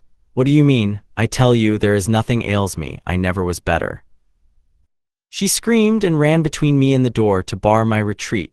In the meantime, my reverend father entered, and I have not forgot how he gazed, through his glasses, first at my mother and then at me. I imagined that his eyes burnt like candles and was afraid of him, which I suppose made my looks more unstable than they would otherwise have been. "What is all this for?" said he. "Mistress, Robert, what is the matter here?" "Oh, sir, our boy," cried my mother. "Our dear boy, Mr. Ringham. Look at him and speak to him. He is either dying or translated, sir." He looked at me with a countenance of great alarm, mumbling some sentences to himself, and then taking me by the arm as if to feel my pulse, he said with a faltering voice, "Something has indeed befallen you, either in body or mind, boy, for you are transformed since the morning that I could not have known you for the same person. Have you met with any accident?" "No." "Have you seen anything out of the ordinary course of nature?" "No." "Then Satan, I fear, has been busy with you, tempting you in no ordinary degree at this momentous crisis of your life." My mind turned on my associate for the day, and the idea that he might be an agent of the devil had such an effect on me that I could make no answer. "I see how it is," said he. "You are troubled in spirit, and I have no doubt that the enemy of our salvation has been busy with you. Tell me this, has he overcome you, or has he not?" "He has not, my dear father," said I. "In the strength of the Lord I hope I have withstood him. But indeed, if he has been busy with me, I knew it not. I have been conversant this day with one stranger only, whom I took rather for an angel of light." "It is one of the devil's most profound wiles to appear like one," said my mother. "Woman, hold thy peace," said my reverend father. "Thou pretendest to teach what thou knowest not. Tell me this, boy, did this stranger with whom you met adhere to the religious principles in which I have educated you?" "Yes, to every one of them in their fullest latitude," said I. "Then he was no agent of the wicked one with whom you held converse," said he, "for that is the doctrine that was made to overturn the principalities and powers, the might and dominion of the kingdom of darkness. Let us pray." After spending about a quarter of an hour in solemn and sublime thanksgiving, this saintly man and minister of Christ Jesus gave out that the day following should be kept by the family as a day of solemn thanksgiving, and spent in prayer and praise on account of the calling and election of one of its members, or rather for the election of that individual being revealed on earth as well as confirmed in heaven. The next day was with me a day of holy exultation. It was begun by my reverend father laying his hands upon my head and blessing me, and then dedicating me to the Lord in the most awful and impressive manner. It was in no common way that he exercised this profound rite, for it was done with all the zeal and enthusiasm of a devotee to the true cause, and a champion on the side he had espoused. He used these remarkable words, which I have still treasured up in my heart: "I give him unto thee only, to thee wholly, and to thee forever. I dedicate him unto thee, soul, body, and spirit. Not as the wicked of this world, or the hirelings of a church profanely called by thy name, do I dedicate this thy servant to thee. Not in words and form learned by rote and dictated by the limbs of Antichrist, but, Lord, I give him into thy hand, as a captain putteth a sword into the hand of his sovereign, wherewith to lay waste his enemies. May he be a two-edged weapon in thy hand, and a spear coming out of thy mouth to destroy and overcome and pass over, and may the enemies of thy church fall down before him, and be as dung to fat the land."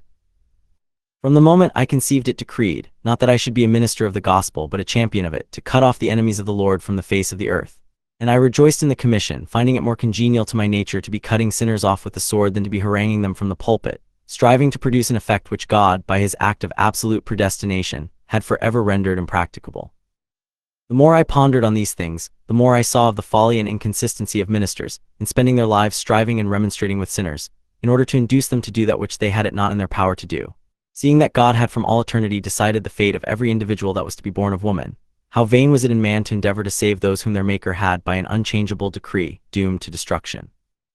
I could not disbelieve the doctrine which the best of men had taught me, and towards which he made the whole of the scriptures to bear, and yet it made the economy of the Christian world appear to me as an absolute contradiction. How much more wise would it be, thought I, to begin and cut sinners off with the sword? For till that is effected, the saints can never inherit the earth in peace. Should I be honored as an instrument to begin this great work of purification, I should rejoice in it. But then, where had I the means, or under what direction was I to begin? There was one thing clear: I was now the Lord's, and it behoved me to bestir myself in his service.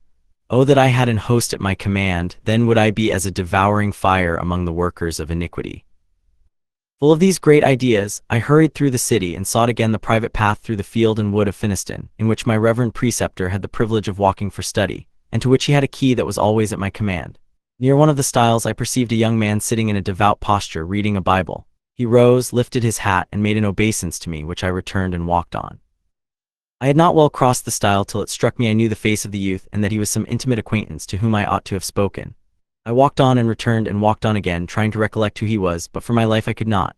There was, however, a fascination in his look and manner that drew me back towards him in spite of myself, and I resolved to go to him, if it were merely to speak and see who he was.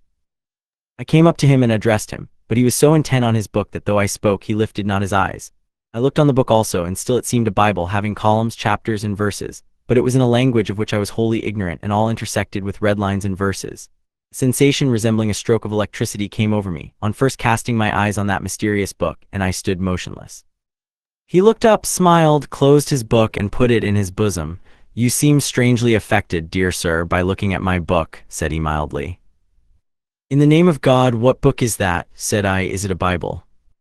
"It is my Bible, sir," said he, "but I will cease reading it, for I am glad to see you. Pray, is not this a day for holy festivity with you?" I stared in his face, but made no answer, for my senses were bewildered. "Do you not know me?" said he. "You appear to be somehow at a loss. Had not you and I some sweet communion and fellowship yesterday?"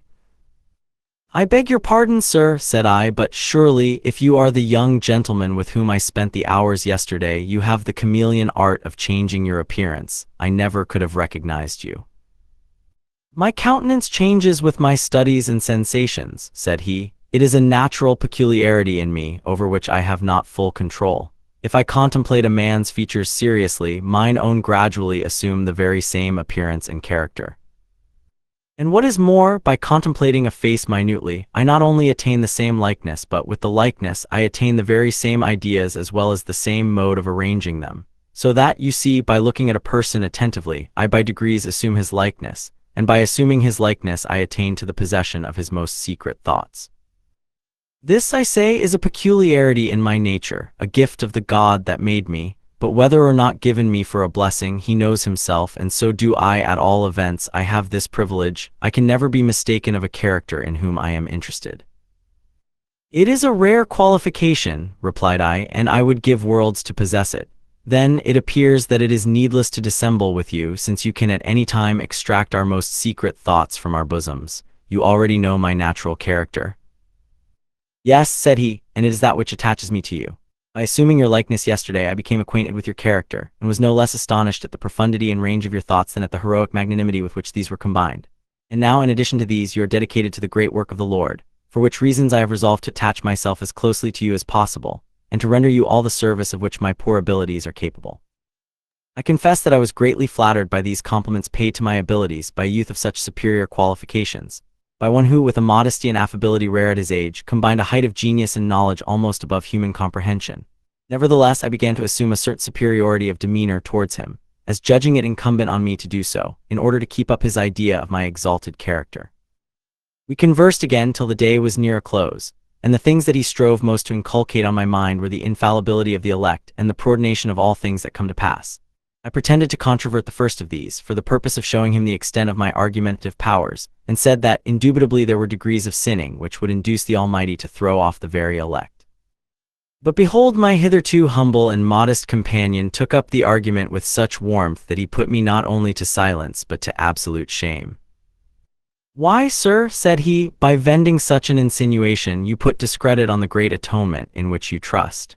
Is there not enough of merit in the blood of Jesus to save thousands of worlds if it was for these worlds that he died? Now when you know, as you do, and as every one of the elect may know of himself, that the Savior died for you, namely and particularly, dare you say that there is not enough of merit in his great atonement to annihilate all your sins, let them be as heinous and atrocious as they may? And moreover, do you not acknowledge that God hath preordained and decreed whatsoever comes to pass? Then how is it that you should deem it in your power to eschew one action of your life, whether good or evil?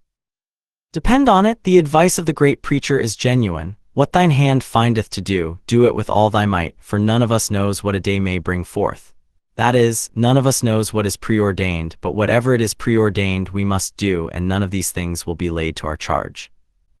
I could hardly believe that these sayings were genuine or orthodox, but I soon felt that, instead of being a humble disciple of mine, this new acquaintance was to be my guide and director, and all under the humble guise of one stooping at my feet to learn the right. He said that he saw I was ordained to perform some great action for the cause of Jesus and his church, and he earnestly coveted being a partaker with me. But he besought of me never to think it possible for me to fall from the truth or the favor of him who had chosen me, else that misbelief would balk every good work to which I set my face. There was something so flattering in all this that I could not resist it. Still, when he took leave of me, I felt it as a great relief, and yet, before the morrow, I wearied and was impatient to see him again. We carried on our fellowship from day to day, and all the while I knew not who he was, and still my mother and reverend father kept insisting that I was an altered youth, changed in my appearance, my manners, and my whole conduct. Yet something always prevented me from telling them more about my new acquaintance than I had done on the first day we met. I rejoiced in him, was proud of him, and soon could not live without him. Yet, though resolved every day to disclose the whole story of my connection with him, I had it not in my power.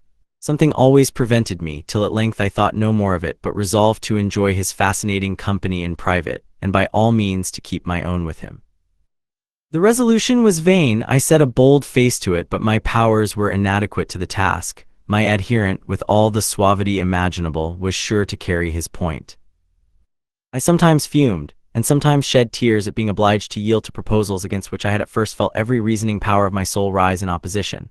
But for all that he never faded in carrying conviction along with him in effect, for he either forced me to acquiesce in his measures, and assent to the truth of his positions, or he put me so completely down that I had not a word left to advance against them. After weeks, and I may say months of intimacy, I observed, somewhat to my amazement, that we had never once prayed together, and more than that he had constantly led my attentions away from that duty, causing me to neglect it wholly. I thought this a bad mark of a man seemingly so much set on inculcating certain important points of religion, and resolved next day to put him to the test, and request him to perform that sacred duty in name of us both.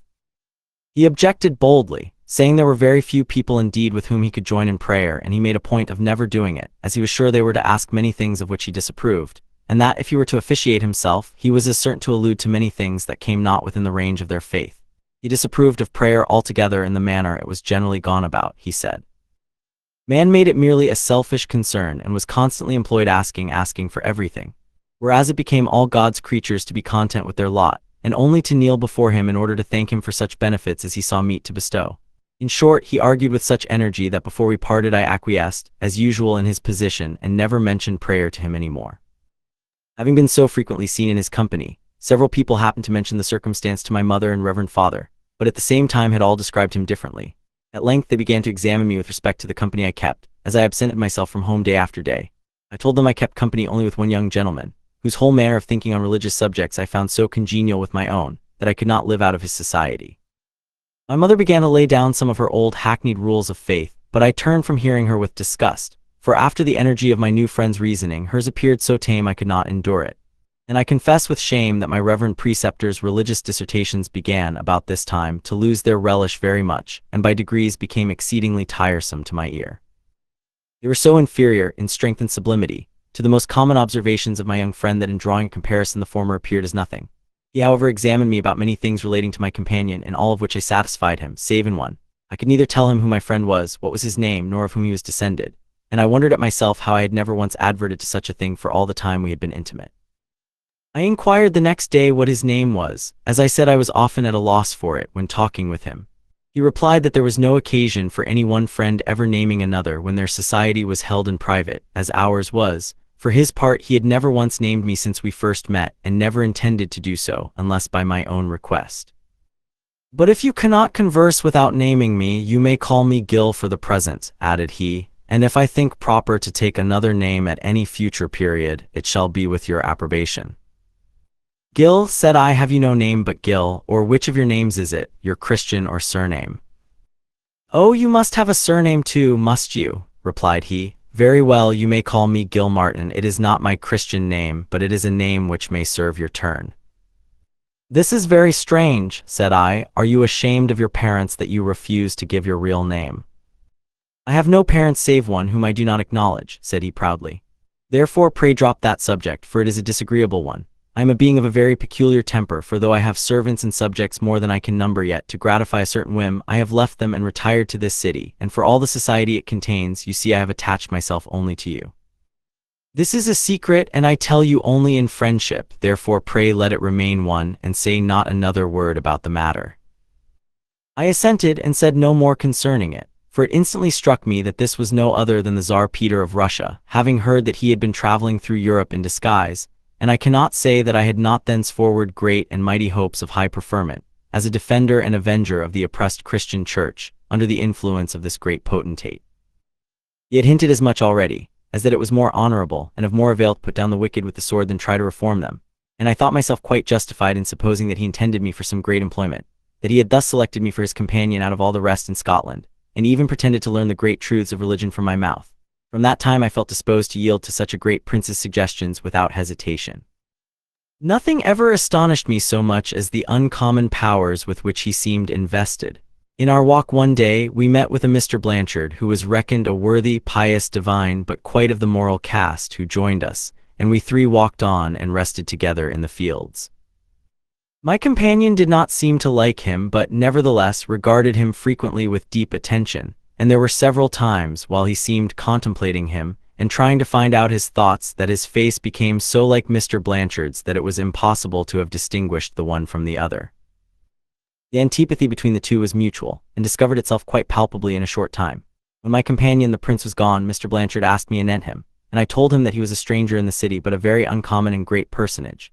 Mr. Blanchard's answer to me was as follows: "I never saw anybody I disliked so much in my life, Mr. Robert, and if it be true that he is a stranger here, which I doubt, believe me he is come for no good." "Do you not perceive what mighty powers of mind he is possessed of?" said I, "and also how clear and unhesitating he is on some of the most interesting points of divinity?" "It is for his great mental faculties that I dread him," said he. "It is incalculable what evil such a person as he may do, if so disposed. There is a sublimity in his ideas with which there is to me a mixture of terror, and when he talks of religion, he does it as one that rather dreads its truths than reverences them. He, indeed, pretends great strictness of orthodoxy regarding some of the points of doctrine embraced by the Reformed Church, but you do not seem to perceive that both you and he are carrying these points to a dangerous extremity.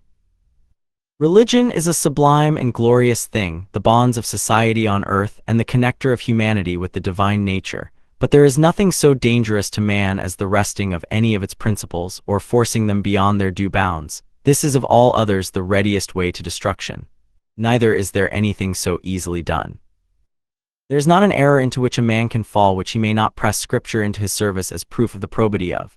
And though your boasted theologian shunned the full discussion of the subject before me, while you pressed it, I can easily see that both you and he are carrying your ideas of absolute predestination, and its concomitant appendages, to an extent that overthrows all religion and revelation together.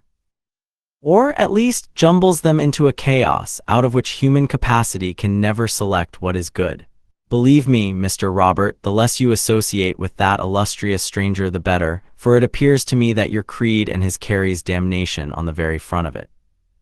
I was rather stunned at this, but pretended to smile with disdain and said it did not become youth to control age, and as I knew our principles differed fundamentally, it behoved us to drop the subject. He, however, would not drop it, but took both my principles and me fearfully to task, for Blanchard was an eloquent and powerful-minded old man, and before we parted I believe I promised to drop my new acquaintance, and was all but resolved to do it. As well might I have laid my account with shunning the light of day. He was constant to me as my shadow, and by degrees he acquired such an ascendancy over me that I never was happy out of his company, nor greatly so in it. When I repeated to him all that Mr. Blanchard had said, his countenance kindled with indignation and rage, and then by degrees his eyes sunk inward, his brow lowered so that I was awed and withdrew my eyes from looking at him. A while afterwards, as I was addressing him, I chanced to look him again in the face, and the sight of him made me start violently. He had made himself so like Mr. Blanchard that I actually believed I had been addressing that gentleman, and that I had done so in some absence of mind that I could not account for. Instead of being amused at the quandary I was in, he seemed offended. Indeed, he never was truly amused with anything. And he then asked me sullenly if I conceived such personages as he to have no other endowments than common mortals. I said I never conceived that princes or potentates had any greater share of endowments than other men, and frequently not so much.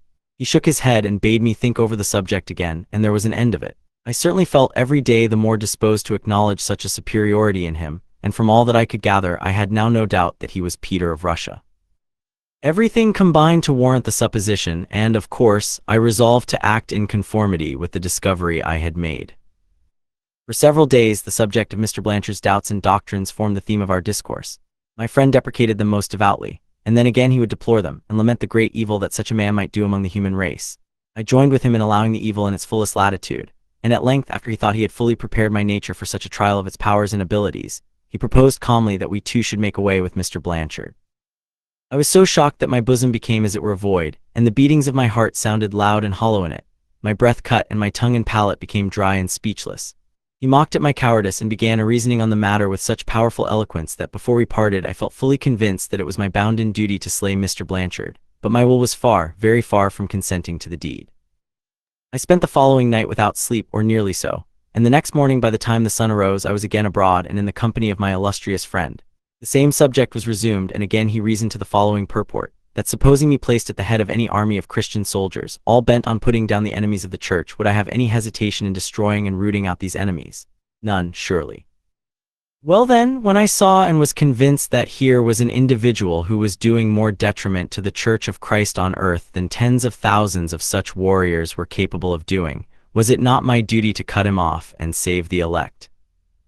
He who would be a champion in the cause of Christ and his church, my brave young friend, added he, must begin early, and no man can calculate to what an illustrious eminence small beginnings may lead. If the man Blanchard is worthy, he is only changing his situation for a better one, and if unworthy, it is better that one fall than that 1,000 souls perish. Let us be up and doing in our vocations. For me, my resolution is taken. I have but one great aim in this world, and I never for a moment lose sight of it. I was obliged to admit the force of his reasoning, for though I cannot from memory repeat his words, his eloquence was of that overpowering nature that the subtlety of other men sunk before it. And there is also little doubt that the assurance I had that these words were spoken by a great potentate who could raise me to the highest eminence, provided that I entered into his extensive and decisive measures, assisted mightily in dispelling my youthful scruples and qualms of conscience. And I thought moreover that, having such a powerful back friend to support me, I hardly needed to be afraid of the consequences. I consented, but begged a little time to think of it. He said the less one thought of a duty the better, and we parted. But the most singular instance of this wonderful man's power over my mind was that he had as complete influence over me by night as by day. All my dreams corresponded exactly with his suggestions, and when he was absent from me, still his arguments sunk deeper in my heart than even when he was present. I dreamed that night of a great triumph obtained, and though the whole scene was but dimly and confusedly defined in my vision, yet the overthrow and death of Mr. Blanchard was the first step by which I attained the eminent station I occupied. Thus, by dreaming of the event by night and discoursing of it by day, it soon became so familiar to my mind that I almost conceived it as done. It was resolved on, which was the first and greatest victory gained, for there was no difficulty in finding opportunities of cutting off a man who, every good day, was to be found walking by himself in private grounds. I went and heard him preach for 2 days, and in fact I held his tenets scarcely short of blasphemy. They were such as I had never heard before, and his congregation, which was numerous, were turning up their ears and drinking in his doctrines with the utmost delight, for they suited their carnal natures and self-sufficiency to a hair. He was actually holding it forth as a fact that it was every man's own blame if he was not saved. What horrible misconstruction! And then he was alleging and trying to prove from nature and reason that no man ever was guilty of a sinful action who might not have declined it had he so chosen. Wretched controvertist, thought I to myself 100 times, shall not the sword of the Lord be moved from its place of peace for such presumptuous, absurd testimonies as these? When I began to tell the prince about these false doctrines, to my astonishment I found that he had been in the church himself, and had every argument that the old divine had used verbatim. and he remarked on them with great concern that these were not the tenets that corresponded with his views in society, and that he had agents in every city and every land exerting their powers to put them down. I asked with great simplicity, "Are all your subjects Christians, Prince?" "All my European subjects are or deem themselves so," returned he, "and they are the most faithful and true subjects I have." Who could doubt after this that he was the Tsar of Russia? I have nevertheless had reasons to doubt of his identity since that period, and which of my conjectures is right I believe the God of heaven only knows, for I do not. I shall go on to write such things as I remember, and if anyone shall ever take the trouble to read over these confessions, such a one will judge for himself.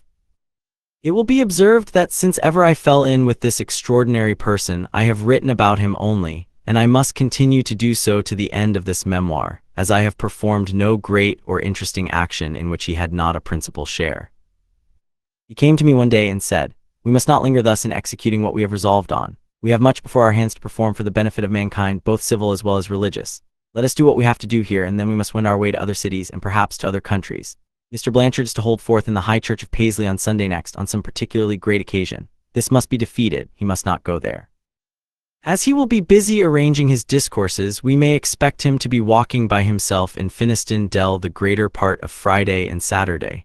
Let us go and cut him off. What is the life of a man more than the life of a lamb or any guiltless animal? It is not half so much, especially when we consider the immensity of the mischief this old fellow is working among our fellow creatures. Can there be any doubt that it is the duty of one consecrated to God to cut off such a mildew? I fear me, great sovereign, said I, that your ideas of retribution are too sanguine and too arbitrary for the laws of this country. I dispute not that your motives are great and high, but have you debated the consequences and settled the result? I have, returned B, and hold myself amenable for the action to the laws of God and of equity. As to the enactments of men, I despise them. Fain would I see the weapon of the Lord of hosts begin the work of vengeance that awaits it to do. I could not help thinking that I perceived a little derision of countenance on his face as he said this. Nevertheless, I sunk dumb before such a man, aroused myself to the task, seeing he would not have it deferred. I approved of it in theory, but my spirit stood aloof from the practice. I saw and was convinced that the elect of God would be happier and purer were the wicked and unbelievers all cut off from troubling and misleading them. But if it had not been the instigations of this illustrious stranger, I should never have presumed to begin so great a work myself. Yet though he often aroused my zeal to the highest pitch, still my heart at times shrunk from the shedding of life-blood, and it was only at the earnest and unceasing instigations of my enlightened and voluntary patron that I at length put my hand to the conclusive work. After I said all that I could say, and all had been overborne, I remember my actions and words as well as it had been yesterday. I turned round hesitatingly and looked up to heaven for direction, but there was a dimness come over my eyes that I could not see. The appearance was as if there had been a veil drawn over me so nigh that I put up my hand to feel it, and then Gilmartin, as this great sovereign was pleased to have himself called, frowned, and asked me what I was grasping at. I knew not what to say, but answered with fear and shame, I have no weapons, not one, nor know I where any are to be found. The God whom thou servest will provide these, said he, if thou provest worthy of the trust committed to thee. I looked again up into the cloudy veil that covered us and thought I beheld golden weapons of every description let down in it, but all with their points towards me. I kneeled and was going to stretch out my hand to take one when my patron seized me as I thought by the clothes and dragged me away with as much ease as I had been a lamb, saying with a joyful and elevated voice, Come, my friend, let us depart. Thou art dreaming, thou art dreaming. Rouse up all the energies of thy exalted mind, for thou art an highly favored one, and doubt thou not that he whom thou servest will be ever at thy right and left hand to direct and assist thee. These words, but particularly the vision I had seen, of the golden weapons descending out of heaven, inflamed my zeal to that height that I was as one beside himself, which my parents perceived that night and made some motions towards confining me to my room. I joined in the family prayers, and then I afterwards sung a psalm and prayed by myself, and I had good reasons for believing that that small oblation of praise and prayer was not turned to sin. But there are strange things and unaccountable agencies in nature. He only who dwells between the cherubim can unriddle them, and to him the honor must redound forever. Amen. I felt greatly strengthened and encouraged that night, and the next morning I ran to meet my companion, out of whose eye I had now no life. He rejoiced at seeing me so forward in the great work of reformation by blood, and said many things to raise my hopes of future fame and glory. And then producing 2 pistols of pure beaten gold, he held them out and proffered me the choice of one, saying, see what thy master hath provided thee." I took one of them eagerly, for I perceived at once that they were two of the very weapons that were let down from heaven in the cloudy veil, the dim tapestry of the firmament, and I said to myself, "Surely this is the will of the Lord." The little splendid and enchanting piece was so perfect, so complete, and so ready for executing the will of the donor, that I now longed to use it in his service. I loaded it with my own hand, as Gilmartin did the other, and we took our stations behind a bush of hawthorn and bramble on the verge of the wood and almost close to the walk. My patron was so acute in all his calculations that he never mistook an event. We had not taken our stand above a minute and a half till old Mr. Blanchard appeared, coming slowly on the path. When we saw this, we cowered down and leaned each of us a knee upon the ground, pointing the pistols through the bush, with an aim so steady that it was impossible to miss our victim. He came deliberately on, pausing at times so long that we dreaded he was going to turn. Gilmartin dreaded it, and I said I did, but wished in my heart that he might. He, however, came onward, and I will never forget the manner in which he came. No, I don't believe I ever can forget it, either in the narrow bounds of time or the ages of eternity. He was a broadly ill-shaped man of a rude exterior and a little bent with age. His hands were clasped behind his back and below his coat, and he walked with a slow swinging air that was very peculiar. When he paused and looked abroad on nature, the act was highly impressive. He seemed conscious of being all alone and conversant only with God and the elements of his creation. Never was there such a picture of human inadvertency. A man approaching step by step to the one that was to hurl him out of one existence into another with as much ease and indifference as the ox goeth to the stall. Hideous vision, wilt thou not be gone from my mental sight? If not, let me bear with thee as I can. When he came straight opposite to the muzzles of our pieces, Gilmartin called out "Eh!" with a short, quick sound. The old man, without starting, turned his face and breast towards us and looked into the wood, but looked over our heads. "Now," whispered my companion, and fired, but my hand refused the office, for I was not at that moment sure about becoming an assassin in the cause of Christ and his church. I thought I heard a sweet voice behind me, whispering to me to beware, and I was going to look round, when my companion exclaimed, "Coward, we are ruined." I had no time for an alternative. Gilmartin's ball had not taken effect, which was altogether wonderful, as the old man's breast was within a few yards of him. "Hilloa!" cried Blanchard, "what is that for you, dog?" And with that he came forward to look over the bush. I hesitated, as I said, and attempted to look behind me, but there was no time. The next step discovered two assassins lying in covert, waiting for blood. "Coward, we are ruined," cried my indignant friend, and that moment my piece was discharged. The effect was as might have been expected. The old man first stumbled to one side and then fell on his back. We kept our places, and I perceived my companion's eyes gleaming with an unnatural joy. The wounded man raised himself from the bank to a sitting posture, and I beheld his eyes swimming. He, however, appeared sensible, for we heard him saying in a low and rattling voice, "Alas, alas, whom have I offended that they should have been driven to an act like this? Come forth and show yourselves, that I may either forgive you before I die or curse you in the name of the Lord." He then fell a-groping with both hands on the ground, as if feeling for something he had lost manifestly in the agonies of death, and, with a solemn and interrupted prayer for forgiveness, he breathed his last. I had become rigid as a statue, whereas my associate appeared to be elevated above measure. "Arise, thou faint-hearted one, and let us be going," said he. "Thou hast done well for once, but wherefore hesitate in such a cause? This is but a small beginning of so great a work as that of purging the Christian world. But the first victim is a worthy one, and more of such lights must be extinguished immediately." We touched not our victim, nor anything pertaining to him, for fear of staining our hands with his blood, and the firing having brought 3 men within view, who were hasting towards the spot, my undaunted companion took both the pistols, and went forward as with intent to meet them, bidding me shift for myself. I ran off in a contrary direction, till I came to the foot of the Pierman's Syke, and then, running up the hollow of that, I appeared on the top of the bank as if I had been another man brought in view by hearing the shots in such a place. I had a full view of a part of what passed, though not of all. I saw my companion going straight to meet the men, apparently with a pistol in every hand, waving in a careless manner. They seemed not quite clear of meeting with him, and so he went straight on and passed between them. They looked after him and came onwards, but when they came to the old man lying stretched in his blood, then they turned and pursued my companion, though not so quickly as they might have done, and I understand that from the first they saw no more of him. Great was the confusion that day in Glasgow. The most popular of all their preachers of morality was what they called murdered in cold blood, and a strict and extensive search was made for the assassin. Neither of the accomplices was found, however, that is certain, nor was either of them so much as suspected, but another man was apprehended under circumstances that warranted suspicion. This was one of the things that I witnessed in my life which I never understood, and it surely was one of my patron's most dexterous tricks, for I must still say what I have thought from the beginning, that like him there never was a man created. The young man who was taken up was a preacher, and it was proved that he had purchased firearms in town and gone out with them that morning. But the far greatest mystery of the whole was that two of the men, out of the three who met my companion, swore that that unfortunate preacher was the man whom they met with a pistol in each hand, fresh from the death of the old divine. The poor fellow made a confused speech himself, which there is not the least doubt was quite true, but it was laughed to scorn, and an expression of horror ran through both the hearers and jury. I heard the whole trial, and so did Gil Martin, but we left the journeyman preacher to his fate, and from that time forth I have had no faith in the justice of criminal trials. If once a man is prejudiced on one side, he will swear anything in support of such prejudice.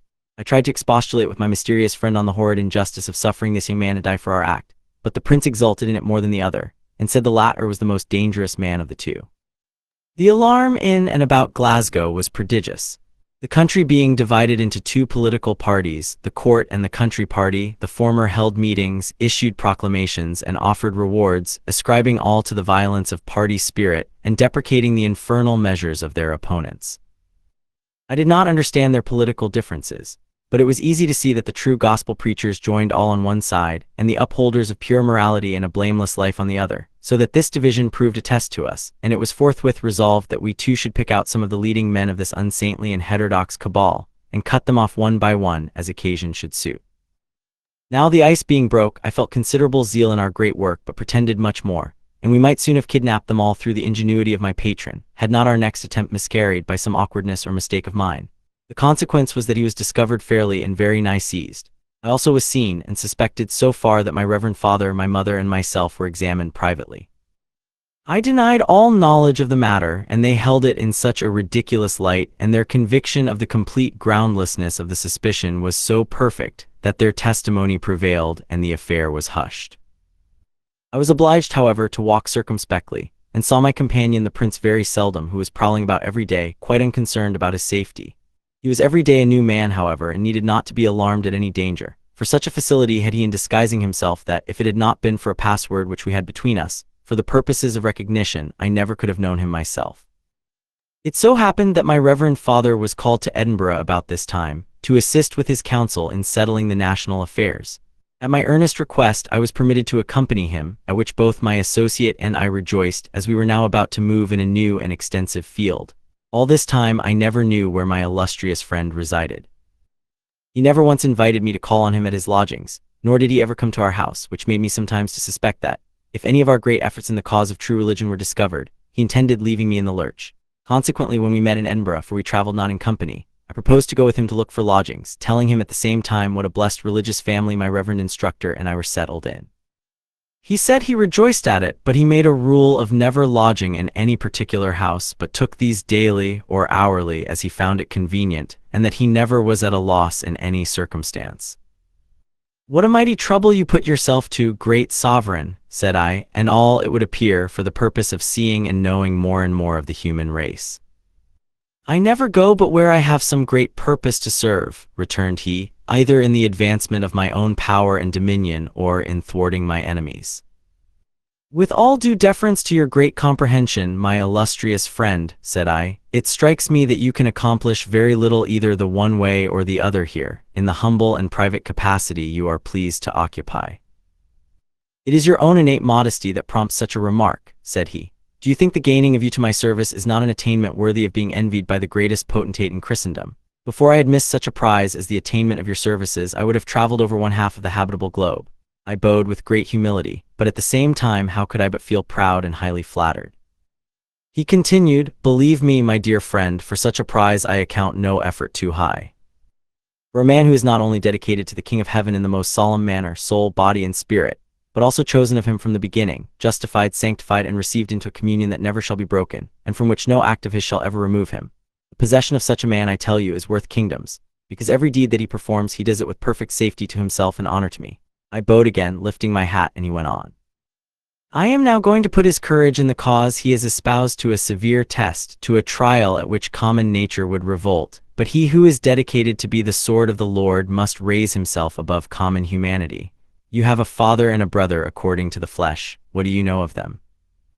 I am sorry to say I know nothing good, said I. They are reprobates, castaways, beings devoted to the wicked one, and like him, workers of every species of iniquity with greediness.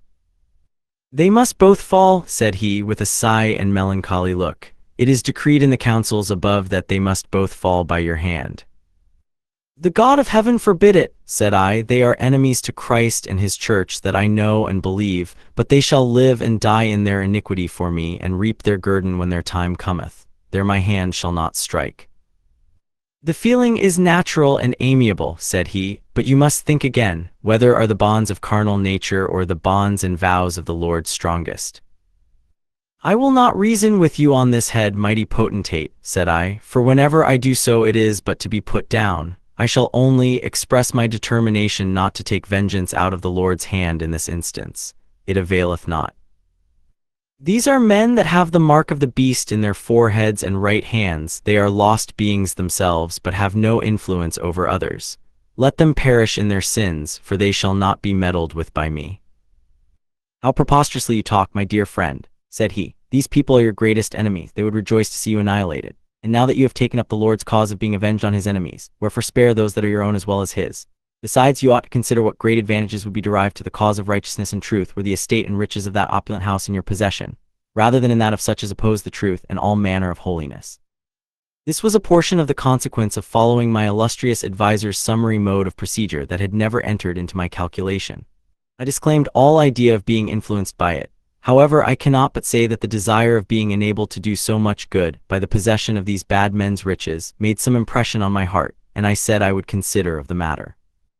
I did consider it, and that right seriously as well as frequently, and there was scarcely an hour in the day on which my resolves were not animated by my great friend, till at length I began to have a longing desire to kill my brother in particular. Should any man ever read this scroll, he will wonder at this confession and deem it savage and unnatural. So it appeared to me at first, but a constant thinking of an event changes every one of its features. I have done all for the best, and as I was prompted by one who knew right and wrong much better than I did. I had a desire to slay him, it is true, and such a desire too as a thirsty man has to drink. But at the same time, this longing desire was mingled with a certain terror, as if I had dreaded that the drink for which I longed was mixed with deadly poison. My mind was so much weakened, or rather softened about this time, that my faith began a little to give way, and I doubted most presumptuously of the least tangible of all Christian tenets, namely, of the infallibility of the elect. I hardly comprehended the great work I had begun, and doubted of my own infallibility, or that of any created being. But I was brought over again by the unwearied diligence of my friend to repent of my backsliding, and view once more the superiority of the Almighty's counsels in its fullest latitude. Amen. I prayed very much in secret about this time, and that with great fervor of spirit as well as humility, and my satisfaction at finding all my requests granted is not to be expressed. My illustrious friend still continuing to sound in my ears the imperious duty to which I was called, of making away with my sinful relations, and quoting many parallel actions out of the Scriptures, and the writings of the Holy Fathers of the pleasure the Lord took in such as executed his vengeance on the wicked, I was obliged to acquiesce in his measures, though with certain limitations. It was not easy to answer his arguments, and yet I was afraid that he soon perceived a leaning to his will on my part. If the acts of Jehu, in rooting out the whole house of his master, were ordered and approved of by the Lord, said he, would it not have been more praiseworthy if one of Ahab's own sons had stood up for the cause of the God of Israel, and rooted out the sinners and their idols out of the land? It would certainly, said I, to our duty to God all other duties must yield. Go thou then, and do likewise, said he.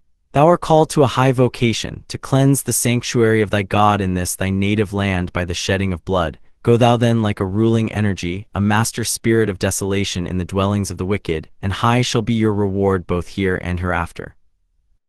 My heart now panted with eagerness to look my brother in the face, on which my companion, who was never out of the way, conducted me to a small square in the suburbs of the city, where there were a number of young noblemen and gentlemen playing at a vain, idle, and sinful game, at which there was much of the language of the accursed going on, and among these blasphemers he instantly pointed out my brother to me. I was fired with indignation at seeing him in such company and so employed, and I placed myself close beside him to watch all his motions, listen to his words, and draw inferences from what I saw and heard. In what a sink of sin was he wallowing! I resolved to take him to task, and if he refused to be admonished, to inflict on him some condign punishment. And knowing that my illustrious friend and director was looking on, I resolved to show some spirit. Accordingly, I waited until I heard him profane his maker's name 3 times, and then my spiritual indignation being roused above all restraint, I went up and kicked him. Yes, I went boldly up and struck him with my foot, and meant to have given him a more severe blow than it was my fortune to inflict. It had, however, the effect of rousing up his corrupt nature to quarreling and strife, instead of taking the chastisement of the Lord in humility and meekness. He ran furiously against me in the choler that is always inspired by the wicked one, but I overthrew him by reason of impeding the natural and rapid progress of his unholy feet running to destruction.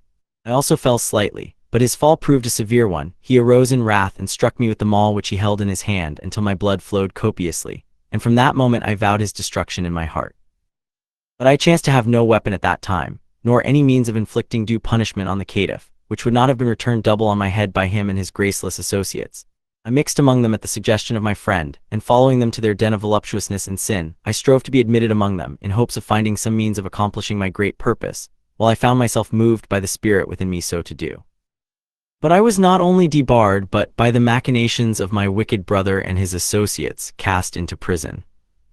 I was not sorry at being thus honored to suffer in the cause of righteousness and at the hands of sinful men, and, as soon as I was alone, I betook myself to prayer, deprecating the long-suffering of God towards such horrid sinners. My jailer came to me and insulted me. He was a rude, unprincipled fellow, partaking of the loose and carnal manners of the age, but I remembered of having read in the cloud of witnesses of such men formerly having been converted by the imprisoned saints. So I set myself with all my heart to bring about this man's repentance and reformation. "Fat the deal are ye yewling and praying that gate for, man?" said he, coming angrily in. "I thought the days o' praying prisoners had been o'er. We hath rotha them ain'ts, and they were the poorest and the blackest bargains that ever poor jailers saw. Jye up your crooning, or I'll pit you to an in-by place where ye sall get plenty o' tea." "Friend," said I am making my appeal at the bar where all human actions are seen and judged, and where you shall not be forgot, sinful as you are. Go in peace, and let me be." "Hae ye nobody nearer hand hame to mak your appeal to, man?" said he, "because in ye haena, I dread you and me may be unco weel acquainted by and by." I then opened up the mysteries of religion to him in a clear and perspicuous manner, but particularly the great doctrine of the election of grace, and then I added, "Now, friend, you must tell me if you pertain to this chosen number. It is in every man's power to ascertain this, and it is every man's duty to do it." "And fat the better wad you be for the kenning o' this man," said he. "Because, if you are one of my brethren, I will take you into sweet communion and fellowship," returned I, "but, if you belong to the unregenerate, I have a commission to slay you." "The deal you hae callant," said he, gaping and laughing. "And pray now, fa was it that gie you can a bra commission?" "My commission is sealed by the signet above," said I, "and that I will let you and all sinners know. I am dedicated to it by the most solemn vows and engagements. I am the sword of the Lord, and famine and pestilence are my sisters. Woe then to the wicked of this land, for they must fall down dead together, that the church may be purified." "Oof, I see how it is," said he. "Yours is a very broad commission, but you will have the small opportunity of carrying it through here. Take my advising and write a bit of a letter to your friends, and I will send it, for this is no place for such a great man. If you cannot steady your hand to write, as I see you have been at your great work, a word of a mouth may do, for I do assure you this is not the place at all of any in the world for your operations." The man apparently thought I was deranged in my intellect. He could not swallow such great truths at the first morsel. So I took his advice and sent a line to my reverend father, who was not long in coming, and great was the jailer's wonderment when he saw all the great Christian noblemen of the land sign my bond of freedom. My reverend father took this matter greatly to heart, and bestirred himself in the good cause till the transgressors were ashamed to show their faces. My illustrious companion was not idle. I wondered that he came not to me in prison nor at my release, but he was better employed in stirring up the just to the execution of God's decrees, and he succeeded so well that my brother and all his associates had nearly fallen victims to their wrath. But many were wounded, bruised, and imprisoned, and much commotion prevailed in the city. For my part, I was greatly strengthened in my resolution by the anathemas of my reverend father, who privately, that is in a family capacity in his prayers, gave up my father and brother according to the flesh to Satan, making it plain to all my senses of perception that they were being given up of God, to be devoured by fiends of men at their will and pleasure, and that whosoever should slay them would do God good service. The next morning my illustrious friend met me at an early hour, and he was greatly overjoyed at hearing my sentiments now chime so much in unison with his own. I said, I longed for the day and the hour that I might look my brother in the face at Gilgal, and visit on him the iniquity of his father and himself, for that I was now strengthened and prepared for the deed. "I have been watching the steps and movements of the profligate one," said he, "and lo, I will take you straight to his presence. Let your heart be as the heart of the lion, and your arms strong as the shekels of brass, and swift to avenge as the bolt that descendeth from heaven, for the blood of the just and the good hath long flowed in Scotland. But already is the day of their avengement begun. The hero is at length arisen, who shall send all such as bear enmity to the true church, or trust in works of their own, to Tophet." Thus encouraged, I followed my friend, who led me directly to the same court in which I had chastised the miscreant on the foregoing day. And behold, there was the same group again assembled. They eyed me with terror in their looks as I walked among them, and eyed them with looks of disapprobation and rebuke. And I saw that the very eye of a chosen one lifted on these children of Belial was sufficient to dismay and put them to flight. I walked aside to my friend, who stood at a distance looking on, and he said to me, "What thinkest thou now?" And I answered in the words of the venal prophet, "Lo now, if I had a sword into mine hand, I would even kill him." "Wherefore lackest thou it?" said he. "Dost thou not see that they tremble at thy presence, knowing that the avenger of blood is among them?" My heart was lifted up on hearing this, and again I strode into the midst of them, and eyeing them with threatening looks, they were so much confounded that they abandoned their sinful pastime, and fled everyone to his house. This was a palpable victory gained over the wicked, and I thereby knew that the hand of the Lord was with me. My companion also exulted and said, "Did not I tell thee? Behold, thou dost not know one half of thy might, or of the great things thou art destined to do. Come with me, and I will show thee more than this, for these young men cannot subsist without the exercises of sin. I listened to their counsels, and I know where they will meet again." Accordingly, he led me a little farther to the south, and we walked aside till by degrees we saw some people begin to assemble, and in a short time we perceived the same group stripping off their clothes to make them more expert in the practice of madness and folly. Their game was begun before we approached, and so also were the oaths and cursing. I put my hands in my pockets and walked with dignity and energy into the midst of them. It was enough. Terror and astonishment seized them. A few of them cried out against me, but their voices were soon hushed amid the murmurs of fear. One of them, in the name of the rest, then came and besought of me to grant them liberty to amuse themselves. But I refused peremptorily, dared the whole multitude so much as to touch me with one of their fingers, and dismissed them in the name of the Lord. Again they all fled and dispersed at my eye, and I went home in triumph, escorted by my friend and some well-meaning young Christians, who however had not learned to deport themselves with soberness and humility. But my ascendancy over my enemies was great indeed. For wherever I appeared I was hailed with approbation, and wherever my guilty brother made his appearance he was hooted and held in derision, till he was forced to hide his disgraceful head and appear no more in public. Immediately after this I was seized with a strange distemper, which neither my friends nor physicians could comprehend, and it confined me to my chamber for many days. But I knew myself that I was bewitched, and suspected my father's reputed concubine of the deed. I told my fears to my reverend protector, who hesitated concerning them, but I knew by his words and looks that he was conscious I was right. I generally conceived myself to be two people. When I lay in bed, I deemed there were two of us in it. When I sat up, I always beheld another person, and always in the same position from the place where I sat or stood, which was about 3 paces off me towards my left side. It mattered not how many or how few were present. This my second self was sure to be present in his place, and this occasioned a confusion in all my words and ideas that utterly astounded my friends, who all declared that instead of being deranged in my intellect, they had never heard my conversation manifest so much energy or sublimity of conception. But for all that, over the singular delusion that I was two persons, my reasoning faculties had no power. The most perverse part of it was that I rarely conceived myself to be any of the two persons. I thought for the most part that my companion was one of them, and my brother the other, and I found that, to be obliged to speak and answer in the character of another man was a most awkward business at the long run. Who can doubt from this statement that I was bewitched, and that my relatives were at the ground of it?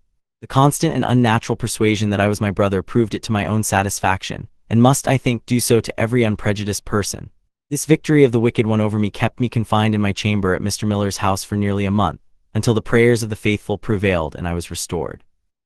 I knew it was a chastisement for my pride, because my heart was lifted up at my superiority over the enemies of the church. Nevertheless, I determined to make short work with the aggressor, that the righteous might not be subjected to the effect of his diabolical arts again. I say I was confined a month. I beg he that readeth to take note of this, that he may estimate how much the word or even the oath of a wicked man is to depend on.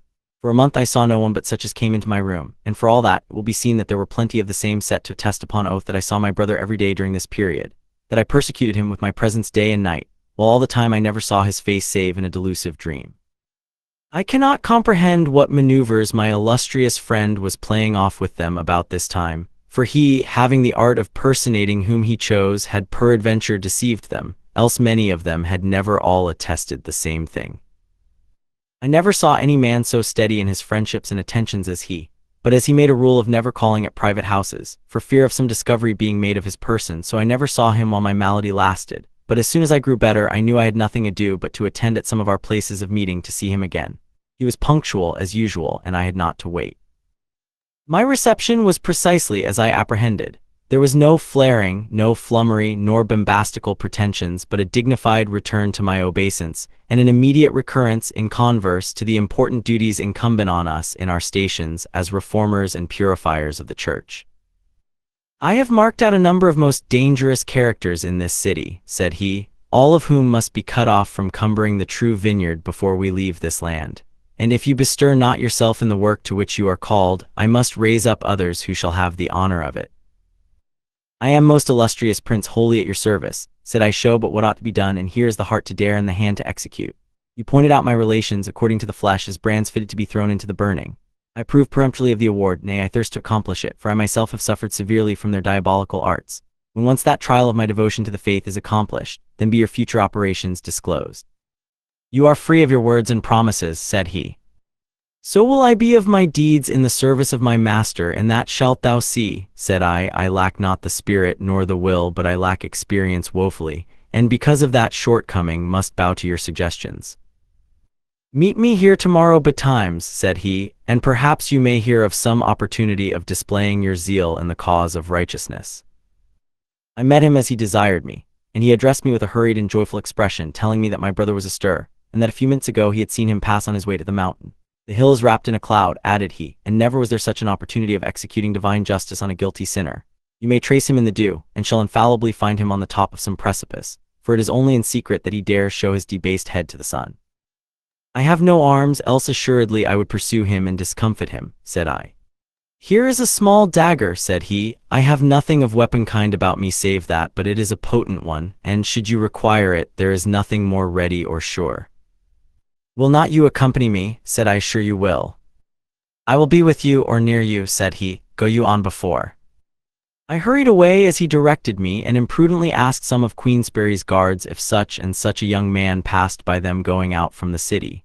I was answered in the affirmative, and till then had doubted of my friend's intelligence. It was so inconsistent with a profligate's life to be so early astir. When I got the certain intelligence that my brother was before me, I fell a-running, scarcely knowing what I did, and looking several times behind me, I perceived nothing of my zealous and arbitrary friend. The consequence of this was that, by the time I reached St. Anthony's Well, my resolution began to give way. It was not my courage, for now that I had once shed blood in the cause of the true faith, I was exceedingly bold and ardent, but whenever I was left to myself, I was subject to sinful doubtings. These always hankered on one point. I doubted if the elect were infallible, and if the Scripture promises to them were binding in all situations and relations. I confessed this, and that it was a sinful and shameful weakness in me, but my nature was subject to it, and I could not eschew it. I never doubted that I was one of the elect myself, for besides the strong inward and spiritual conviction that I possessed, I had my kind Father's assurance, and these had been revealed to him in that way and measure that they could not be doubted. In this desponding state, I sat myself down on a stone and bethought me of the rashness of my undertaking. I tried to ascertain, to my own satisfaction, whether or not I really had been commissioned of God to perpetrate these crimes in his behalf, for, in the eyes and by the laws of men, they were great and crying transgressions. While I sat pondering on these things, I was involved in a veil of white misty vapor, and looking up to heaven, I was just about to ask direction from above, when I heard as it were a still small voice close by me, which uttered some words of derision and chiding. I looked intensely in the direction whence it seemed to come, and perceived a lady robed in white, who hastened towards me. She regarded me with a severity of look and gesture that appalled me so much I could not address her, but she waited not for that, but coming close to my side said, without stopping, "Preposterous wretch, how dare you lift your eyes to heaven with such purposes in your heart? Escape homewards and save your soul, or farewell forever." These were all the words that she uttered, as far as I could ever recollect, but my spirits were kept in such a tumult that morning that something might have escaped me. I followed her eagerly with my eyes, but in a moment she glided over the rocks above the holy well and vanished. I persuaded myself that I had seen a vision, and that the radiant being that had addressed me was one of the good angels or guardian spirits, commissioned by the Almighty to watch over the steps of the just. My first impulse was to follow her advice and make my escape home, for I thought to myself, how is this interested and mysterious foreigner a proper judge of the actions of a free Christian? The thought was hardly framed, nor had I moved in a retrograde direction 6 steps when I saw my illustrious friend and great adviser descending the ridge towards me with hasty and impassioned strides. My heart fainted within me, and when he came up and addressed me, I looked as one caught in a trespass. "What hath detained thee, thou desponding trifler?" said he. "Verily now shall the golden opportunity be lost which may never be recalled. I have traced the reprobate to his sanctuary in the cloud, and lo, he is perched on the pinnacle of a precipice 100 fathoms high. One catch with thy foot or toss with thy finger shall throw him from thy sight into the foldings of the cloud, and he shall be no more seen till found at the bottom of the cliff dashed to pieces. Make haste, therefore, thou loiterer, if thou wouldst ever prosper and rise to eminence in the work of thy Lord and Master." "I go no farther in this work," said I, "for I have seen a vision that has reprimanded the deed." "A vision," said he, "was it that wench who descended from the hill?" "The being that spake to me and warned me of my danger was indeed in the form of a lady," said I.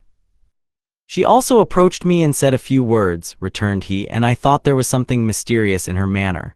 "Pray, what did she say? For the words of such a singular message and from such a messenger ought to be attended to." If I understood her aright, she was chiding us for our misbelief and preposterous delay. I recited her words, but he answered that I had been in a state of sinful doubting at the time, and it was to these doubtings she had adverted. In short, this wonderful and clear-sighted stranger soon banished all my doubts and despondency, making me utterly ashamed of them, and again I set out with him in the pursuit of my brother. He showed me the traces of his footsteps in the dew, and pointed out the spot where I should find him. "You have nothing more to do than go softly down behind him," said he, "which you can do to within an ell of him without being seen, then rush upon him and throw him from his seat where there is neither footing nor hold. I will go meanwhile and amuse his sight by some exhibition in the contrary direction, and he shall neither know nor perceive who had done him this kind office. For exclusive of more weighty concerns, be assured of this, that the sooner he falls, the fewer crimes will he have to answer for, and his estate in the other world will be proportionally more tolerable than if he spent a long unregenerate life steeped in iniquity to the loathing of the soul." "Nothing can be more plain or more pertinent," said I, "therefore I fly to perform that which is both a duty towards God and towards man." "You shall yet rise to great honor and preferment," said he. "I value it not, provided I do honor and justice to the cause of my master here," said I. "You shall be lord of your father's riches and domains," added he. "I disclaim and deride every selfish motive thereto relating," said I, "further than as it enables me to do good." "Aye, but that is a great and a heavenly consideration, that longing for ability to do good," said he, and as he said so, I could not help remarking a certain derisive exultation of expression which I could not comprehend. And indeed I have noted this very often in my illustrious friend, and sometimes mentioned it civilly to him, but he has never failed to disclaim it. On this occasion I said nothing, but concealing his poniard in my clothes, I hasted up the mountain, determined to execute my purpose before any misgivings should again visit me, and I never had more ado than in keeping firm my resolution. I could not help my thoughts, and there are certain trains and classes of thoughts that have great power in enervating the mind. I thought of the awful thing of plunging a fellow creature from the top of a cliff into the dark and misty void below, of his being dashed to pieces on the protruding rocks, and of hearing his shrieks as he descended the cloud, and beheld the shag points on which he was to alight. Then I thought of plunging a soul so abruptly into hell, or at the best, sending it to hover on the confines of that burning abyss, of its appearance at the bar of the Almighty to receive its sentence. And then I thought, will there not be a sentence pronounced against me there by a jury of the just made perfect, and written down in the registers of heaven? These thoughts, I say, came upon me unasked, and instead of being able to dispel them, they mustered upon the summit of my imagination in thicker and stronger array. And there was another that impressed me in a very particular manner, though I have reason to believe not so strongly as those above writ. It was this: what if I should fail in my first effort? Will the consequence not be that I am tumbled from the top of the rock myself? And then all the feelings anticipated with regard to both body and soul must happen to me. This was a spine-breaking reflection, and yet, though the probability was rather on that side, my zeal in the cause of godliness was such that it carried me on, maugre all danger and dismay. I soon came close upon my brother, sitting on the dizzy pinnacle, with his eyes fixed steadfastly in the direction opposite to me. I descended the little green ravine behind him with my feet foremost, and every now and then raised my head and watched his motions. His posture continued the same, until at last I came so near him I could have heard him breathe if his face had been towards me. I laid my cap aside and made me ready to spring upon him and push him over. I could not for my life accomplish it, I do not think it was that I durst not. I have always felt my courage equal to anything in a good cause. But I had not the heart or something that I ought to have had. In short, it was not done in time as it easily might have been. These thoughts are hard enemies wherewith to combat, and I was so grieved that I could not effect my righteous purpose that I laid me down on my face and shed tears. Then again I thought of what my great enlightened friend and patron would say to me, and again my resolution rose indignant and indissoluble save by blood. I arose on my right knee and left foot, and had just begun to advance the ladder forward. The next step my great purpose had been accomplished, and the culprit had suffered the punishment due to his crimes. But what moved him I knew not. In the critical moment he sprung to his feet, and dashing himself furiously against me, he overthrew me at the imminent peril of my life. I disencumbered myself by main force and fled, but he overhied me, knocked me down, and threatened with dreadful oaths to throw me from the cliff. After I was a little recovered from the stunning blow, I aroused myself to the combat, and though I do not recollect the circumstances of that deadly scuffle very minutely, I know that I vanquished him so far as to force him to ask my pardon and crave a reconciliation. I spurned at both and left him to the chastisements of his own wicked and corrupt heart. My friend met me again on the hill and derided me in a haughty and stern manner for my imbecility and want of decision. I told him how nearly I had effected my purpose and excused myself as well as I was able. On this, seeing me bleeding, he advised me to swear the peace against my brother and have him punished in the meantime, he being the first aggressor. I promised compliance and we parted, for I was somewhat ashamed of my failure, and was glad to be quit for the present of one of whom I stood so much in awe. When my reverend father beheld me bleeding a second time by the hand of a brother, he was moved to the highest point of displeasure, and, relying on his high interest and the justice of his cause, he brought the matter at once before the courts. My brother and I were first examined face to face. His declaration was a mere romance. Mine was not the truth, but as it was by the advice of my reverend father and that of my illustrious friend, both of whom I knew to be sincere Christians and true believers, that I gave it, I conceived myself completely justified on that score. I said I had gone up into the mountain early on the morning to pray, and had withdrawn myself for entire privacy into a little sequestered dell, had laid aside my cap, and was in the act of kneeling when I was rudely attacked by my brother, knocked over and nearly slain. They asked my brother if this was true. He acknowledged that it was, that I was bareheaded and in the act of kneeling when he ran foul of me without any intent of doing so. But the judge took him to task on the improbability of this and put the profligate sore out of countenance. The rest of his tale told still worse, insomuch that he was laughed at by all present, for the judge remarked to him that, granting it was true that he had at first run against me on an open mountain and overthrown me by accident, how was it that after I had extricated myself and fled, that he had pursued, overtaken, and knocked me down a second time? Would he pretend that all that was likewise by chance? The culprit had nothing to say for himself on this head, and I shall not forget my exultation and that of my reverend father when the sentence of the judge was delivered. It was that my wicked brother should be thrown into prison and tried on a criminal charge of assault and battery, with the intent of committing murder. This was a just and righteous judge, and saw things in their proper bearings, that is, he could discern between a righteous and a wicked man, and then there could be no doubt as to which of the two were acting right and which wrong. Had I not been sensible that a justified person could do nothing wrong, I should not have been at my ease concerning the statement I had been induced to give on this occasion. I could easily perceive that by rooting out the weeds from the garden of the church I heightened the growth of righteousness, but as to the tardy way of giving false evidence on matters of such doubtful issue, I confess I saw no great propriety in it from the beginning, but I now only moved by the will and mandate of my illustrious friend. I had no peace or comfort when out of his sight, nor have I ever been able to boast of much in his presence, so true is it that a Christian's life is one of suffering. My time was now much occupied, along with my reverend preceptor, in making ready for the approaching trial as the prosecutors. Our counsel assured us of a complete victory, and that banishment would be the mildest award of the law on the offender. Mark how different was the result. From the shifts and ambiguities of a wicked bench who had a fellow feeling of iniquity with the defenders, my suit was lost, the graceless libertine was absolved, and I was incarcerated and bound over to keep the peace with heavy penalties before I was set at liberty. I was exceedingly disgusted at this issue, and blamed the counsel of my friend to his face. He expressed great grief and expatiated on the wickedness of our judicatories, adding, "I see I cannot depend on you for quick and summary measures, but for your sake I shall be revenged on that wicked judge, and that you shall see in a few days. The Lord Justice Clerk died that same week. But he died in his own house and his own bed, and by what means my friend effected it I do not know.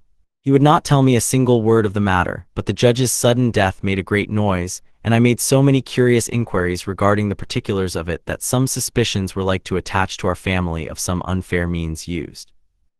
For my part, I know nothing, and rather think he died by the visitation of heaven, and that my friend had foreseen it by symptoms and soothed me by promises of complete revenge.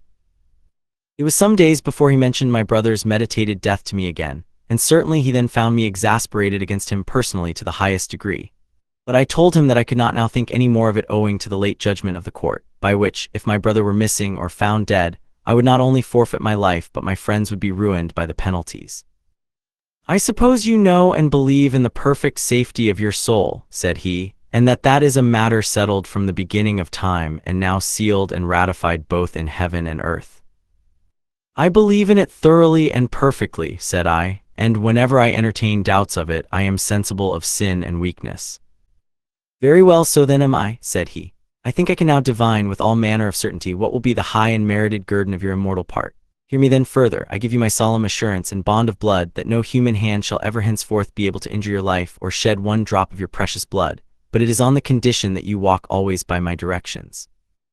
"I will do so with cheerfulness," said I, "for without your enlightened counsel I feel that I can do nothing. But as to your power of protecting my life, you must excuse me for doubting of it. Nay, were we in your proper dominions, you could not ensure that." "In whatever dominion or land I am, my power accompanies me," said he, "and it is only against human might and human weapon that I ensure your life. On that will I keep an eye, and on that you may depend. I have never broken word or promise with you. Do you credit me?" "Yes, I do," said I, "for I see you are in earnest. I believe, though I do not comprehend you." "Then why do you not at once challenge your brother to the field of honor? Seeing you now act without danger, cannot you also act without fear?" "It is not fear," returned I. "Believe me, I hardly know what fear is. It is a doubt that on all these emergencies constantly haunts my mind that in performing such and such actions I may fall from my upright state. This makes fratricide a fearful task." "This is imbecility itself," said he. "We have settled and agreed on that point 100 times. I would therefore advise that you challenge your brother to single combat. I shall ensure your safety, and he cannot refuse giving you satisfaction." "But then the penalties," said I. "We will try to evade these," said he, "and supposing you should be caught, if once you are Laird of Dalcastle and Balgrenan, what are the penalties to you?" "Might we not rather pop him off in private and quietness, as we did the deistical divine?" said I. "The deed would be alike meritorious either way," said he, "but may we not wait for years before we find an opportunity? My advice is to challenge him as privately as you will, and there cut him off." "So be it then," said I. "When the moon is at the full, I will send for him forth to speak with one, and there will I smite him and slay him, and he shall trouble the righteous no more." "Then this is the very night," said he. "The moon is nigh to the full, and this night your brother and his sinful mates hold carousal, for there is an intended journey tomorrow. The exulting profligate leaves town, where we must remain till the time of my departure hence, and then is he safe and must live to dishonor God and not only destroy his own soul but those of many others. Alack, and woe is me! The sins that he and his friends will commit this very night will cry to heaven against us for our shameful delay. When shall our great work of cleansing the sanctuary be finished, if we proceed at this puny rate?" "I see the deed must be done then," said I, "and since it is so, it shall be done. I will arm myself forthwith, and from the midst of his wine and debauchery you shall call him forth to me, and there will I smite him with the edge of the sword, that our great work be not retarded." "If thy execution were equal to thy intent, how great a man you soon might be," said he. "We shall make the attempt once more, and if it fail again, why I must use other means to bring about my high purposes relating to mankind. Home and make ready. I will go and procure what information I can regarding their motions, and will meet you in disguise 20 minutes hence, at the first turn of Huey's Lane beyond the lock." "I have nothing to make ready," said I, "for I do not choose to go home. Bring me a sword, and we may consecrate it with prayer and vows, and if I use it not to the bringing down of the wicked and profane, then may the Lord do so to me, and more also." We parted, and there was I left again to the multiplicity of my own thoughts for the space of 20 minutes, a thing my friend never failed in subjecting me to, and these were worse to contend with than hosts of sinful men. I prayed inwardly that these deeds of mine might never be brought to the knowledge of men who were incapable of appreciating the high motives that led to them. And then I sung part of the 10th Psalm, likewise in spirit. But for all these efforts, my sinful doubts returned, so that when my illustrious friend joined me and proffered me the choice of 2 gilded rapiers, I declined accepting any of them and began, in a very bold and energetic manner, to express my doubts regarding the justification of all the deeds of perfect men. He chided me severely and branded me with cowardice, a thing that my nature never was subject to, and then he branded me with falsehood and breach of the most solemn engagements both to God and man. I was compelled to take the rapier, much against my inclination, but for all the arguments, threats, and promises that he could use, I would not consent to send a challenge to my brother by his mouth. There was one argument only that he made use of which had some weight with me, but yet it would not preponderate. He told me my brother was gone to a notorious and scandalous habitation of women, and that if I left him to himself for ever so short a space longer, it might embitter his state through ages to come. This was a trying concern to me, but I resisted it and reverted to my doubts. On this he said that he had meant to do me honor, but since I put it out of his power, he would do the deed and take the responsibility on himself. I have with sore travail procured a guardianship of your life, added he. For my own I have not, but be that as it will, I shall not be baffled in my attempts to benefit my friends without a trial. You will at all events accompany me and see that I get justice. Certes, I will do thus much, said I, and woe be to him if his arm prevail against my friend and patron. His lip curled with a smile of contempt which I could hardly brook, and I began to be afraid that the eminence to which I had been destined by him was already fading from my view, and I thought what I should then do to ingratiate myself again with him, for without his countenance I had no life. I will be a man in act, thought I, but in sentiment I will not yield, and for this he must surely admire me the more. As we emerged from the shadowy lane into the fair moonshine, I started so that my whole frame underwent the most chilling vibrations of surprise. I again thought I had been taken at unawares and was conversing with another person. My friend was equipped in the Highland garb, and so completely translated into another being that, save by his speech, all the senses of mankind could not have recognized him. I blessed myself, and asked whom it was his pleasure to personify tonight. He answered me carelessly that it was a spark whom he meant should bear the blame of whatever might fall out tonight, and that was all that passed on the subject. We proceeded by some stone steps at the foot of the north loch in hot argument all the way. I was afraid that our conversation might be overheard, for the night was calm and almost as light as day, and we saw sundry people crossing us as we advanced. But the zeal of my friend was so high that he disregarded all danger, and continued to argue fiercely and loudly on my delinquency, as he was pleased to call it. I stood on one argument alone, which was that I did not think the scripture promises to the elect, taken in their utmost latitude, warranted the assurance that they could do no wrong, and that, therefore, it behoved every man to look well to his steps. There was no religious scruple that irritated my enlightened friend and master so much as this. He could not endure it, and the sentiments of our great covenanted reformers being on his side, there is not a doubt that I was wrong. He lost all patience on hearing what I advanced on this matter, and taking hold of me, he led me into a darksome booth in a confined entry, and after a friendly but cutting reproach, he bade me remain there in secret and watch the event. And if I fall, said he, you will not fail to avenge my death. I was so entirely overcome with vexation that I could make no answer, on which he left me abruptly, a prey to despair, and I saw or heard no more till he came down to the moonlight green, followed by my brother.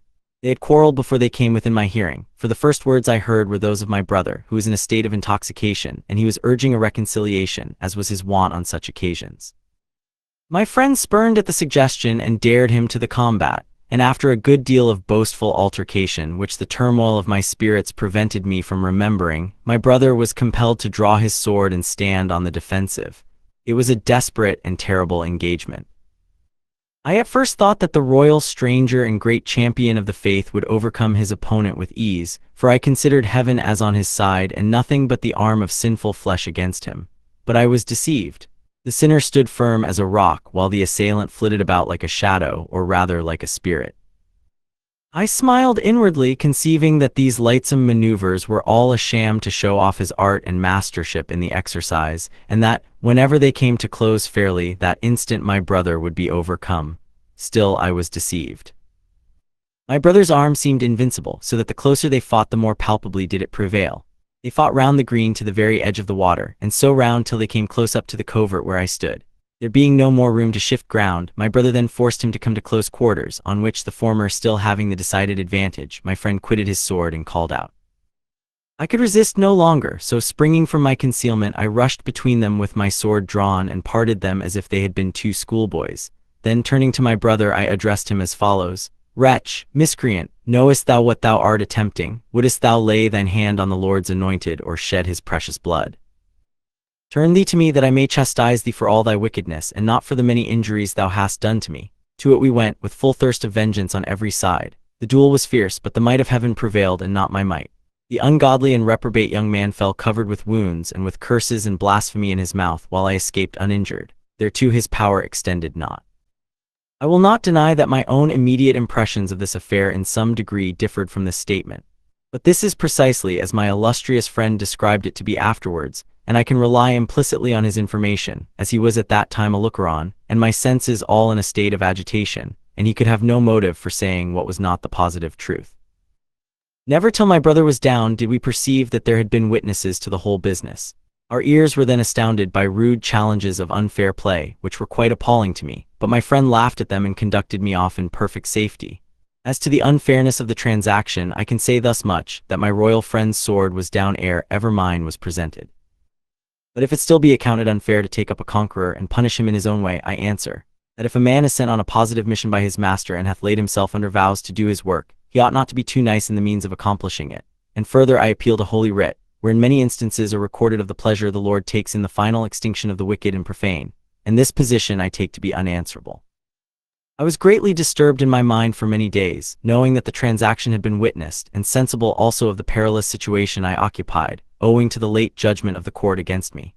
But on the contrary, I never saw my enlightened friend in such high spirits. He assured me there was no danger, and again repeated that he warranted my life against the power of man. I thought proper, however, to remain in hiding for a week, but as he said, to my utter amazement, the blame fell on another, who was not only accused but pronounced guilty by the general voice and outlawed for non-appearance. How could I doubt after this that the hand of heaven was aiding and abetting me? The matter was beyond my comprehension, and as for my friend, he never explained anything that was past, but his activity and art were without a parallel. He enjoyed our success mightily, and for his sake I enjoyed it somewhat, but it was on account of his comfort only, for I could not for my life perceive in what degree the church was better or purer than before these deeds were done.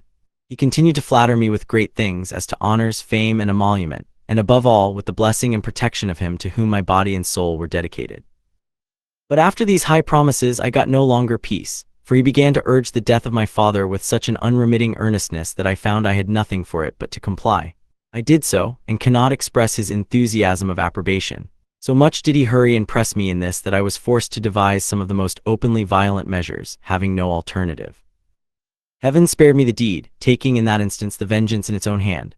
For before my arm could effect the sanguine but meritorious act, the old man followed his son to the grave. My illustrious and zealous friend seemed to regret this somewhat, but he comforted himself with the reflection that still I had the merit of it, having not only consented to it, but in fact effected it, for by doing the one action I had brought about both.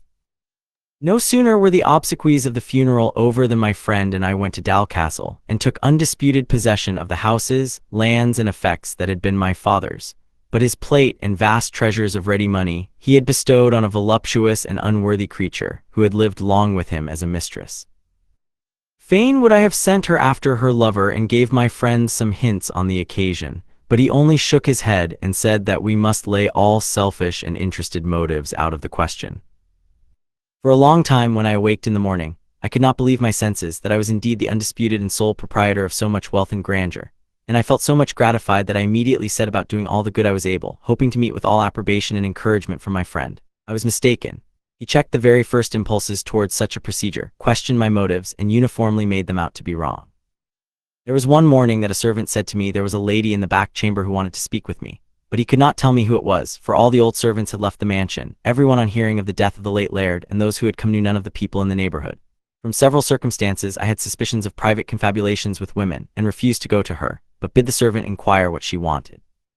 She would not tell, she could only state the circumstances to me. So I, being sensible that a little dignity of manner became me in my elevated situation, returned for answer that if it was business that could not be transacted by my steward, it must remain untransacted. The answer which the servant brought back was of a threatening nature. She stated she must see me, and if I refused her satisfaction there, she would compel it where I should not invite her. My friend and director appeared pleased with my dilemma, and rather advised that I should hear what the woman had to say, on which I consented, provided she would deliver her mission in his presence. She came with manifest signs of anger and indignation, and began with a bold and direct charge against me of a shameful assault on one of her daughters, of having used the basest of means in order to lead her aside from the paths of rectitude, and on the failure of these, of having resorted to the most unqualified measures. I denied the charge in all its bearings, assuring the dame that I had never so much as seen either of her daughters to my knowledge, far less wronged them, on which she got into great wrath, and abused me to my face as an accomplished vagabond, hypocrite, and sensualist. And she went so far as to tell me roundly that if I did not marry her daughter, she would bring me to the gallows, and that in a very short time. "Marry your daughter, honest woman," said I. "On the faith of a Christian, I never saw your daughter, and you may rest assured in this that I will neither marry you nor her. Do you consider how short a time I have been in this place, how much that time has been occupied, and how there was even a possibility that I could have accomplished such villainies? And how long does your Christian reverence suppose you have remained in this place since the late laird's death?" said she. "That is too well known to need recapitulation," said I. "Only a very few days, though I cannot at present specify the exact number, perhaps from 30 to 40 or so. But in all that time, certes, I have never seen either you or any of your two daughters that you talk of. You must be quite sensible of that." My friend shook his head 3 times during this short sentence, while the woman held up her hands in amazement and disgust, exclaiming, "There goes the self-righteous one, there goes the consecrated youth who cannot err. You, sir, know, and the world shall know, of the faith that is in this most just, devout, and religious miscreant. Can you deny that you have already been in this place 4 months and 7 days, or that in that time you have been forbid my house 20 times, or that you have persevered in your endeavors to effect the basest and most ungenerous of purposes, or that you have attained them? Hypocrite and deceiver as you are, yes, sir, I say, dare you deny that you have attained your vile, selfish, and degrading purposes towards a young, innocent, and unsuspecting creature, and thereby ruined a poor widow's only hope in this world? No, you cannot look in my face and deny aught of this." "The woman is raving mad," said I. "You, illustrious sir, know that in the first instance I have not yet been in this place 1 month. My friend shook his head again and answered me, "You are wrong, my dear friend, you are wrong. It is indeed the space of time that the lady hath stated to a day since you came here, and I came with you. And I am sorry that I know for certain that you have been frequently haunting her house, and have often had private correspondence with one of the young ladies too. Of the nature of it, I presume not to know." "You are mocking me," said I, "but as well may you try to reason me out of my existence as to convince me that I have been here even 1 month, or that any of those things you allege against me has the shadow of truth or evidence to support it. I will swear to you by the great God that made me, and by, hold thou most abandoned profligate," cried she violently, "and do not add perjury to your other detestable crimes. Do not, for mercy's sake, any more profane that name whose attributes you have wrested and disgraced, but tell me what reparation you propose offering to my injured child." "I again declare before heaven, woman, that, to the best of my knowledge and recollection, I never saw your daughter. I now think I have some faint recollection of having seen your face, but where or in what place puzzles me quite." "And why?" said she. "Because for months and days you have been in such a state of extreme inebriety that your time has gone over like a dream that has been forgotten. I believe that, from the day you came first to my house, you have been in a state of utter delirium, and that principally from the fumes of wine and ardent spirits." "It is a manifest falsehood," said I. "I have never, since I entered on the possession of Dalcastle, tasted wine or spirits, saving once a few evenings ago, and I confess to my shame that I was led too far, but I have craved forgiveness and obtained it. I take my noble and distinguished friend there for witness to the truth of what I assert, a man who has done more and sacrificed more for the sake of genuine Christianity than any this world contains. Him you will believe." "I hope you have attained forgiveness," said he seriously. "Indeed it would be next to blasphemy to doubt it, but of late you have been very much addicted to intemperance. I doubt if from the first night you tasted the delights of drunkenness that you have ever again been in your right mind until Monday last. Doubtless you have been for a good while most diligent in your addresses to this lady's daughter." "This is unaccountable," said I. "It is impossible that I can have been doing a thing and not doing it at the same time. But indeed, honest woman, there have several incidents occurred to me in the course of my life which persuade me I have a second self, or that there is some other being who appears in my likeness." Here my friend interrupted me with a sneer and a hint that I was talking insanely, and then he added, turning to the lady, "I know my friend Mr. Colwyn will do what is just and right. Go and bring the young lady to him, that he may see her, and he will then recollect all his former amours with her." "I humbly beg your pardon, sir," said I, "but the mention of such a thing as amours with any woman existing to me is really so absurd, so far from my principles, so from the purity of nature and frame to which I was born and consecrated, that I hold it as an insult and regard it with contempt. I would have said more in reprobation of such an idea, had not my servant entered, and said that a gentleman wanted to see me on business. Being glad of an opportunity of getting quit of my lady visitor, I ordered the servant to show him in, and forthwith a little lean gentleman with a long aquiline nose and a bald head, daubed all over with powder and pomatum, entered. I thought I recollected having seen him too, but could not remember his name, though he spoke to me with the greatest familiarity, at least that sort of familiarity that an official person generally assumes. He bustled about and about, speaking to everyone, but declined listening for a single moment to any. The lady offered to withdraw, but he stopped her. "No, no, Mrs. Keeler, you need not go, you must not go, madam. The business I came about concerns you, yes, that it does. Bad business yon of walkers. Could not help it, did all I could, Mr. Ringham. Done your business. Have it all cut and dry here, sir. No, this is not it, have it among them, though.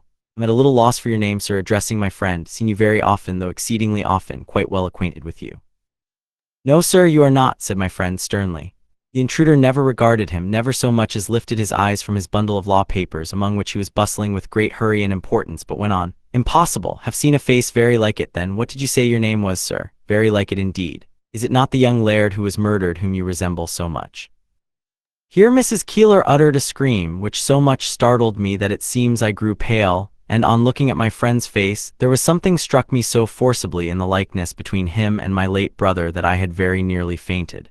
The woman exclaimed that it was my brother's spirit that stood beside me. "Impossible!" exclaimed the attorney. "At least I hope not, else his signature is not worth a pin. There is some balance due on yon business, madam. Do you wish your account? Because I have it here ready discharged, and it does not suit letting such things lie over. This business of Mr. Colwyn's will be a severe one on you, madam, rather a severe one." "What business of mine, if it be your will, sir?" said I. "For my part, I never engaged you in business of any sort, less or more." He never regarded me, but went on. "You may appeal, though. Yes, yes, there are such things as appeals for the refractory. Here it is, gentlemen.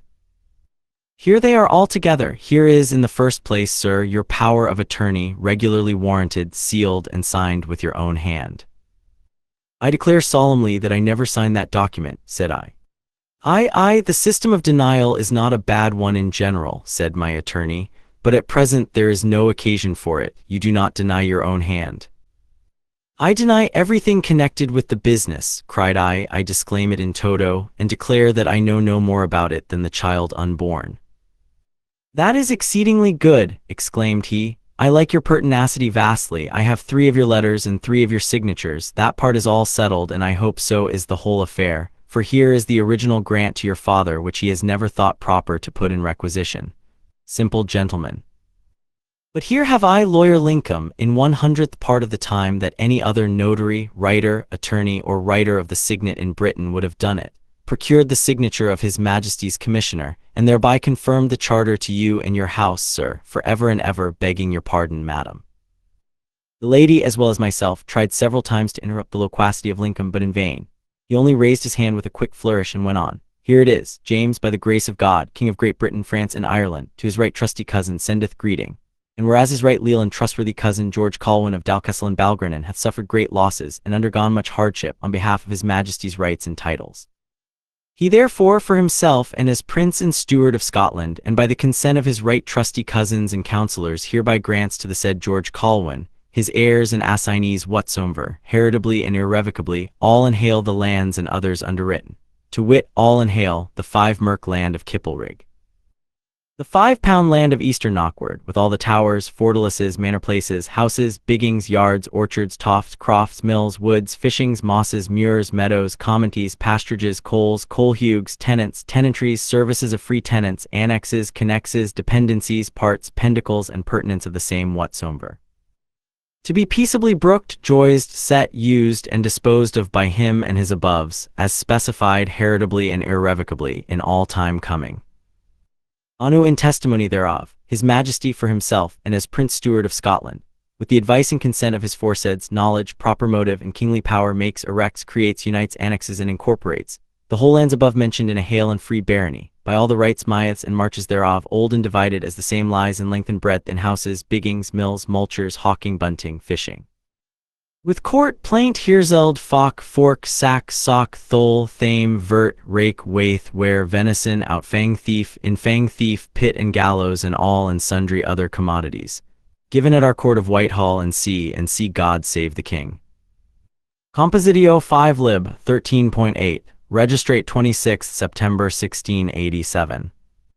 See, madam, here are 10 signatures of privy councillors of that year, and here are other 10 of the present year, with his grace the Duke of Queensberry at the head. All right, see, here it is, sir, all right, done your work. So you see, madam, this gentleman is the true and sole heriter of all the land that your father possesses, with all the rents thereof for the last 20 years and upwards. Fine job for my employers. Sorry on your account, madam, can't help it.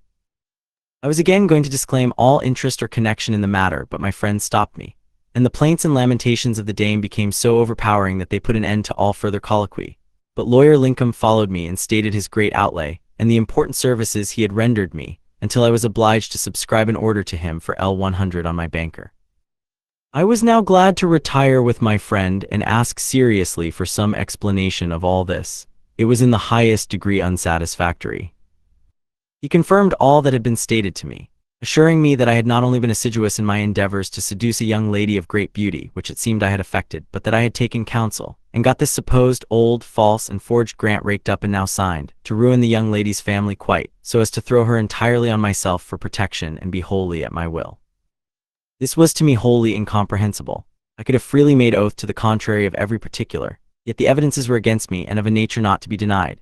Here I must confess that, highly as I disapproved of the love of women and all intimacies and connections with the sex, I felt a sort of indefinite pleasure, an ungracious delight in having a beautiful woman solely at my disposal. But I thought of her spiritual good in the meantime. My friend spoke of my backslidings with concern, requesting me to make sure of my forgiveness and to forsake them, and then he added some words of sweet comfort. But from this time forth I began to be sick at times of my existence. I had heartburnings, longings, and yearnings that would not be satisfied, and I seemed hardly to be an accountable creature, being thus in the habit of executing transactions of the utmost moment, without being sensible that I did them. I was a being incomprehensible to myself. Either I had a second self who transacted business in my likeness, or else my body was at times possessed by a spirit over which it had no control, and of whose actions my own soul was wholly unconscious.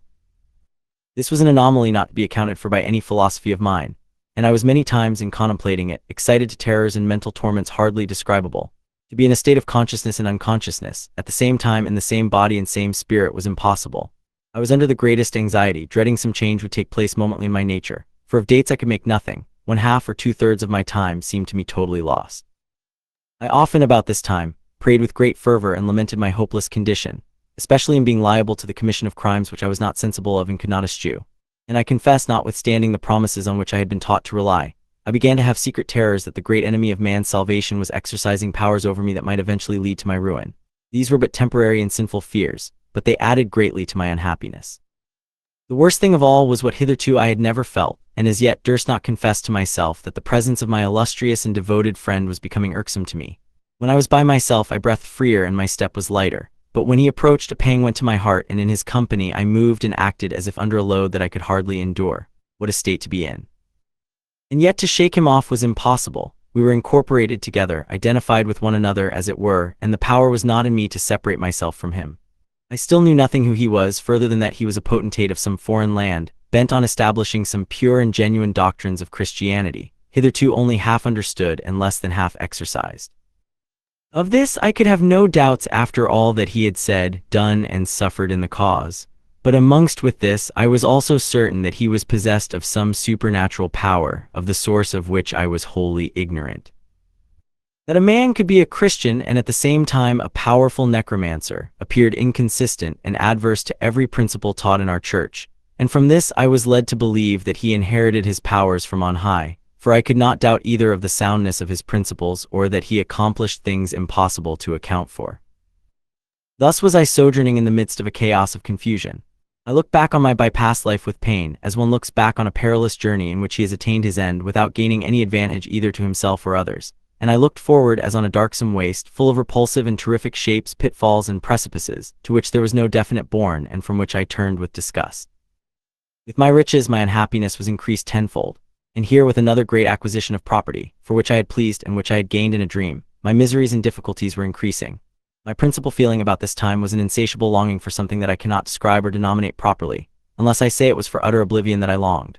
I desired to sleep, but it was for a deeper and longer sleep than that in which the senses were nightly steeped. I longed to be at rest and quiet and close my eyes on the past and the future alike as far as this frail life was concerned. But what had been formerly and finally settled in the councils above, I presumed not to call in question. In this state of irritation and misery was I dragging on an existence, disgusted with all around me, and in particular with my mother, who, with all her love and anxiety, had such an insufferable mode of manifesting them that she had by this time rendered herself exceedingly obnoxious to me. The very sound of her voice at a distance went to my heart like an arrow, and made all my nerves to shrink. And as for the beautiful young lady for whom they told me I had been so much enamored, I shunned all intercourse with her or hers as I would have done with the devil. I read some of their letters and burnt them, but refused to see either the young lady or her mother on any account. About this time it was that my worthy and reverend parent came with one of his elders to see my mother and myself. His presence always brought joy with it into our family, for my mother was uplifted, and I had so few who cared for me or for whom I cared that I felt rather gratified at seeing him. My illustrious friend was also much more attached to him than any other person except myself, for their religious principles tallied in every point, and their conversation was interesting, serious, and sublime. Being anxious to entertain well and highly the man to whom I had been so much indebted, and knowing that, with all his integrity and righteousness, he disdained not the good things of this life, I brought from the late laird's well-stored cellars various fragrant and salubrious wines, and we drank and became merry, and I found that my miseries and overpowering calamities passed away over my head like a shower that is driven by the wind. I became elevated and happy and welcomed my guests 100 times, and then I joined them in religious conversation, with a zeal and enthusiasm which I had not often experienced, and which made all their hearts rejoice, so that I said to myself, surely every gift of God is a blessing, and ought to be used with liberality and thankfulness. The next day I waked from a profound and feverish sleep, and called for something to drink. There was a servant answered whom I had never seen before, and he was clad in my servant's clothes and livery. I asked for Andrew Handaside, the servant who had waited at table the night before, but the man answered with a stare and a smile. What do you mean, sirrah? Said I. Pray, what do you hear, or what are you pleased to laugh at? I desire you to go about your business, and send me up Handaside. I want him to bring me something to drink. Ye sanna want a drink, maester, said the fellow. Tak a hearty ain, and see if it will walken ye up something, sae that ye dinna caw for gayest through your sleep. Surely ye hinna forgotten that Andrew Handaside has been in his grave these 6 months. This was a stunning blow to me. I could not answer further, but sunk back on my pillow as if I had been a lump of lead, refusing to take a drink or anything else at the fellow's hand, who seemed thus mocking me with so grave a face. The man seemed sorry and grieved at my being offended, but I ordered him away and continued sullen and thoughtful. Could I have again been for a season in utter oblivion to myself, and transacting business which I neither approved of nor had any connection with? I tried to recollect something in which I might have been engaged, but nothing was portrayed on my mind subsequent to the parting with my friends at a late hour the evening before. The evening before it certainly was, but if so, how came it that Andrew Handaside, who served at table that evening, should have been in his grave 6 months? This was a circumstance somewhat equivocal. Therefore, being afraid to arise lest accusations of I know not what might come against me, I was obliged to call once more in order to come at what intelligence I could. The same fellow appeared to receive my orders as before, and I set about examining him with regard to particulars. He told me his name was Scrape, that I hired him myself, of whom I hired him, and at whose recommendation. I smiled and nodded so as to let the knave see I understood he was telling me a chain of falsehoods, but did not choose to begin with any violent asseverations to the contrary.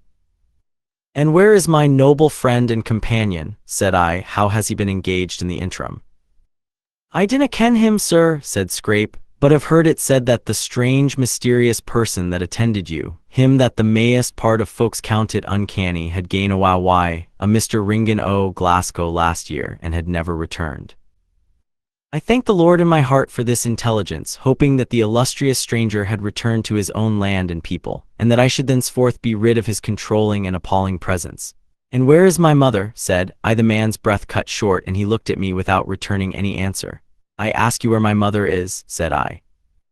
"God only knows, and not I, where she is," returned he. "He knows where her soul is, and as for her body, if you dinna ken something o' it, I suppose nae man alive does."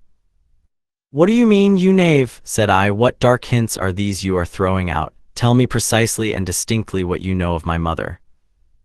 "It is unco queer o' you to forget, or pretend to forget everything that gate the day, sir," said he. "I'm sure you heard enough about it yestreen, and I can tell you there are some gay and ill-thawed stories gone about that business. But as the thing is to be tried afore the circuit lords, it will be far wrang to say either this or that to influence the public mind. It is best just to let justice tak its sweet. I hae neething to say, sir.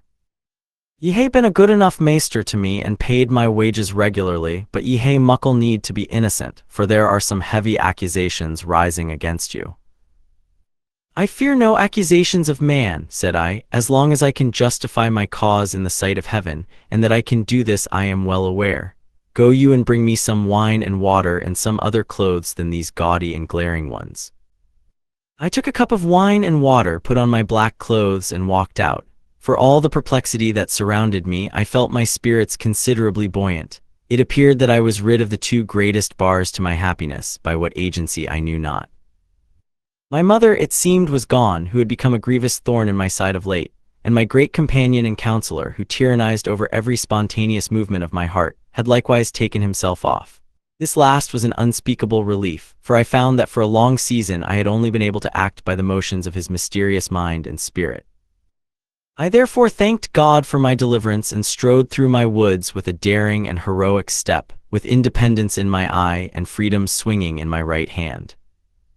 At the extremity of the Colwyn Wood, I perceived a figure approaching me with slow and dignified motion. The moment that I beheld it, my whole frame received a shock, as if the ground on which I walked had sunk suddenly below me. Yet at that moment I knew not who it was. It was the air and motion of someone that I dreaded, and from whom I would gladly have escaped, but this I even had not power to attempt. It came slowly onward, and I advanced as slowly to meet it. Yet when we came within speech, I still knew not who it was. It bore the figure, air, and features of my late brother, I thought, exactly. Yet in all these there were traits so forbidding, so mixed with an appearance of misery, chagrin, and despair, that I still shrunk from the view, not knowing in whose face I looked. But when the being spoke, both my mental and bodily frame received another shock more terrible than the first, for it was the voice of the great personage I had so long denominated my friend, of whom I had deemed myself forever freed, and whose presence and counsels I now dreaded more than hell. It was his voice, but so altered, I shall never forget it till my dying day.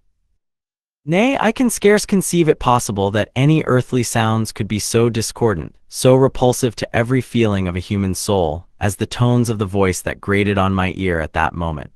They were the sounds of the pit, wheezed through a grated cranny, or seemed so to my distempered imagination. "So thou shudderest at my approach now, dost thou?" said he. "Is this all the gratitude that you deign for an attachment of which the annals of the world furnish no parallel? An attachment which has caused me to forgo power and dominion, might, homage, conquest, and adulation, all that I might gain one highly valued and sanctified spirit to my great and true principles of reformation among mankind. Wherein have I offended?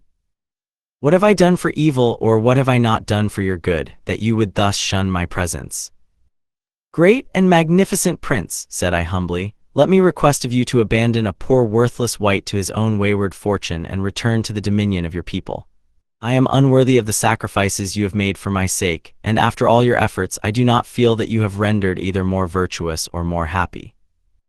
For the sake of that which is estimable in human nature, depart from me to your own home, before you render me a being either altogether above or below the rest of my fellow creatures. Let me plod on towards heaven and happiness in my own way, like those that have gone before me, and I promise to stick fast by the great principles which you have so strenuously inculcated, on condition that you depart and leave me forever. Sooner shall you make the mother abandon the child of her bosom, nay, sooner cause the shadow to relinquish the substance, than separate me from your side. Our beings are amalgamated, as it were, and consociated in one, and never shall I depart from this country until I can carry you in triumph with me."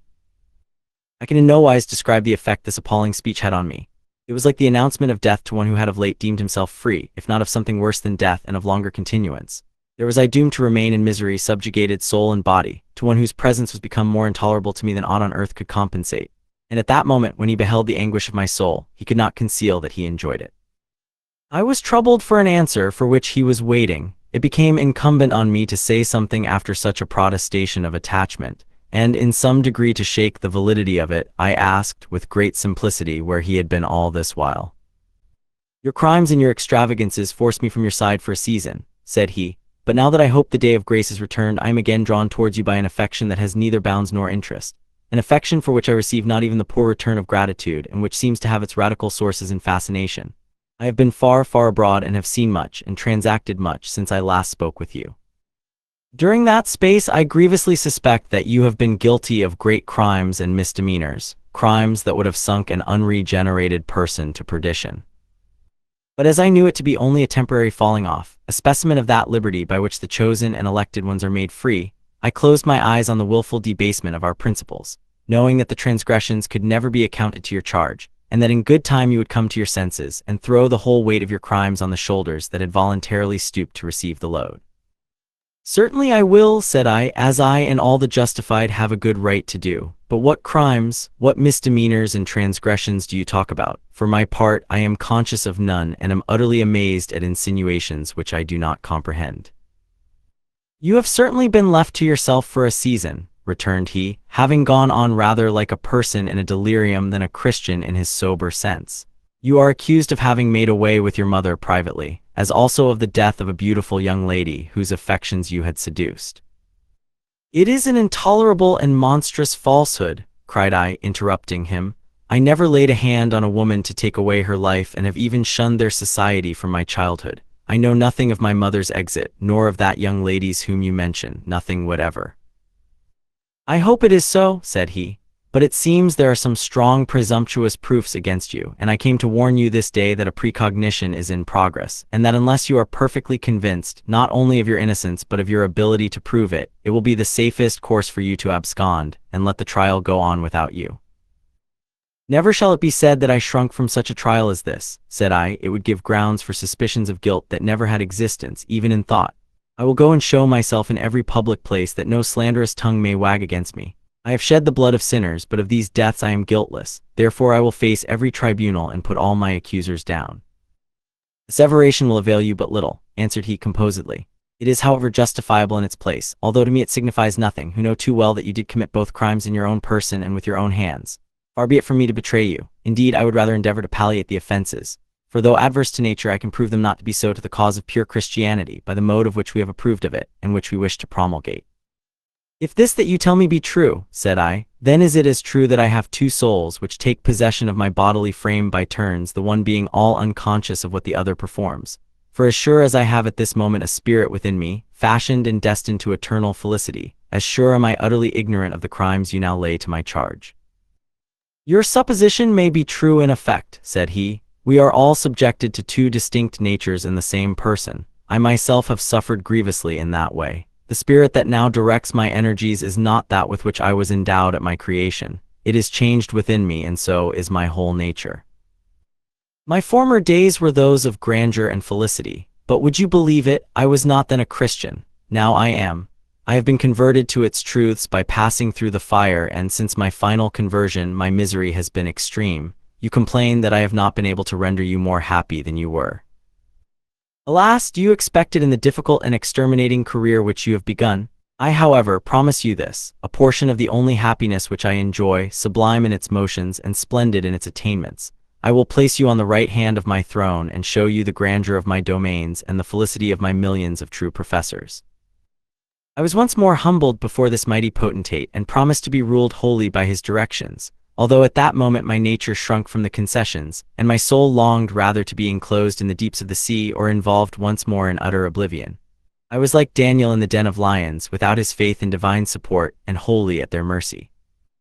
I felt as one round whose body a deadly snake is twisted, which continues to hold him in its fangs, without injuring him, further than in moving its scaly infernal folds with exulting delight, to let its victim feel to whose power he has subjected himself. And thus did I for a space drag an existence from day to day in utter weariness and helplessness. At one time worshipping with great fervor of spirit, and at other times so wholly left to myself as to work all manner of vices and follies with greediness. In these my enlightened friend never accompanied me, but I always observed that he was the first to lead me to every one of them and then leave me in the lurch. The next day after these my fallings off, he never failed to reprove me gently, blaming me for my venial transgressions. But then he had the art of reconciling all, by reverting to my justified and infallible state, which I found to prove a delightful healing salve for every sore. But of all my troubles this was the chief. I was every day and every hour assailed with accusations of deeds of which I was wholly ignorant, of acts of cruelty, injustice, defamation, and deceit, of pieces of business which I could not be made to comprehend, with lawsuits, details, arrestments of judgment, and 1,000 interminable quibbles from the mouth of my loquacious and conceited attorney. So miserable was my life rendered by these continued attacks that I was often obliged to lock myself up for days together, never seeing any person save my man Samuel Scrape, who was a very honest, blunt fellow, a staunch Cameronian, but withal very little conversant in religious matters. He said he came from a place called Penpunt, which I thought a name so ludicrous that I called him by the name of his native village, an appellation of which he was very proud, and answered everything with more civility and perspicuity when I denominated him Penpunt than Samuel, his own Christian name. Of this peasant was I obliged to make a companion on sundry occasions, and strange indeed were the details which he gave me concerning myself, and the ideas of the country people concerning me. I took down a few of these in writing, to put off the time, and here leave them on record to show how the best and greatest actions are misconstrued among sinful and ignorant men. You say, Samuel, that I hired you myself, that I have been a good enough master to you, and have paid you your weekly wages punctually. Now how is it that you say this, knowing as you do that I never hired you, and never paid you a sixpence of wages in the whole course of my life, excepting this last month? You may as well say, master, that water's no water, or that stands are no stands. But that's just your gait, and it's a great pity I to do a thing and profess the clean contrary. Well then, since you haven't paid me any wages, and I can prove day and date when I was hired, and came hame to your service, will you be kind as to pay me now? That's the best way curing a man the mortal disease leasing making that I can I should think that Penpunt and Cameronian principles would not admit of a man taking twice payment for the same article. In sic cases this, sir, it disna hinge upon principles, but a piece of good manners, and I can tell you that at sic a crisis a Cameronian is a gay and weel-bred man. He's driven to this, and he maun either make a breach in his friend's good name or in his purse, and sir, whilko thee think you is the most precious? For instance, a Galloway drover had come to the town Penpunt, and said to a Cameronian, the folks at Cameronians there, Sir, I want to buy your cow, veer a wheel, says the Cameronian. I just want to sell the cow, give me 20 pund Scots and take her ye. It's a bargain. The drover takes away the cow, and jies the Cameronian his 20 pund Scots. But after that, he meets him again on the white sands, among the drovers and dealers o' the land, and the Gallowayman, he says to the Cameronian, afore the witnesses, Come, Master Wigham, I hae never paid you for yon bit useless cow that I bought. I'll pay her the day, but you maun mind the luck penny, there's muckle need for tea or something to that purpose. The Cameronian then turns out to be a civil man, and can abide to make the man baith a feel and liar at the same time afore his associates, and therefore he pits his principles aft at the side to be kind sleep-in partner as it were, and brings up his good breeding to stand at the counter. He pockets the money, jies the Galloway drover time a day, and comes his way. And was to blame, man mind yorsel is the first commandment. A Cameronian's principles never came atween him and his purse, nor Santa in the present case, for, as I can abide to make you out a liar, I'll thank you for my wages. Well, you shall have them, Samuel, if you declare to me that I hired you myself in this same person, and bargained with you with this same tongue and voice with which I speak to you just now. That I do declare, unless ye hae twa persons o' the same appearance, and twa tongues to the same voice. But odd safe us, sir, do you ken what the auld wives o' the clachan say about you? How should I, when no one repeats it to me? I trow it's a stuff folk shouldna heed what's said by auld crazy kimmers. But there are some o' them we'll ken for witches too, and they say, Lord have a care o' us. They say the deal's often seen gone city for city ye, whiles in eye shape and whiles in another. And they say that he whiles takes your ain shape, or else enters into you, and then you turn a deal yorsel. I was so astounded at this terrible idea that had gone abroad, regarding my fellowship with the Prince of Darkness, that I could make no answer to the fellow's information, but sat like one in a stupor. And if it had not been for my well-founded faith and conviction that I was a chosen and elected one before the world was made, I should at that moment have given in to the popular belief and fallen into the sin of despondency. But I was preserved from such a fatal error by an inward and unseen supporter. Still, the insinuation was so like what I felt myself that I was greatly awed and confounded. The poor fellow observed this, and tried to do away the impression by some further sage remarks of his own. How, dear sir, it is balderdash, there's nae doubt it is the crownhead o' absurdity to tack in the havers o' auld wives for gospel. I told them that my master was a pious man and a sensible man, and for praying that he could ding auld Macmillan himsel. I say he could the deal, they said, when he lick it, either at preaching or praying if these were to answer his ain ends. Na, says I, but he's a strict believer in the truths o' Christianity, my master. They said Sae was Satan, for that he was the firmest believer in the truths of Christianity that was out o' heaven. And that, sin the revolution that the gospel had turned Sae rife, he had been often driven to the shift of preaching it himsel, for the purpose o' getting some wrang tenets introduced into it, and thereby turning it into blasphemy and ridicule. I confess to my shame that I was so overcome by this jumble of nonsense that a chillness came over me, and in spite of all my efforts to shake off the impression it had made, I fell into a faint. Samuel soon brought me to myself, and after a deep draught of wine and water I was greatly revived, and felt my spirit rise above the sphere of vulgar conceptions and the restrained views of unregenerate men.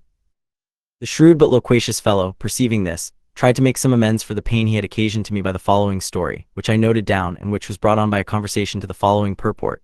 Now, Pimpa, you may tell me all that passed between you and the wives of the Clachan. I am better of that stomach qualm with which I am sometimes seized, and shall be much amused by hearing the sentiments of noted witches regarding myself and my connections. Will you see, sir, I says to them, it will be lang afore the deal intermeddle why as serious a professor and as fervent a prayer as my master, for Ginny gets the upper hand a sickened men was to be safe.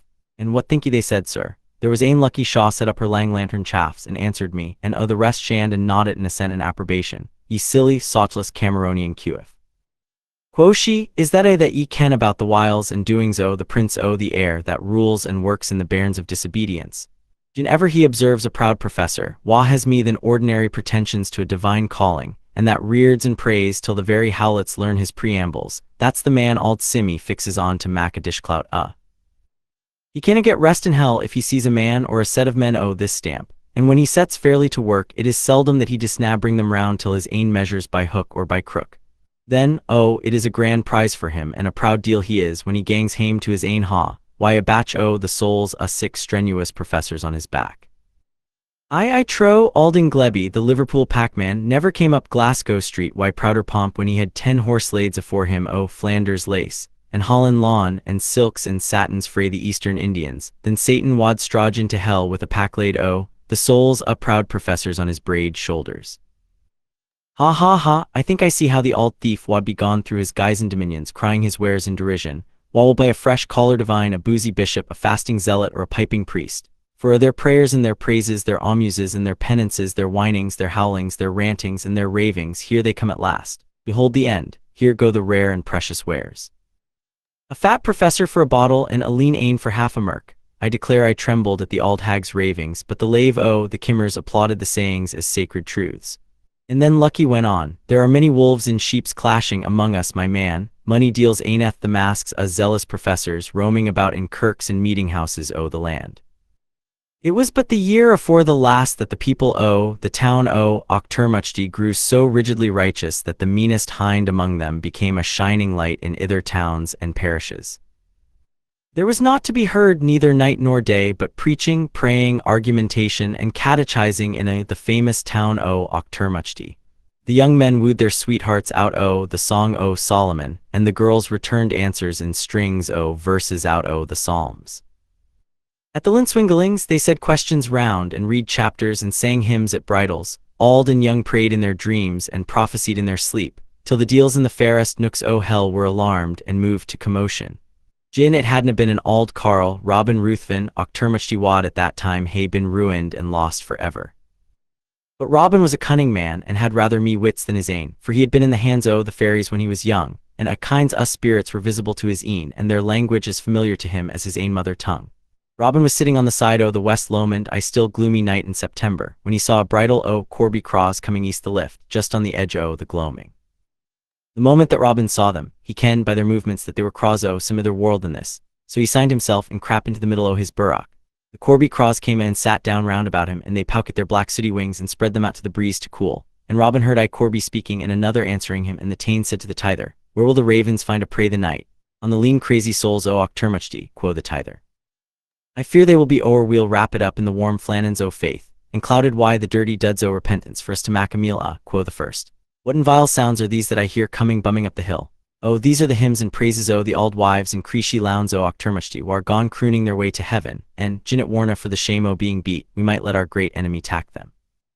For sic a prizes he will hae, heaven forsooth, what shall we think o' heaven if it is to be filled wy vermin like thee, among whom there is mere poverty and pollution than I can name? No matter for that, said the first, we cannot have our power set at defiance, though we should put them on the thief's hole, we must catch them and catch them with their own bait too. Come all to church tomorrow, and I'll let you hear how I'll gull the saints of Auchtermuchty. In the meantime, there is a feast on the Sidelaw Hills tonight, below the hill of Macbeth, Mount Diabolus and Fly. Then, with loud croaking and crowing, the bridle of Corby's again scaled the dusky air and left Robin Ruthven in the middle of his cairn. The next day the congregation met in the kirk of Auchtermuchty, but the minister made not his appearance. The elder ran out and in making inquiries, but they could learn nothing save that the minister was missing. They ordered the clerk to sing a part of the 119th Psalm until they saw if the minister would cast up. The clerk did as he was ordered, and by the time he reached the 77th verse, a strange divine entered the church by the western door and advanced solemnly up to the pulpit.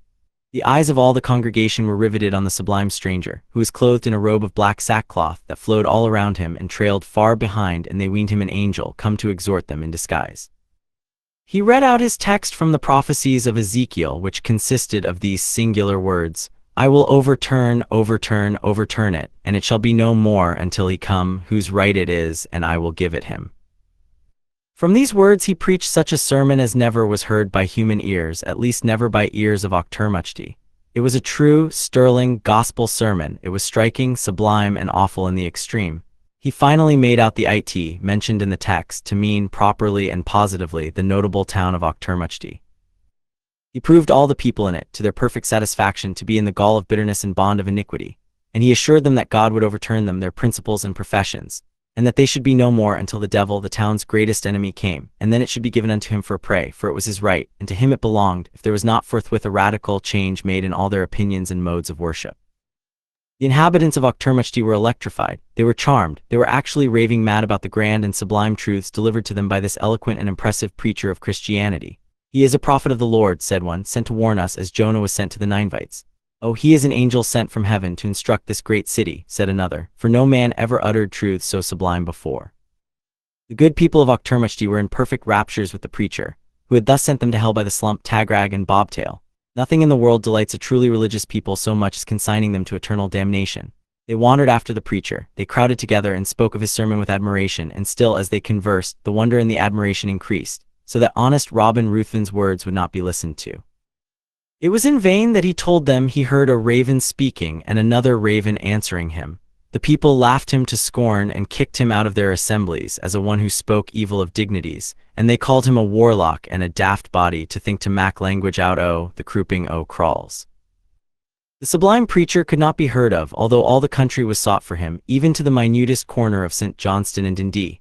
But as he had announced another sermon on the same text, on a certain day, all the inhabitants of that populous country, far and near, flocked to Okturmuchti. Cupar, Newburgh, and Strathmiglo turned out men, women, and children. Perth and Dundee gave their thousands, and from the east nook of Fife to the foot of the Grampian Hills, there was nothing but running and riding that morning to Okturmuchti. The kirk would not hold the 1,000th part of them. A splendid tent was erected on the brae north of the town, and round that the countless congregation assembled. When they were all waiting anxiously for the great preacher, behold, Robin Ruthven set up his head in the tent, and warned his countrymen to beware of the doctrines they were about to hear, for he could prove, to their satisfaction, that they were all false, and tended to their destruction.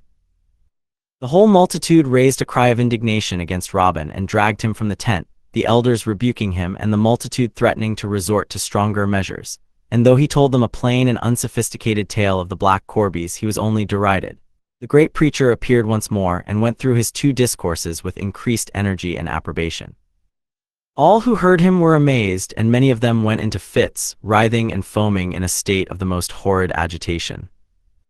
Robin Ruthven sat on the outskirts of the great assembly, listening with the rest, and perceived what they, in the height of their enthusiasm, perceived not, the ruinous tendency of the tenets so sublimely inculcated. Robin kenned the voice of his friend the Corbycraw again, and was sure he could not be wrong. When public worship was finished, the elders and the gentry flocked about the great preacher as he stood on the green brae in the sight of the hale congregation, and warlike anxious to pay him some mark o' respect. Robin Ruthven came in among the throng to try to effect what he had promised, and with the greatest readiness and simplicity just took baud o' the side o' the wide gown, and in sight of a present held it aside as high as the preacher's knee, and behold, there was a pair o' cloven feet. The auld thief was fairly catched in the very height o' his proud conquest, and put down by an auld carle. He could feign nae mair, but gnashing on Robin his teeth, he darted into the air like a fiery dragon, and cused a reed rainbow o'er the taps o' the lomans. The auld wives and weavers o' Okturmuchti fell down flat affright, and betook them to their prayers aince again, for they saw the dreadful danger they had escaped. And frae that day to this it is a hard matter to gar an Okturmuchti man listen to a sermon at, and a harder ane still to gar him applaud ane, for he thinks I that he sees the cloven foot peeping out frae aineth ilka sentence. Now this is a true story, my man, quo the auld wife, and whenever you're doubtful of a man, take auld Robin Ruthven's plan and look for the cloven foot, for it's a thing that winna weel hide, and it appears whiles where ain wadna think o' tea. It will keek out frae aineth the parson's gown, the lawyer's wig, and the Cameronian's blue bannet, but still there is a Gowden rule whereby to detect it, and that never fails. The auld witch didna gie me the rule, and though I hae heard tell o' tea often and often, shame fa me and I ken what it is. But you will ken it well, and it wad be nae the war of a trial on some o' your friends maybe. For they say there's a certain gentleman seen walking why you whiles, that wherever he sets his foot the grass withers, as gin it war scouted why a het earn. His presence be about us. What's the matter why you, master? Are you gone to take the calm o' the stamach again? The truth is that the clown's absurd story, with the still more ridiculous application, made me sick at heart a second time. It was not because I thought my illustrious friend was the devil, or that I took a fool's idle tale as a counterbalance to divine revelation that had assured me of my justification in the sight of God before the existence of time. But in short, it gave me a view of my own state, at which I shuddered, as indeed I now always did when the image of my devoted friend and ruler presented itself to my mind. I often communed with my heart on this, and wondered how a connection that had the well-being of mankind solely in view could be productive of fruits so bitter. I then went to try my works by the Saviour's golden rule, as my servant had put it into my head to do, and behold, not one of them could stand the test. I had shed blood on a ground on which I could not admit that any man had a right to shed mine, and I began to doubt the motives of my adviser once more, not that they were intentionally bad, but that his was some great mind led astray by enthusiasm or some overpowering passion. He seemed to comprehend every one of these motions of my heart, for his manner towards me altered every day.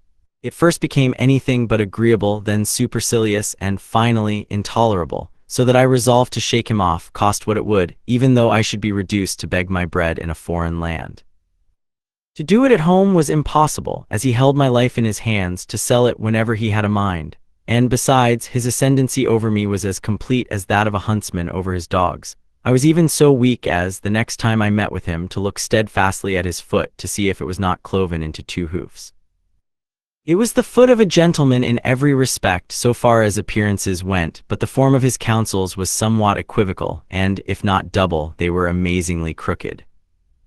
But if I had taken my measures to abscond and fly from my native place, in order to free myself of this tormenting, intolerant, and bloody reformer, he had likewise taken his to expel me, or throw me into the hands of justice. It seems that about this time I was haunted by some spies connected with my late father and brother, of whom the mistress of the former was one. My brother's death had been witnessed by 2 individuals. Indeed, I always had an impression that it was witnessed by more than one, having some faint recollection of hearing voices and challenges close beside me, and this woman had searched about until she found these people, but as I shrewdly suspected, not without the assistance of the only person in my secret, my own warm and devoted friend. I say this because I found that he had them concealed in the neighborhood, and then took me again and again where I was fully exposed to their view, without being aware. One time in particular, on pretense of gratifying my revenge on that base woman, he knew so well where she lay concealed that he led me to her, and left me to the mercy of 2 viragos who had very nigh taken my life. My time of residence at Dalcastle was wearing to a crisis. I could no longer live with my tyrant, who haunted me like my shadow, and besides, it seems there were proofs of murder leading against me from all quarters. Of part of these I deemed myself quite free, but the world deemed otherwise, and how the matter would have gone God only knows, for, the case never having undergone a judicial trial, I do not. Perhaps, however, behoves me here to relate all that I know of it, and it is simply this. On the 1st of June 1712, well may I remember the day, I was sitting locked in my secret chamber, in a state of the utmost despondency, revolving in my mind what I ought to do to be free of my persecutors, and wishing myself a worm or a moth that I might be crushed and at rest, when behold Samuel entered, with eyes like to start out of his head, exclaiming, "For God's sake, master, fly and hide yourself, for your mother's found, and, as sure as you're a living soul, the blame is gone to fa on you." "My mother found?" said I, "and pray, where has she been all this while?" In the meantime, I was terribly discomposed at the thoughts of her return. "Been, sir, been? Why, she has been where ye pat her, it seems, lying buried in the sands o' the Lynn. I can tell you, ye will see her a frightsome figure, sick as I never wish to see again." "And the young lady is found too, sir. And it is said the devil, I beg pardon, sir, your friend, I mean, it is said your friend has made the discovery, and the folk are away to raise officers, and they will be here in an hour or 2 at the farthest, sir. And say you hae not a minute to lose, for there's proof, sir, strong proof, and sworn proof that you were last seen by them baith. Say, unless ye can jaya the better an account o' baith yoursel and them either hide or flee for your bare life." "I will neither hide nor fly," said I, "for I am as guiltless of the blood of these women as the child unborn. The country does nothing sae, master, and I can assure you that, should evidence fail, you run a risk o' being torn limb frae limb. They are bringing the corpse here, to gar ye touch them baith afore witnesses, and plenty o' witnesses there will be." "They shall not bring them here," cried I, shocked beyond measure at the experiment about to be made. "Go instantly and debar them from entering my gate with their bloated and mangled carcasses." "The body of your own mother, sir," said the fellow emphatically. I was in terrible agitation, and being driven to my wits' end, I got up and strode furiously round and round the room. Samuel wist not what to do, but I saw by his staring he deemed me doubly guilty. A tap came to the chamber door. We both started like guilty creatures, and as for Samuel, his hair stood all on end with alarm, so that when I motioned to him, he could scarcely advance to open the door. He did so at length, and who should enter but my illustrious friend, manifestly in the utmost state of alarm. The moment that Samuel admitted him, the former made his escape by the prince's side as he entered, seemingly in a state of distraction. I was little better when I saw this dreaded personage enter my chamber, which he had never before attempted, and being unable to ask his errand, I suppose I stood and gazed on him like a statue. "I come with sad and tormenting tidings to you, my beloved and ungrateful friend," said he, "but having only a minute left to save your life, I have come to tempt it. There is a mob coming towards you with 2 dead bodies, which will place you in circumstances disagreeable enough. But that is not the worst, for of that you may be able to clear yourself. At this moment there is a party of officers, with a justiciary warrant from Edinburgh, surrounding the house, and about to begin the search of it for you. If you fall into their hands, you are inevitably lost, for I have been making earnest inquiries, and find that everything is in train for your ruin." "Aye, and who has been the cause of all this?" said I with great bitterness. But he stopped me short, adding, "There is no time for such reflections at present. I gave my word of honor that your life should be safe from the hand of man. So it shall, if the power remain with me to save it. I am come to redeem my pledge, and to save your life by the sacrifice of my own. Hear not one word of expostulation. Change habits with me, and you may then pass by the officers and guards, and even through the approaching mob, with the most perfect temerity. There is a virtue in this garb, and instead of offering to detain you, they shall pay you obeisance. Make haste and leave this place for the present, flying where you best may, and if I escape from these dangers that surround me, I will endeavor to find you out, and bring you what intelligence I am able." I put on his green frock coat, buff belt, and a sort of a turban that he always wore on his head, somewhat resembling a bishop's mitre. He drew his hand thrice across my face, and I withdrew as he continued to urge me. My hall door and postern gate were both strongly guarded, and there were sundry armed people within searching the closets, but all of them made way for me and lifted their caps as I passed by them. Only one superior officer accosted me, asking if I had seen the culprit. I knew not what answer to make, but chanced to say, with great truth and propriety, "He is safe enough." The man beckoned with a smile, as much as to say, "Thank you, sir, that is quite sufficient," and I walked deliberately away. I had not well left the gate till, hearing a great noise coming from the deep glen towards the east, I turned that way, deeming myself quite secure in this my new disguise, to see what it was, and if matters were as had been described to me. There I met a great mob, sure enough, coming with 2 dead bodies stretched on boards and decently covered with white sheets. I would fain have examined their appearance, had I not perceived the apparent fury in the looks of the men, and judged from that how much more safe it was for me not to intermeddle in the affray. I cannot tell how it was, but I felt a strange and unwonted delight in viewing this scene, and a certain pride of heart in being supposed the perpetrator of the unnatural crimes laid to my charge. This was a feeling quite new to me, and if there were virtues in the robes of the illustrious foreigner who had without all dispute preserved my life at this time, I say, if there was any inherent virtue in these robes of his, as he had suggested, this was one of their effects, that they turned my heart towards that which was evil, horrible, and disgustful. I mixed with the mob to hear what they were saying. Every tongue was engaged in loading me with the most opprobrious epithets. One called me a monster of nature, another an incarnate devil, and another a creature made to be cursed in time and eternity. I retired from them and wended my way southwards, comforting myself with the assurance that so mankind had used and persecuted the greatest fathers and apostles of the Christian Church, and that their vile opprobrium could not alter the counsels of heaven concerning me. On going over that rising ground called Dorrington Moor, I could not help turning round and taking a look of Dalcastle. I had little doubt that it would be my last look, and nearly as little ambition that it should not. I thought how high my hopes of happiness and advancement had been on entering that mansion, and taking possession of its rich and extensive domains, and how miserably I had been disappointed. On the contrary, I had experienced nothing but chagrin, disgust, and terror, and I now consoled myself with the hope that I should henceforth shake myself free of the chains of my great tormentor, and for that privilege was I willing to encounter any earthly distress. I could not help perceiving that I was now on a path which was likely to lead me into a species of distress hitherto unknown, and hardly dreamed of by me, and that was total destitution. For all the riches I had been possessed of a few hours previous to this, I found that here I was turned out of my lordly possessions without a single mark, or the power of lifting and commanding the smallest sum, without being thereby discovered and seized.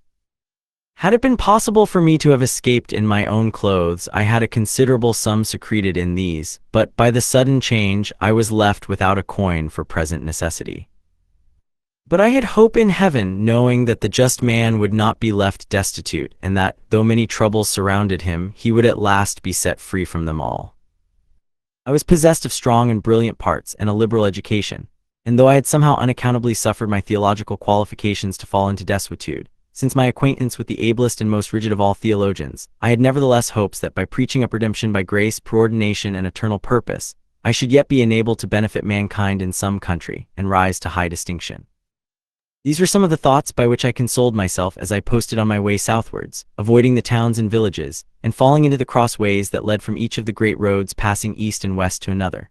I lodged the first night in the house of a country weaver, into which I stepped at a late hour, quite overcome with hunger and fatigue, having traveled not less than 30 miles from my late home. The man received me ungraciously, telling me of a gentleman's house at no great distance, and of an inn a little farther away. But I said I delighted more in the society of a man like him than that of any gentleman of the land, for my concerns were with the poor of this world, it being easier for a camel to go through the eye of a needle than for a rich man to enter into the kingdom of heaven.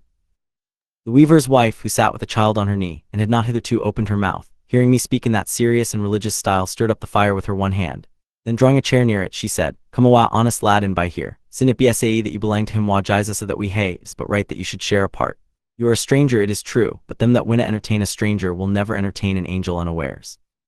I never was apt to be taken with the simplicity of nature. In general, I despised it, but owing to my circumstances at the time, I was deeply affected by the manner of this poor woman's welcome. The weaver continued in a churlish mood throughout the evening, apparently dissatisfied with what his wife had done in entertaining me, and spoke to her in a manner so crusty that I thought proper to rebuke him, for the woman was comely in her person and virtuous in her conversation. But the weaver, her husband, was large of make, ill-favored, and pestilent. Therefore did I take him severely to task for the tenor of his conduct. But the man was froward, and answered me rudely with sneering and derision, and in the height of his caprice he said to his wife, "When fox are sae keen of a chance a entertaining angels, gude wife, it wad maybe be worth their while to tak tent what kind o' angels they are. It wad a wonder me vera muckle and ye had entertained your friend the deal the night, for I thought I fand a sour o' reek and brimstone about him. He's nane o' the best o' angels, and fox winna hae muckle credit by entertaining him." Certainly, in the assured state I was in, I had as little reason to be alarmed at mention being made of the devil as any person on earth. Of late, however, I felt that the reverse was the case, and that any allusion to my great enemy moved me exceedingly. The weaver's speech had such an effect on me that both he and his wife were alarmed at my looks. The latter thought I was angry and chided her husband gently for his rudeness, but the weaver himself rather seemed to be confirmed in his opinion that I was the devil, for he looked round like a startled roebuck and immediately betook him to the family Bible. I know not whether it was on purpose to prove my identity or not, but I think he was going to desire me either to read a certain portion of scripture that he had sought out or to make family worship, had not the conversation at that instant taken another turn. For the weaver, not knowing how to address me, abruptly asked my name, as he was about to put the Bible into my hands. Never having considered myself in the light of a malefactor, but rather as a champion in the cause of truth, and finding myself perfectly safe under my disguise, I had never once thought of the utility of changing my name, and when the man asked me I hesitated, but being compelled to say something I said my name was Cowan. The man stared at me and then at his wife with a look that spoke a knowledge of something alarming or mysterious. "Ha, Cowan," said he, "that's most extraordinar, not Colwyn, I hope." "No, Cowan is my simname," said I, "but why not Colwyn, there being so little difference in the sound?" "I was feared ye might be that warach that the deal has ta'en the possession and egged him on to kill baith his father and his mother, his only brother and his sweetheart," said he, "and, to say the truth, I'm no that sure about you yet, for I see you're gone wi' arms on ye." "Not I, honest man," said I carry no arms. A man conscious of his innocence and uprightness of heart needs not to carry arms in his defense now."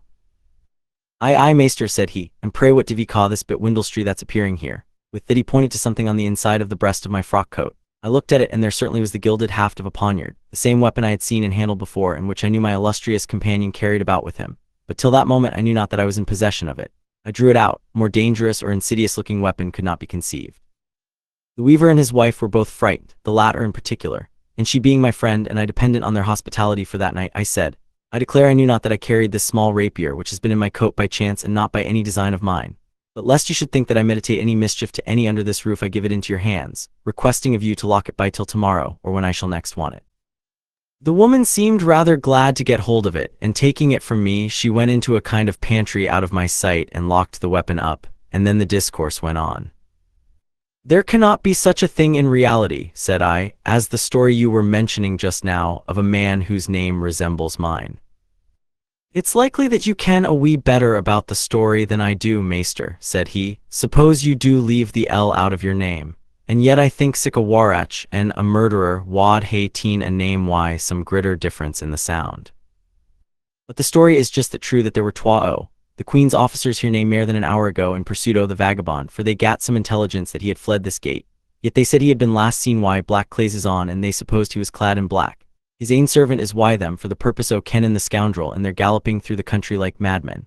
I hope in God they'll get him and rack his neck for him. I could not say amen to the weaver's prayer, and therefore tried to compose myself as well as I could, and made some religious comment on the causes of the nation's depravity. But suspecting that my potent friend had betrayed my flight and disguise, to save his life, I was very uneasy, and gave myself up for lost.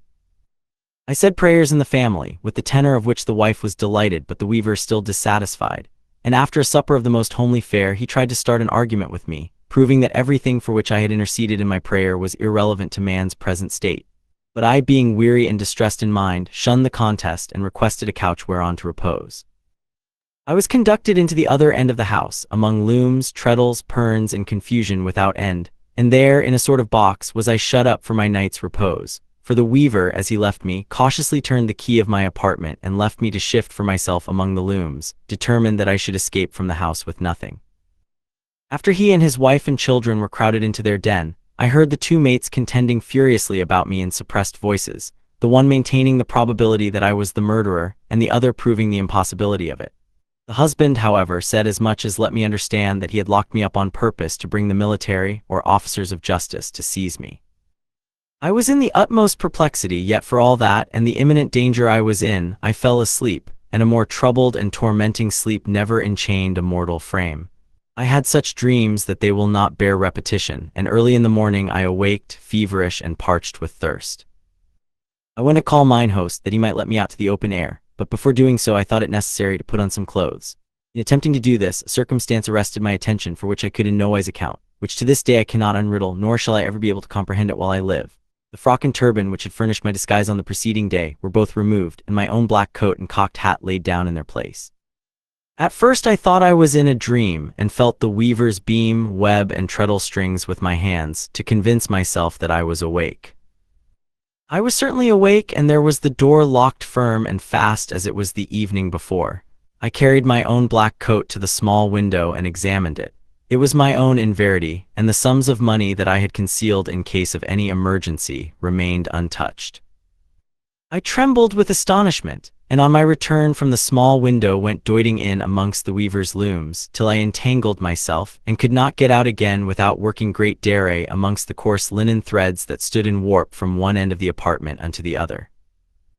I had no knife whereby to cut the cords of this wicked man, and therefore was obliged to call out lustily for assistance. The weaver came half naked, unlocked the door, and setting in his head and long neck, accosted me thus: "What now, Mr. Satan, what for art ye roaring that gate? Are you fawnin' a little hell instead o' the big muckle ane? Deal be in your riced at trams, what for have ye absconded yorsel into ma leddy's wob for?" "Friend, I beg your pardon," said I wanted to be at the light, and have somehow unfortunately involved myself in the intricacies of your web, from which I cannot get clear without doing you a great injury. Pray do lend your experienced hand to extricate me. May all the pearls o' damnation light on your silly snout, and I dinna estricat ye weel enough. Ye dit Donart, deal's bird that ye be, what made ye gang howkin in there to be a poor man's ruin? Come out, ye vile rag of a muffin, or I gar ye come out, why, mere shame and disgrace, and fewer hail banes in your body. My feet had slipped down through the double warpings of a web, and not being able to reach the ground with them, there being a small pit below, I rode upon a number of yielding threads, and there being nothing else that I could reach to extricate myself was impossible. I was utterly powerless, and besides, the yarn and cords hurt me very much. For all that, the destructive weaver seized a loom spoke and began beating me most unmercifully. While entangled as I was, I could do nothing but shout aloud for mercy or assistance, whichever chanced to be within hearing. The latter at length made its appearance in the form of the weaver's wife, in the same state of dishabille with himself, who instantly interfered, and that most strenuously, on my behalf. Before her arrival, however, I had made a desperate effort to throw myself out of the entanglement I was in, for the weaver continued repeating his blows and cursing me, so that I determined to get out of his meshes at any risk. The effect made my case worse, for my feet being wrapped among the nether threads, as I threw myself from my saddle on the upper ones, my feet brought the others up through these, and I hung with my head down and my feet as firm as they had been in a vice. The predicament of the web being thereby increased, the weaver's wrath was doubled in proportion, and he laid on without mercy. At this critical juncture the wife arrived, and without hesitation rushed before her offended lord, withholding his hand from injuring me further, although then it was uplifted along with the loom spoke in overbearing ire.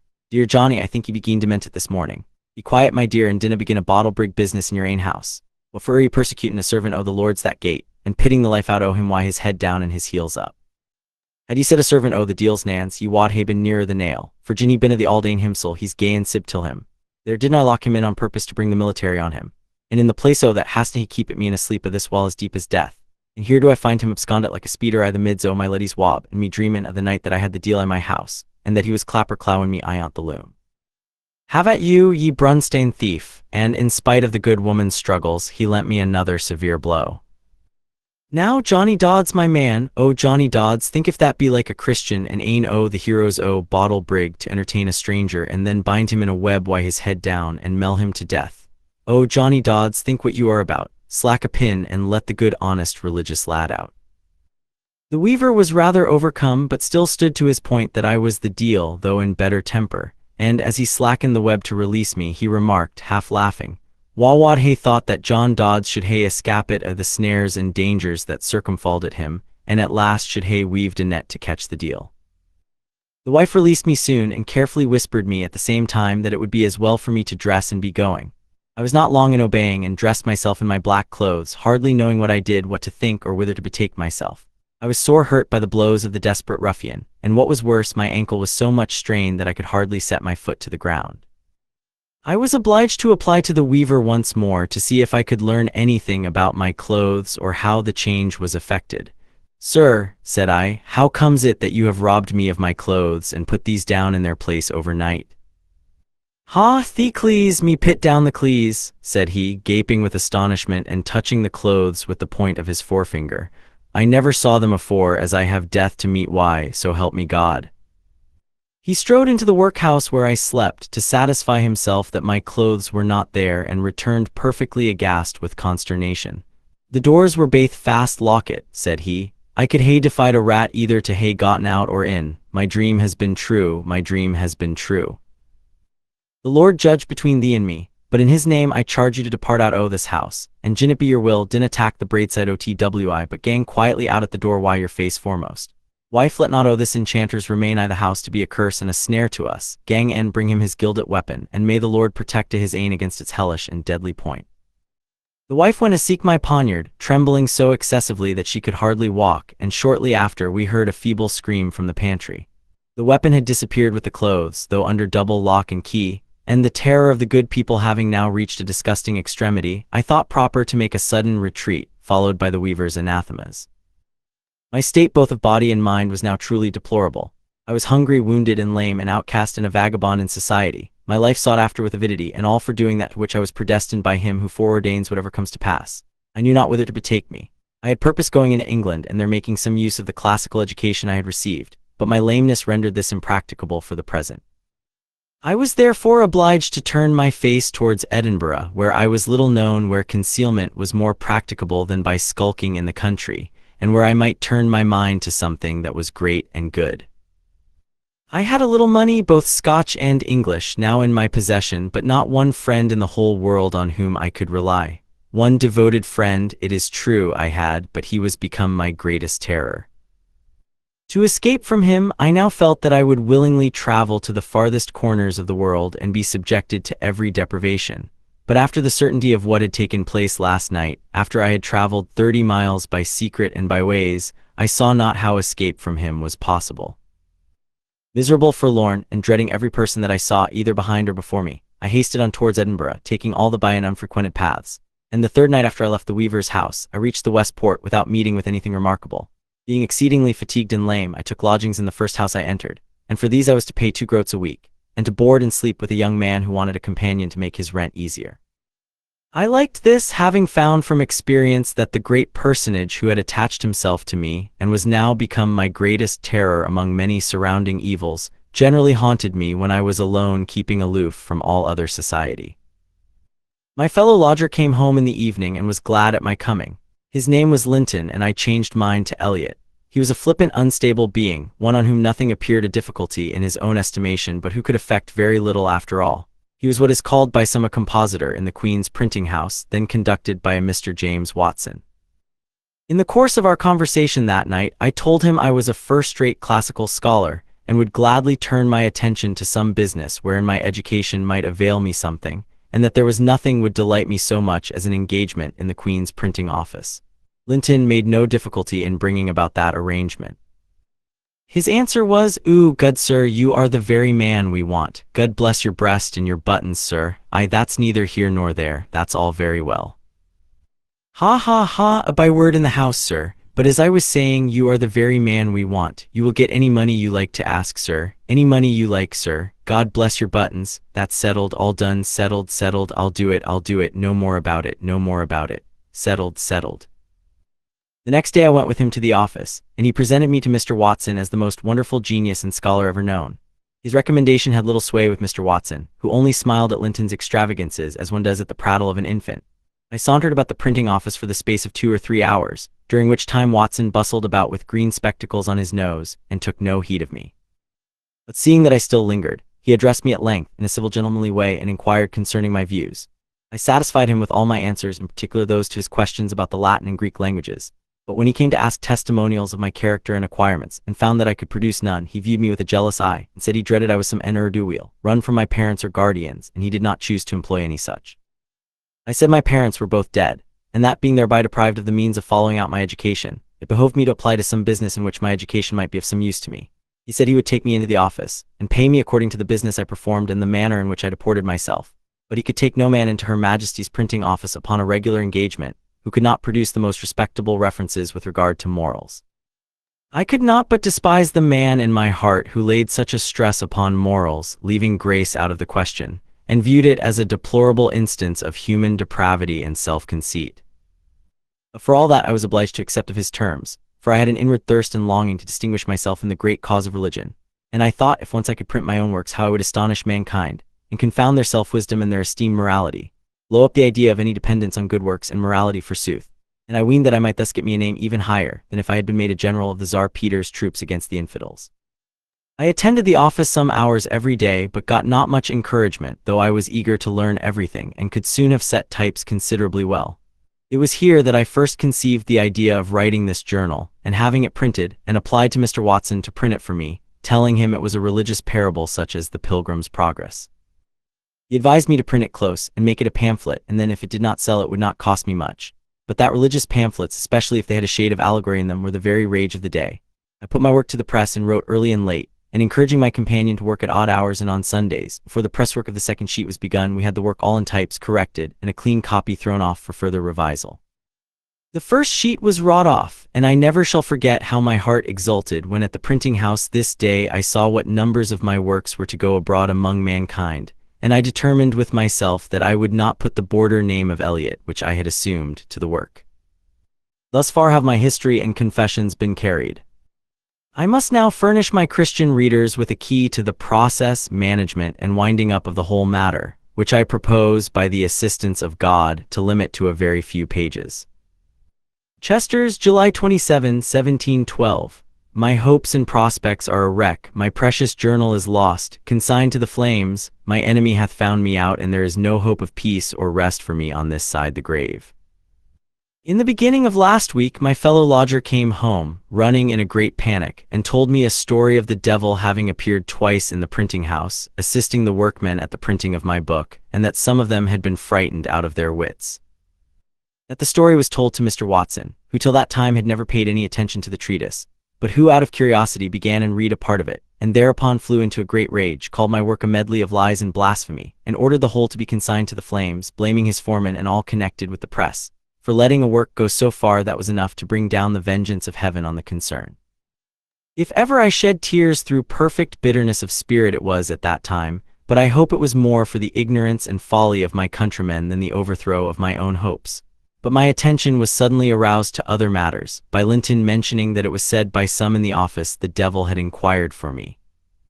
"Surely you are not such a fool," said I, "as to believe that the devil really was in the printing office?"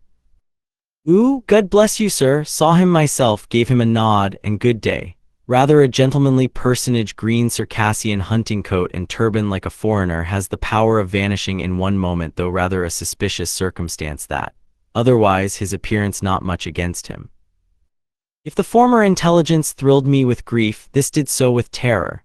I perceived who the personage was that had visited the printing house in order to further the progress of my work, and at the approach of every person to our lodgings, I from that instant trembled every bone, lest it should be my elevated and dreaded friend. I could not say I had ever received an office at his hand that was not friendly, yet these offices had been of a strange tendency, and the horror with which I now regarded him was unaccountable to myself. It was beyond description, conception, or the soul of man to bear. I took my printed sheets, the only copy of my unfinished work existing, and, on pretense of going straight to Mr. Watson's office, decamped from my lodgings at Portsburg a little before the fall of evening, and took the road towards England. As soon as I got clear of the city, I ran with a velocity I knew not before I had been capable of. I flew out the way towards Dalkeith so swiftly that I often lost sight of the ground, and I said to myself, "Oh, that I had the wings of a dove, that I might fly to the farthest corners of the earth, to hide me from those against whom I have no power to stand." I traveled all that night and the next morning, exerting myself beyond my power, and about noon the following day I went into a yeoman's house, the name of which was Ellenshaw's, and requested of the people a couch of any sort to lie down on, for I was ill, and could not proceed on my journey. They showed me to a stable loft where there were 2 beds, on one of which I laid me down, and falling into sound sleep, I did not awake till the evening. That other 3 men came from the fields to sleep in the same place, one of whom lay down beside me, at which I was exceedingly glad. They fell all sound asleep, and I was terribly alarmed at a conversation I overheard somewhere outside the stable. I could not make out a sentence, but trembled to think I knew one of the voices at least, and rather than not be mistaken, I would that any man had run me through with a sword. I fell into a cold sweat, and once thought of instantly putting hand to my own life, as my only means of relief. May the rash and sinful thought be in mercy forgiven, when I heard as it were 2 persons at the door, contending, as I thought, about their right and interest in me. That the one was forcibly preventing the admission of the other, I could hear distinctly, and their language was mixed with something dreadful and mysterious. In an agony of terror, I awakened my snoring companion with great difficulty, and asked him, in a low whisper, who these were at the door. The man lay silent and listening till fairly awake, and then asked if I heard anything. I said I had heard strange voices contending at the door. "Then I can tell you, lad, it has been something neither good nor canny," said he. "It's no for nothing that our horses are snorking that gait." For the first time I remarked that the animals were snorting and rearing as if they wished to break through the house. The man called to them by their names and ordered them to be quiet, but they raged still the more furiously. He then roused his drowsy companions, who were alike alarmed at the panic of the horses, all of them declaring that they had never seen either Moz or Jolly start in their lives before. My bedfellow and another then ventured down the ladder, and I heard one of them then saying, "Lord be wy us, what can be I the house, the sweat's rinning off the poor beasts like water." They agreed to sally out together, and if possible to reach the kitchen and bring a light. I was glad at this, but not so much so when I heard the one man saying to the other in a whisper, "I wish that stranger man may be canny enough." "God kens," said the other, "it does nae look unco weel." The lad in the other bed, hearing this, set up his head in manifest affright as the other 2 departed for the kitchen, and I believed he would have been glad to have been in their company. This lad was next the ladder, at which I was extremely glad, for had he not been there, the world should not have induced me to wait the return of these two men. They were not well gone before I heard another distinctly enter the stable and come towards the ladder. The lad who was sitting up in his bed intent on the watch called out, "Was that there, Walker, is that you? Purdy, I say, is it you?" The darkling intruder paused for a few moments and then came towards the foot of the ladder. The horses broke loose and snorting and neighing for terror raged through the house. In all my life I never heard so frightful a commotion. The being that occasioned it all now began to mount the ladder towards our loft, on which the lad in the bed next the ladder sprung from his couch, crying out, "The LDOY preserve us, what can it be?" With that he sped across the loft and by my bed, praying lustily all the way, and throwing himself from the other end of the loft into a manger, he darted, naked as he was, through among the furious horses, and making the door that stood open, in a moment he vanished and left me in the lurch. Powerless with terror and calling out fearfully, I tried to follow his example, but not knowing the situation of the places with regard to one another, I missed the manger and fell on the pavement in one of the stalls. I was both stunned and lamed on the knee, but terror prevailing, I got up and tried to escape. It was out of my power, for there were divisions and cross-divisions in the house, and mad horses smashing everything before them, so that I knew not so much as on what side of the house the door was. 2 or 3 times was I knocked down by the animals, but all the while I never stinted crying out with all my power. At length I was seized by the throat and hair of the head and dragged away, I wist not whither. My voice was now laid, and all my powers, both mental and bodily, totally overcome, and I remember no more till I found myself lying naked on the kitchen table of the farmhouse, and something like a horse's rug thrown over me. The only hint that I got from the people of the house on coming to myself was that my absence would be good company, and that they had got me in a woeful state, one which they did not choose to describe or hear described. As soon as daylight appeared, I was packed about my business, with the hisses and execrations of the yeoman's family, who viewed me as a being to be shunned, ascribing to me the visitations of that unholy night. Again was I on my way southwards, as lonely, hopeless, and degraded a being as was to be found on life's weary round. As I limped out the way, I wept, thinking of what I might have been and what I really had become, of my high and flourishing hopes when I set out as the avenger of God on the sinful children of men, of all that I had dared for the exaltation and progress of the truth. And it was with great difficulty that my faith remained unshaken, yet was I preserved from that sin, and comforted myself with the certainty that the believer's progress through life is one of warfare and suffering. My case was indeed a pitiable one. I was lame, hungry, fatigued, and my resources on the very eve of being exhausted. Yet these were but secondary miseries, and hardly worthy of a thought compared with those I suffered inwardly. I not only looked around me with terror at everyone that approached, but I was become a terror to myself, or rather my body and soul were become terrors to each other, and had it been possible I felt as if they would have gone to war. I dared not look at my face in a glass, for I shuddered at my own image and likeness. I dreaded the dawning and trembled at the approach of night, nor was there one thing in nature that afforded me the least delight. In this deplorable state of body and mind was I jogging on towards the Tweed, by the side of the small river called Ellen, when just at the narrowest part of the glen, whom should I meet full in the face but the very being in all the universe of God would the most gladly have shunned. I had no power to fly fro him, neither durst I, for the spirit within me, accuse him of falsehood and renounce his fellowship.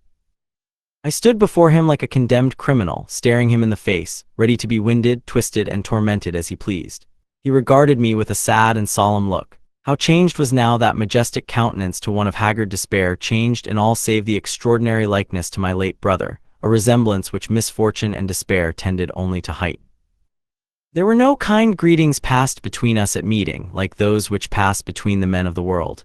He looked on me with eyes that froze the currents of my blood, but spoke not till I assumed as much courage as to articulate, "You here, I hope you have brought me tidings of comfort."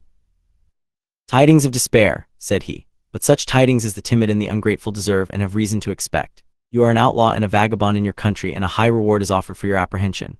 The enraged populace have burnt your house and all that is within it, and the farmers on the land bless themselves at being rid of you. So fare it with everyone who puts his hand to the great work of man's restoration to freedom and draweth back, contemning the light that is within him. Your enormities caused me to leave you to yourself for a season, and you see what the issue has been. You have given some evil ones power over you, who long to devour you, both soul and body, and it has required all my power and influence to save you.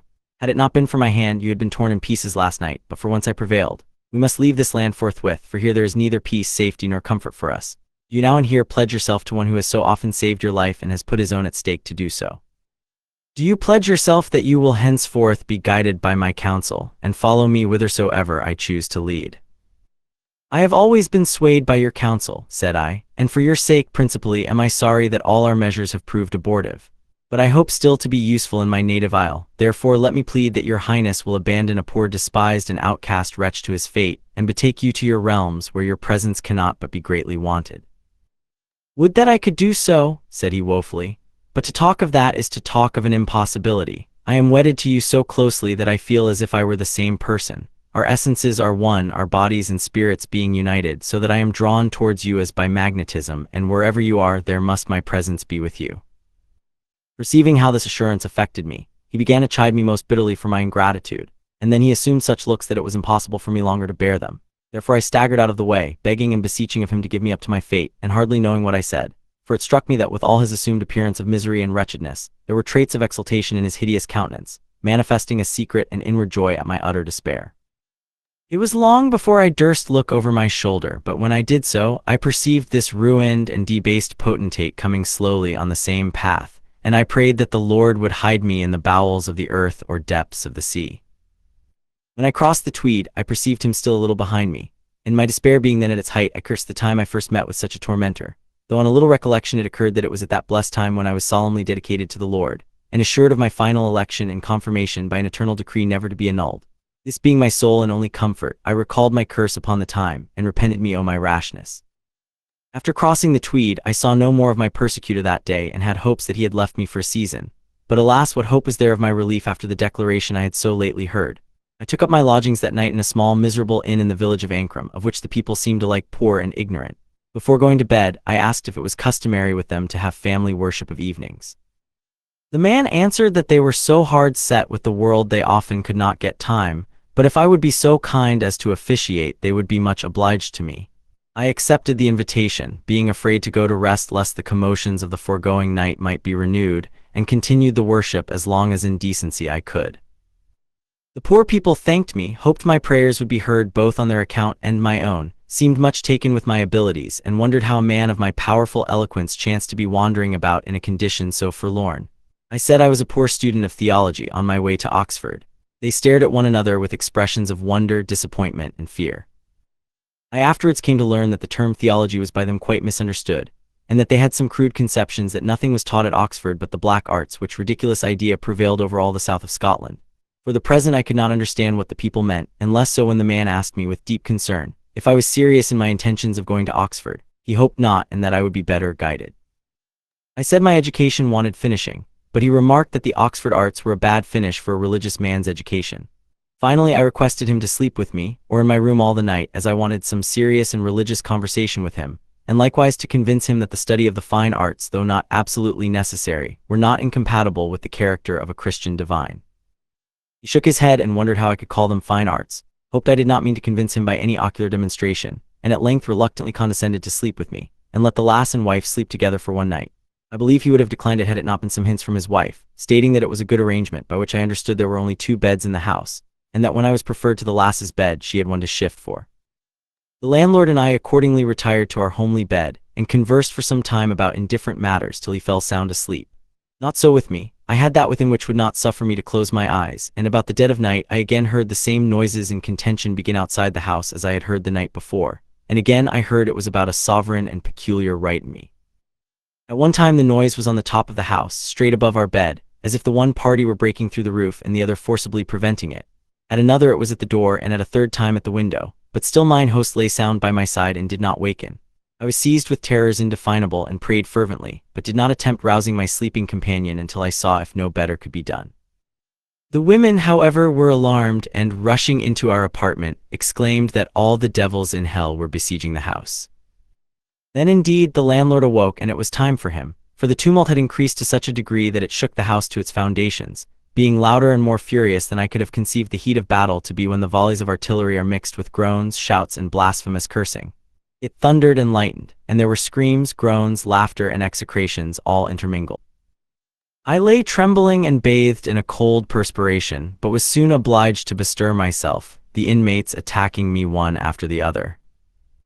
"Oh, Tam Douglas, haste ye and rise out frayant that incarnal devil," cried the wife. "Ye are an iant the Aldane himsel, for our last Tibby saw his cloven cloots last night." "Lord forbid," roared Tam Douglas and darted over the bed like a flying fish. Then hearing the unearthly tumult with which he was surrounded, he turned to the side of the bed and addressed me thus with long and fearful intervals.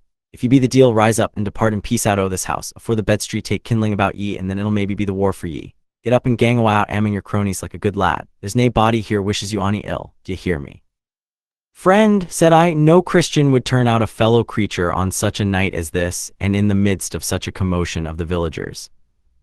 Na, if ye be a mortal man, said he, which I rather think from the use you made of the holy book, nane o' your practical jokes on strangers and honest fox.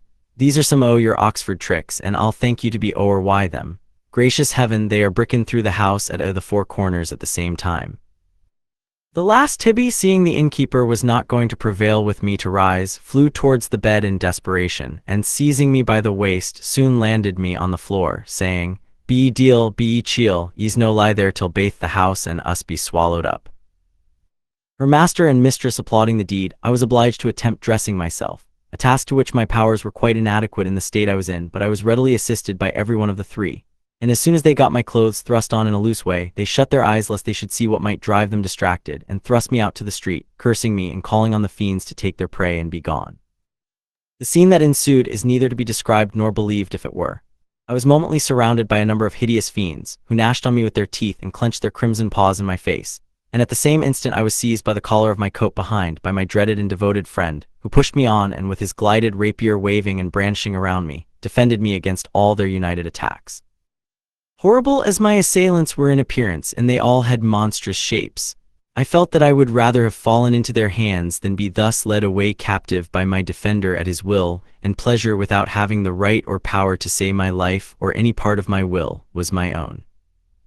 I could not even thank him for his potent guardianship, but hung down my head and moved on I knew not whither, like a criminal led to execution, and still the infernal combat continued till about the dawning, at which time I looked up, and all the fiends were expelled but one, who kept at a distance, and still my persecutor and defender pushed me by the neck before him.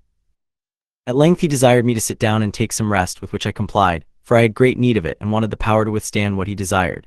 There for a whole morning did he detain me, tormenting me with reflections on the past and pointing out the horrors of the future, until 1,000 times I wished myself non-existent.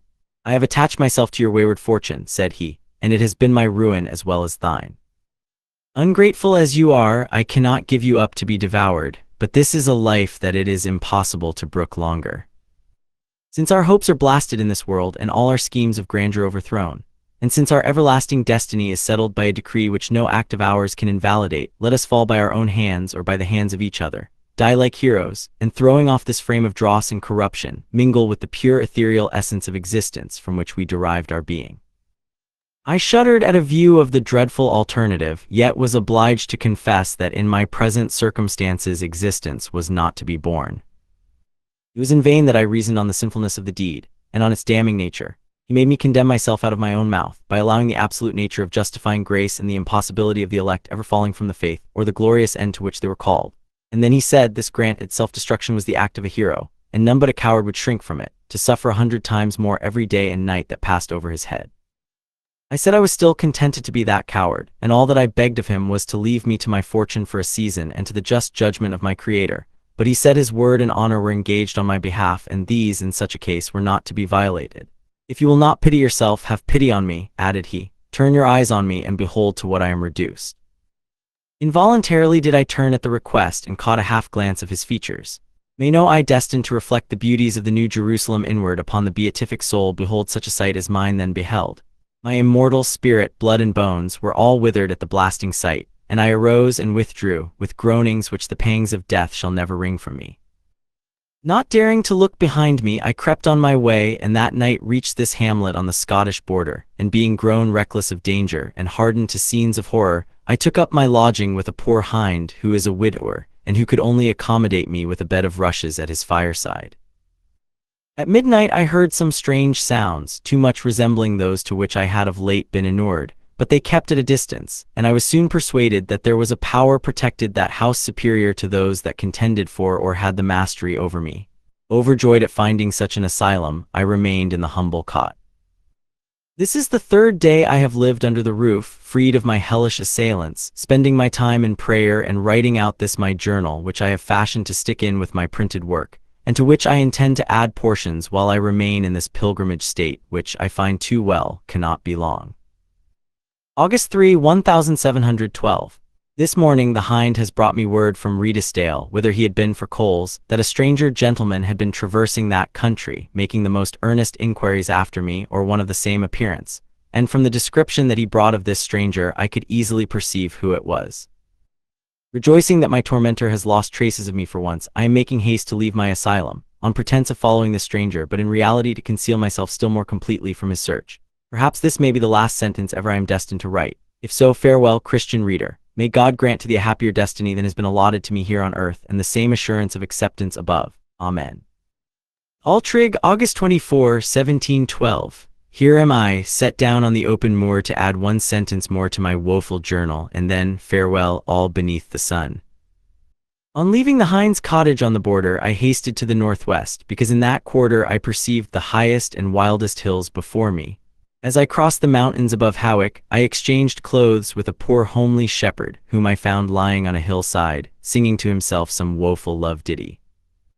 He was glad of the change and proud of his saintly apparel, and I was no less delighted with mine, by which I now supposed myself completely disguised. And I found moreover that in this garb of a common shepherd I was made welcome in every house. I slept the first night in a farmhouse night at the church of Roberton without hearing or seeing aught extraordinary, yet I observed next morning that all the servants kept aloof from me, and regarded me with looks of aversion. The next night I came to this house, where the farmer engaged me as a shepherd, and finding him a kind, worthy, and religious man, I accepted of his terms with great gladness. I had not, however, gone many times to the sheep, before all the rest of the shepherds told my master that I knew nothing about herding, and begged of him to dismiss me. He perceived too well the truth of their intelligence, but being much taken with my learning and religious conversation, he would not put me away, but set me to herd his cattle. It was lucky for me that before I came here a report had prevailed, perhaps for an age, that this farmhouse was haunted at certain seasons by a ghost. I say it was lucky for me, for I had not been in it many days before the same appalling noises began to prevail around me about midnight, often continuing till near the dawning. Still they kept aloof and without doors, for this gentleman's house, like the cottage I was in formerly, seemed to be a sanctuary from all demoniacal power.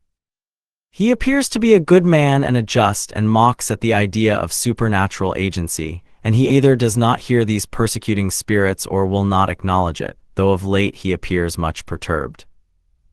The consternation of the menials has been extreme. They ascribe all to the ghost, and tell frightful stories of murders having been committed there long ago.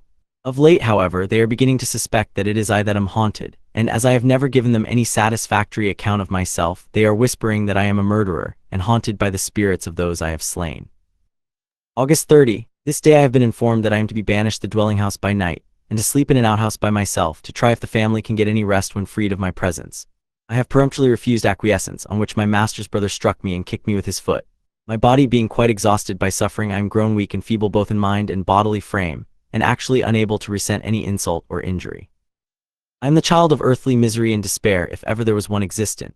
My master is still my friend, but there are so many masters here, and every one of them alike harsh to me, that I wish myself in my grave every hour of the day. If I am driven from the family sanctuary by night, I know I shall be torn in pieces before morning, and then who will deign or dare to gather up my mangled limbs and give me honored burial? My last hour is arrived. I see my tormentor once more approaching me in this wild. Oh, that the earth would swallow me up, or the hill fall and cover me. Farewell forever. September 7, 1712. My devoted, princely, but sanguine friend has been with me again and again. My time is expired, and I find a relief beyond measure, for he has fully convinced me that no act of mine can mar the eternal counsel, or in the smallest degree alter or extenuate one event which was decreed before the foundations of the world were laid. He said he had watched over me with the greatest anxiety, but, perceiving my rooted aversion towards him, he had forborne troubling me with his presence. But now, seeing that I was certainly to be driven from my sanctuary that night, and that there would be a number of infernals watching to make a prey of my body, he came to caution me not to despair, for that he would protect me at all risks if the power remained with him. He then repeated an ejaculatory prayer, which I was to pronounce if in great extremity. I objected to the words as equivocal and susceptible of being rendered in a meaning perfectly dreadful, but he reasoned against this, and all reasoning with him is to no purpose.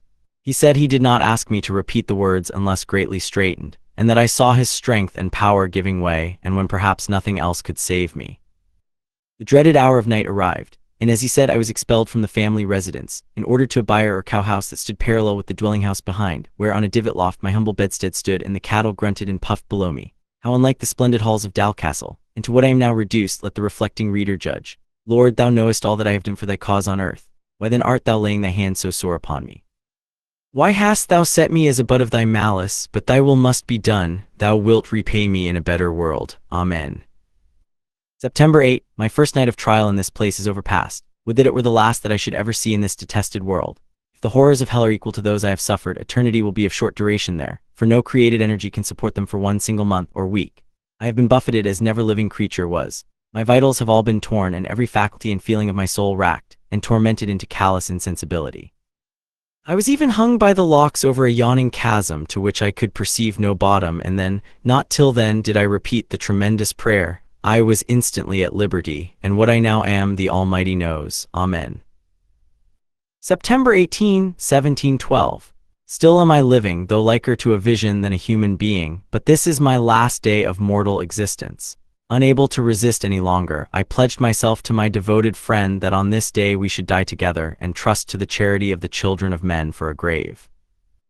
I am solemnly pledged, and though I dare to repent, I am aware he will not be gainsaid, for he is raging with despair at his fallen and decayed majesty, and there is some miserable comfort in the idea that my tormentor shall fall with me.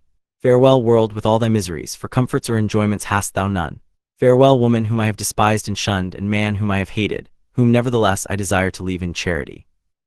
And thou, sun, bright emblem of a far brighter effulgence, I bid farewell to thee also. I do not now take my last look of thee, for to thy glorious orb shall a poor suicide's last earthly look be raised.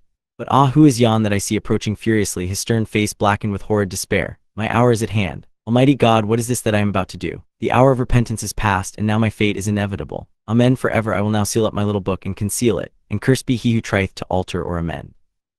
End of the memoir. What can this work be? Sure, you will say it must be an allegory, or as the writer calls it, a religious parable showing the dreadful danger of self-righteousness. I cannot tell. Attend to the sequel, which is a thing so extraordinary, so unprecedented, and so far out of the common course of human events that, if there were not hundreds of living witnesses to attest the truth of it, I would not bid any rational being believe it. In the first place, take the following extract from an authentic letter published in Blackwood's magazine for August 1823. On the top of a wild height called Cowanscroft, where the lands of three proprietors meet all at one point, there has been for long and many years the grave of a suicide marked out by a stone standing at the head and another at the feet.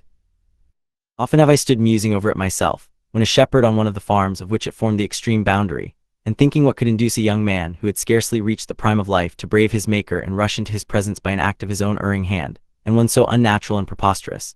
But it never once occurred to me as an object of curiosity to dig up the moldering bones of the culprit, which I considered as the most revolting of all objects. The thing was, however, done last month, and a discovery made of one of the greatest natural phenomena that I have heard of in this country. The little traditionary history that remains of this unfortunate youth is altogether a singular one. He was not a native of the place, nor would he ever tell from what place he came, but he was remarkable for a deep, thoughtful, and sullen disposition. There was nothing against his character that anybody knew of here, and he had been a considerable time in the place.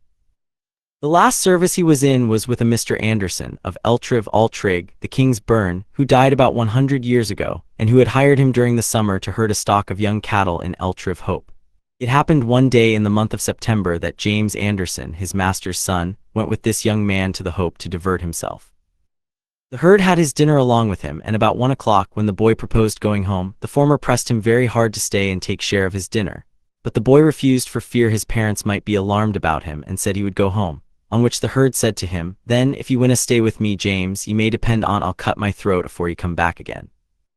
I have heard it likewise reported, but only by one person, that there had been some things stolen out of his master's house a good while before, and that the boy had discovered a silver knife and fork that was a part of the stolen property in the herd's possession that day, and that it was this discovery that drove him to despair. The boy did not return to the Hope that afternoon, and before evening, a man coming in at the pass called the Hart Loop, with a drove of lambs on the way for Edinburgh, perceived something like a man standing in a strange, frightful position at the side of one of Eldenhope hayricks. The driver's attention was riveted on this strange, uncouth figure, and as the drove rode past at no great distance from the spot he first called, but receiving no answer, he went up to the spot, and behold, it was the above-mentioned young man who had hung himself in the hay rope that was tying down the rick. This was accounted a great wonder, and everyone said if the devil had not assisted him, it was impossible the thing could have been done. For in general these ropes are so brittle, being made of green hay, that they will scarcely bear to be bound over the rick. And the more to horrify the good people of this neighborhood, the driver said when he first came in view, he could almost give his oath that he saw two people busily engaged at the hayrick going round it, and he thought they were dressing it. If this asseveration approximated at all to truth, it makes this evident at least, that the unfortunate young man had hanged himself after the man with the lambs came in view. He was, however, quite dead when he cut him down. He had fastened two of the old hay ropes at the bottom of the rick on one side. Indeed, they are all fastened so when first laid on, so that he had nothing to do but to loosen two of the ends on the other side. These he had tied in a knot round his neck, and then slackening his knees and letting himself down gradually, till the hay rope bore all his weight, he had contrived to put an end to his existence in that way. Now the fact is that if you try all the ropes that are thrown over all the outfield hayricks in Scotland, there is not one among 1,000 of them will hang a collie dog, so that the manner of this wretch's death was rather a singular circumstance. Early next morning, Mr. Anderson's servants went reluctantly away, and taking an old blanket with them for a winding sheet, they rolled up the body of the deceased, first in his own plaid, letting the hay rope still remain about his neck, and then rolling the old blanket over all, they bore the loathed remains away to the distance of 3 miles or so on spokes to the top of Cowanscroft, at the very point where the Duke of Buccleuch's land, the Laird of Drummels's and Lord Napier's meet. And there they buried him with all that he had on and about him, silver knife and fork and altogether. Thus far went tradition, and no one ever disputed one jot of the disgusting oral tale. The nephew of that Mr. Anderson's, who was with the hapless youth that day he died, says that, as far as he can gather from the relations of friends that he remembers, and of that same uncle in particular, it is 105 years next month, that is September 1823, since that event happened, and I think it likely that this gentleman's information is correct. But sundry other people, much older than he whom I have consulted, pretend that it is 6 or 7 years more. They say they have heard that Mr. James Anderson was then a boy 10 years of age, that he lived to an old age, upwards of 80, and it is 42 years since he died. Whichever way it may be, it was about that period some way, of that there is no doubt. It so happened that two young men, William Shiel and W. Sword, were out on an adjoining height this summer, casting peats, and it came into their heads to open this grave in the wilderness, and see if there were any of the bones of the suicide of former ages and centuries remaining. They did so, but opened only one half of the grave, beginning at the head and about the middle at the same time. It was not long till they came upon the old blanket. I think, they said, not much more than a foot from the surface. They tore that open, and there was the hay rope lying stretched down alongst his breast, so fresh that they saw at first sight that it was made of risp, a sort of long sword grass that grows about marshes and the sides of lakes. One of the young men seized the rope and pulled by it, but the old enchantment of the devil remained, it would not break. And so he pulled and pulled at it, till behold the body came up into sitting posture, with a broad blue bonnet on its head, and its plaid around it, all as fresh as that day it was laid in. I never heard of a preservation so wonderful, if it be true as was related to me, for still I have not had the curiosity to go and view the body myself. The features were all so plain that an acquaintance might easily have known him. One of the lads gripped the face of the corpse with his finger and thumb, and the cheeks felt quite soft and fleshy, but the dimples remained and did not spring out again. He had fine yellow hair, about 9 inches long, but not a hair of it could they pull out till they cut part of it off with a knife. They also cut off some portions of his clothes, which were all quite fresh, and distributed them among their acquaintances, sending a portion to me among the rest to keep as natural curiosities. Several gentlemen have in a manner forced me to give them fragments of these enchanted garments. I have, however, retained a small portion for you, which I send along with this, being a piece of his plaid, and another of his waistcoat breast, which you will see are still as fresh as that day they were laid in the grave. His broad blue bonnet was sent to Edinburgh several weeks ago, to the great regret of some gentlemen connected with the land, who wished to have it for a keepsake. For my part, fond as I am of blue bonnets, and broad ones in particular, I declare I durst not have worn that one. There was nothing of the silver knife and fork discovered, that I heard of, nor was it very likely it should, but it would appear he had been very near run out of cash, which I dare say had been the cause of his utter despair, for, on searching his pockets, nothing was found but 3 old Scotch halfpennies. These young men meeting with another shepherd afterwards, his curiosity was so much excited that they went and digged up the curious remains a second time, which was a pity, as it is likely that by these exposures to the air, and the impossibility of burying it up again as closely as it was before, the flesh will now fall to dust.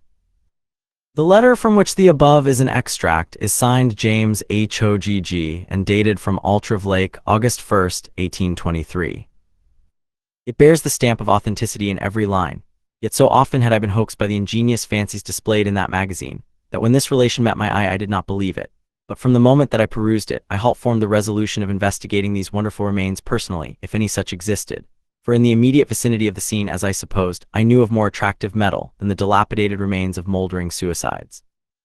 Accordingly, having some business in Edinburgh in September last, and being obliged to wait a few days for the arrival of a friend from London, I took that opportunity to pay a visit to my townsman and fellow collegian, Mr. L.T. of C.D. Advocate. I mentioned to him Hogg's letter, asking him if the statement was founded at all on truth. His answer was, "I suppose so."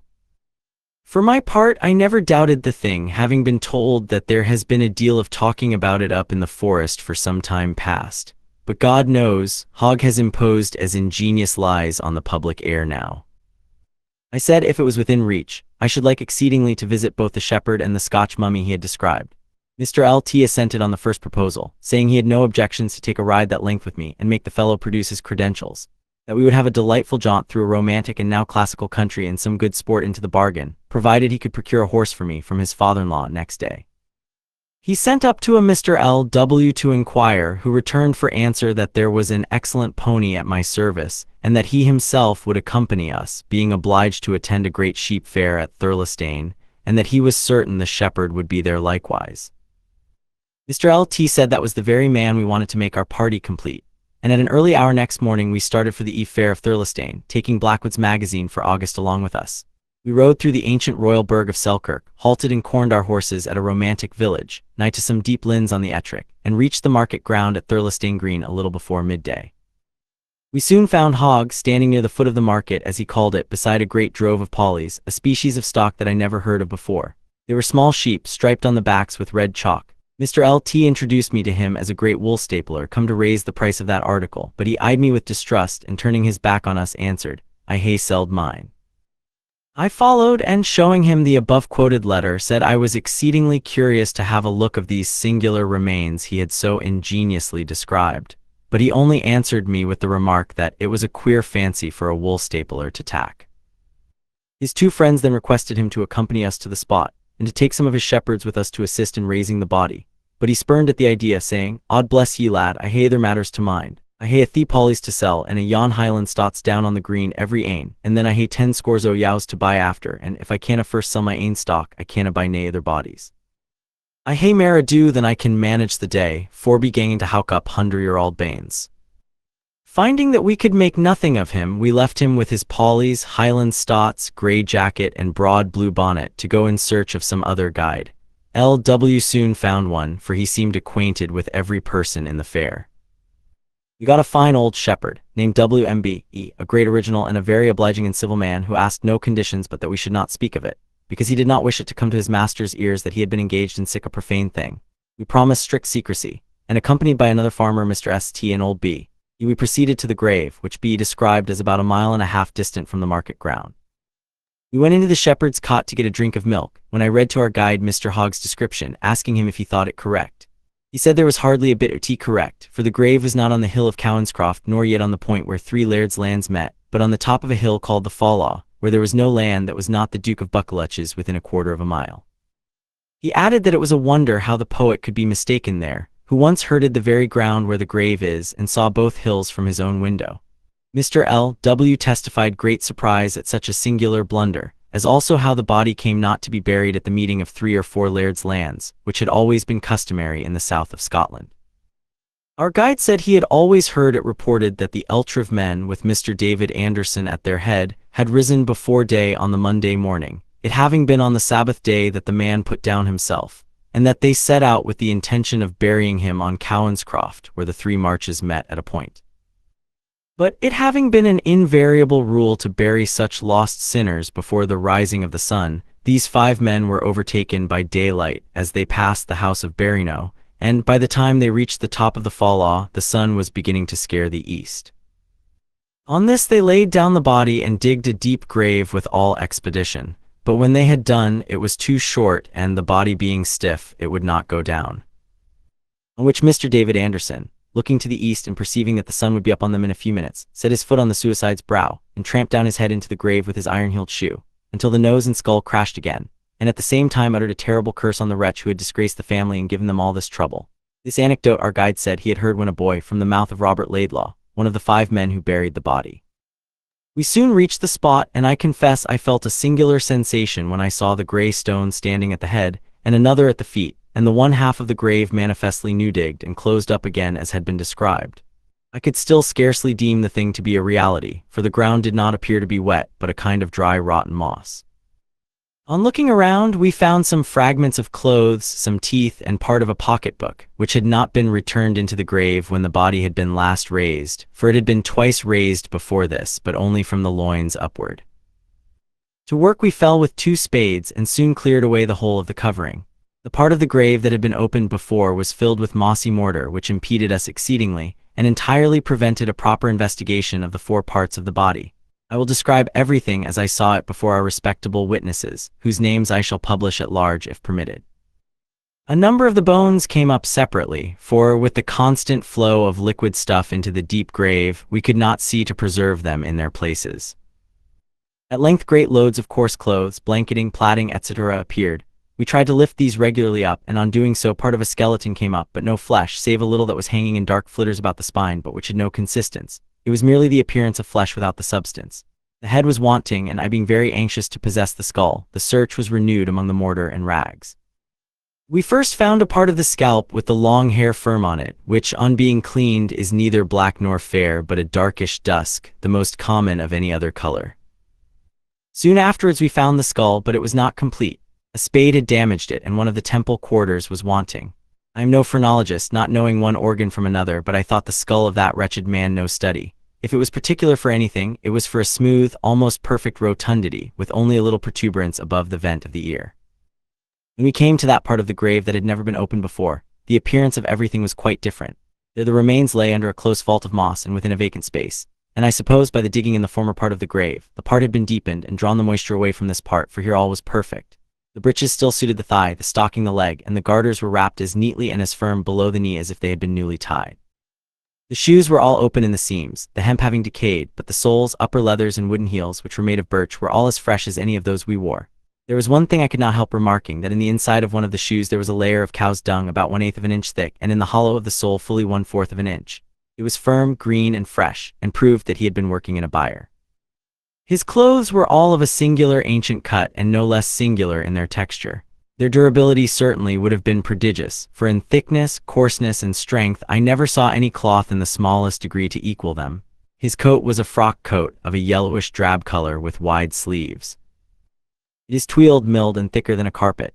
I cut off 2 of the skirts and brought them with me. His vest was of striped serge, such as I have often seen worn by country people. It was lined and backed with white stuff. The breeches were a sort of striped plaiting which I never saw worn, but which our guide assured us was very common in the country once, though from the old clothes which he had seen remaining of it, he judged that it could not be less than 200 years since it was in fashion. His garters were of worsted and striped with black or blue, his stockings gray and wanting the feet. I brought samples of all along with me. I have likewise now got possession of the bonnet, which puzzles me most of all. It is not conformable with the rest of the dress. It is neither a broad bonnet nor a border bonnet, for there is an open behind for tying, which no genuine border bonnet I am told ever had. It seems to have been a Highland bonnet, worn in a flat way like a scone on the crown, such as is sometimes still seen in the west of Scotland. All the limbs from the loins to the toes seemed perfect and entire, but they could not bear handling. Before we got them returned again into the grave, they were shaken to pieces, except the thighs, which continued to retain a kind of flabby form.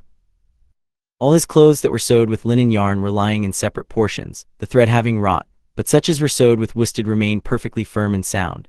Among such a confusion we had hard work to find out all his pockets, and our guide supposed that after all we did not find above the half of them. In his vest pocket was a long clasp knife, very sharp, the haft was thin, and the scales shone as if there had been silver inside. Mr. SCT took it with him and presented it to his neighbor Mr. RN of WNLE, who still has it in his possession. We found a comb, a gimlet, a vial, a small neat square board, a pair of plated knee buckles, and several samples of cloth of different kinds, rolled neatly up within one another. At length, while we were busy on the search, Mr. LT picked up a leathern case, which seemed to have been wrapped round and round by some ribbon or cord that had been rotten from it, for the swaddling marks still remained. Both LW and BE called out that it was the tobacco spluchin and a well-filled ain too, but on opening it out we found to our great astonishment that it contained a printed pamphlet. We were all curious to see what sort of a pamphlet such a person would read, what it could contain that he seemed to have had such a care about, for the sleeve in which it was rolled was fine chamois leather. What color it had been could not be known, but the pamphlet was wrapped so close together and so damp, rotten, and yellow that it seemed one solid piece.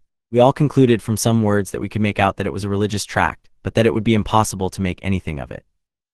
Mr. L.W. remarked that it was a great pity if a few sentences could not be made out, for that it was a question what might be contained in that little book.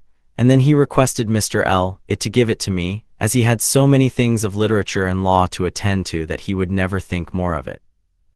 He replied that either of us were heartily welcome to it, for that he had thought of returning it into the grave, if he could have made out but a line or two, to have seen what was its tendency. "Grave man," exclaimed L.W., who speaks excellent strong broad Scotch, "my truly but ye grave we. I wot esteem the contents o' that spluchin is the most precious treasure. I'll tell you what it is, sir. I hae often wondered how it was that this man's corpse has been miraculously preserved frae decay, 100 times langer than any other bodies or than ever a tanner's. But now I could wager a guinea it has been for the preservation o' that little book, and Lord kens what may be in. It will maybe reveal some mystery that mankind disna ken neathing about yet." "If there be any mysteries in it," returned the other, "it is not for your handling, my dear friend, who are too much taken up about mysteries already." And with these words he presented the mysterious pamphlet to me. With very little trouble, save that of a thorough drying, I unrolled it all with ease and found the very tract which I have here ventured to lay before the public, part of it in small bad print, and the remainder in manuscript.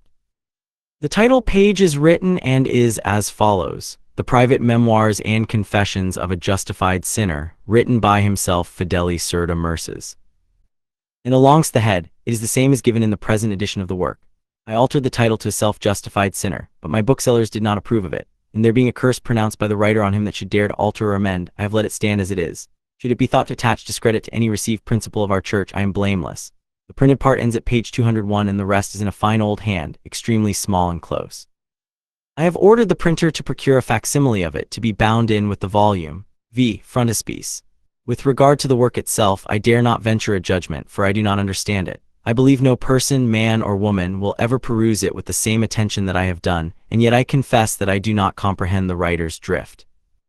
It is certainly impossible that these scenes could ever have occurred that he describes as having himself transacted. I think it may be possible that he had some hand in the death of his brother, and yet I am disposed greatly to doubt it, and the numerous traditions, etc. which remain of that event may be attributable to the work having been printed and burnt, and of course the story known to all the printers, with their families and gossips. That the young Laird of Dalcastle came by a violent death, there remains no doubt, but that this wretch slew him, there is to me a good deal. However, allowing this to have been the case, I account all the rest either dreaming or madness, or, as he says to Mr. Watson, a religious parable on purpose to illustrate something scarcely tangible, but to which he seems to have attached great weight. Were the relation at all consistent with reason, it corresponds so minutely with traditionary facts that it could scarcely have missed to have been received as authentic. But in this day and with the present generation, it will not go down that a man should be daily tempted by the devil in the semblance of a fellow creature, and at length lured to self-destruction in the hopes that this same fiend and tormentor was to suffer and fall along with him.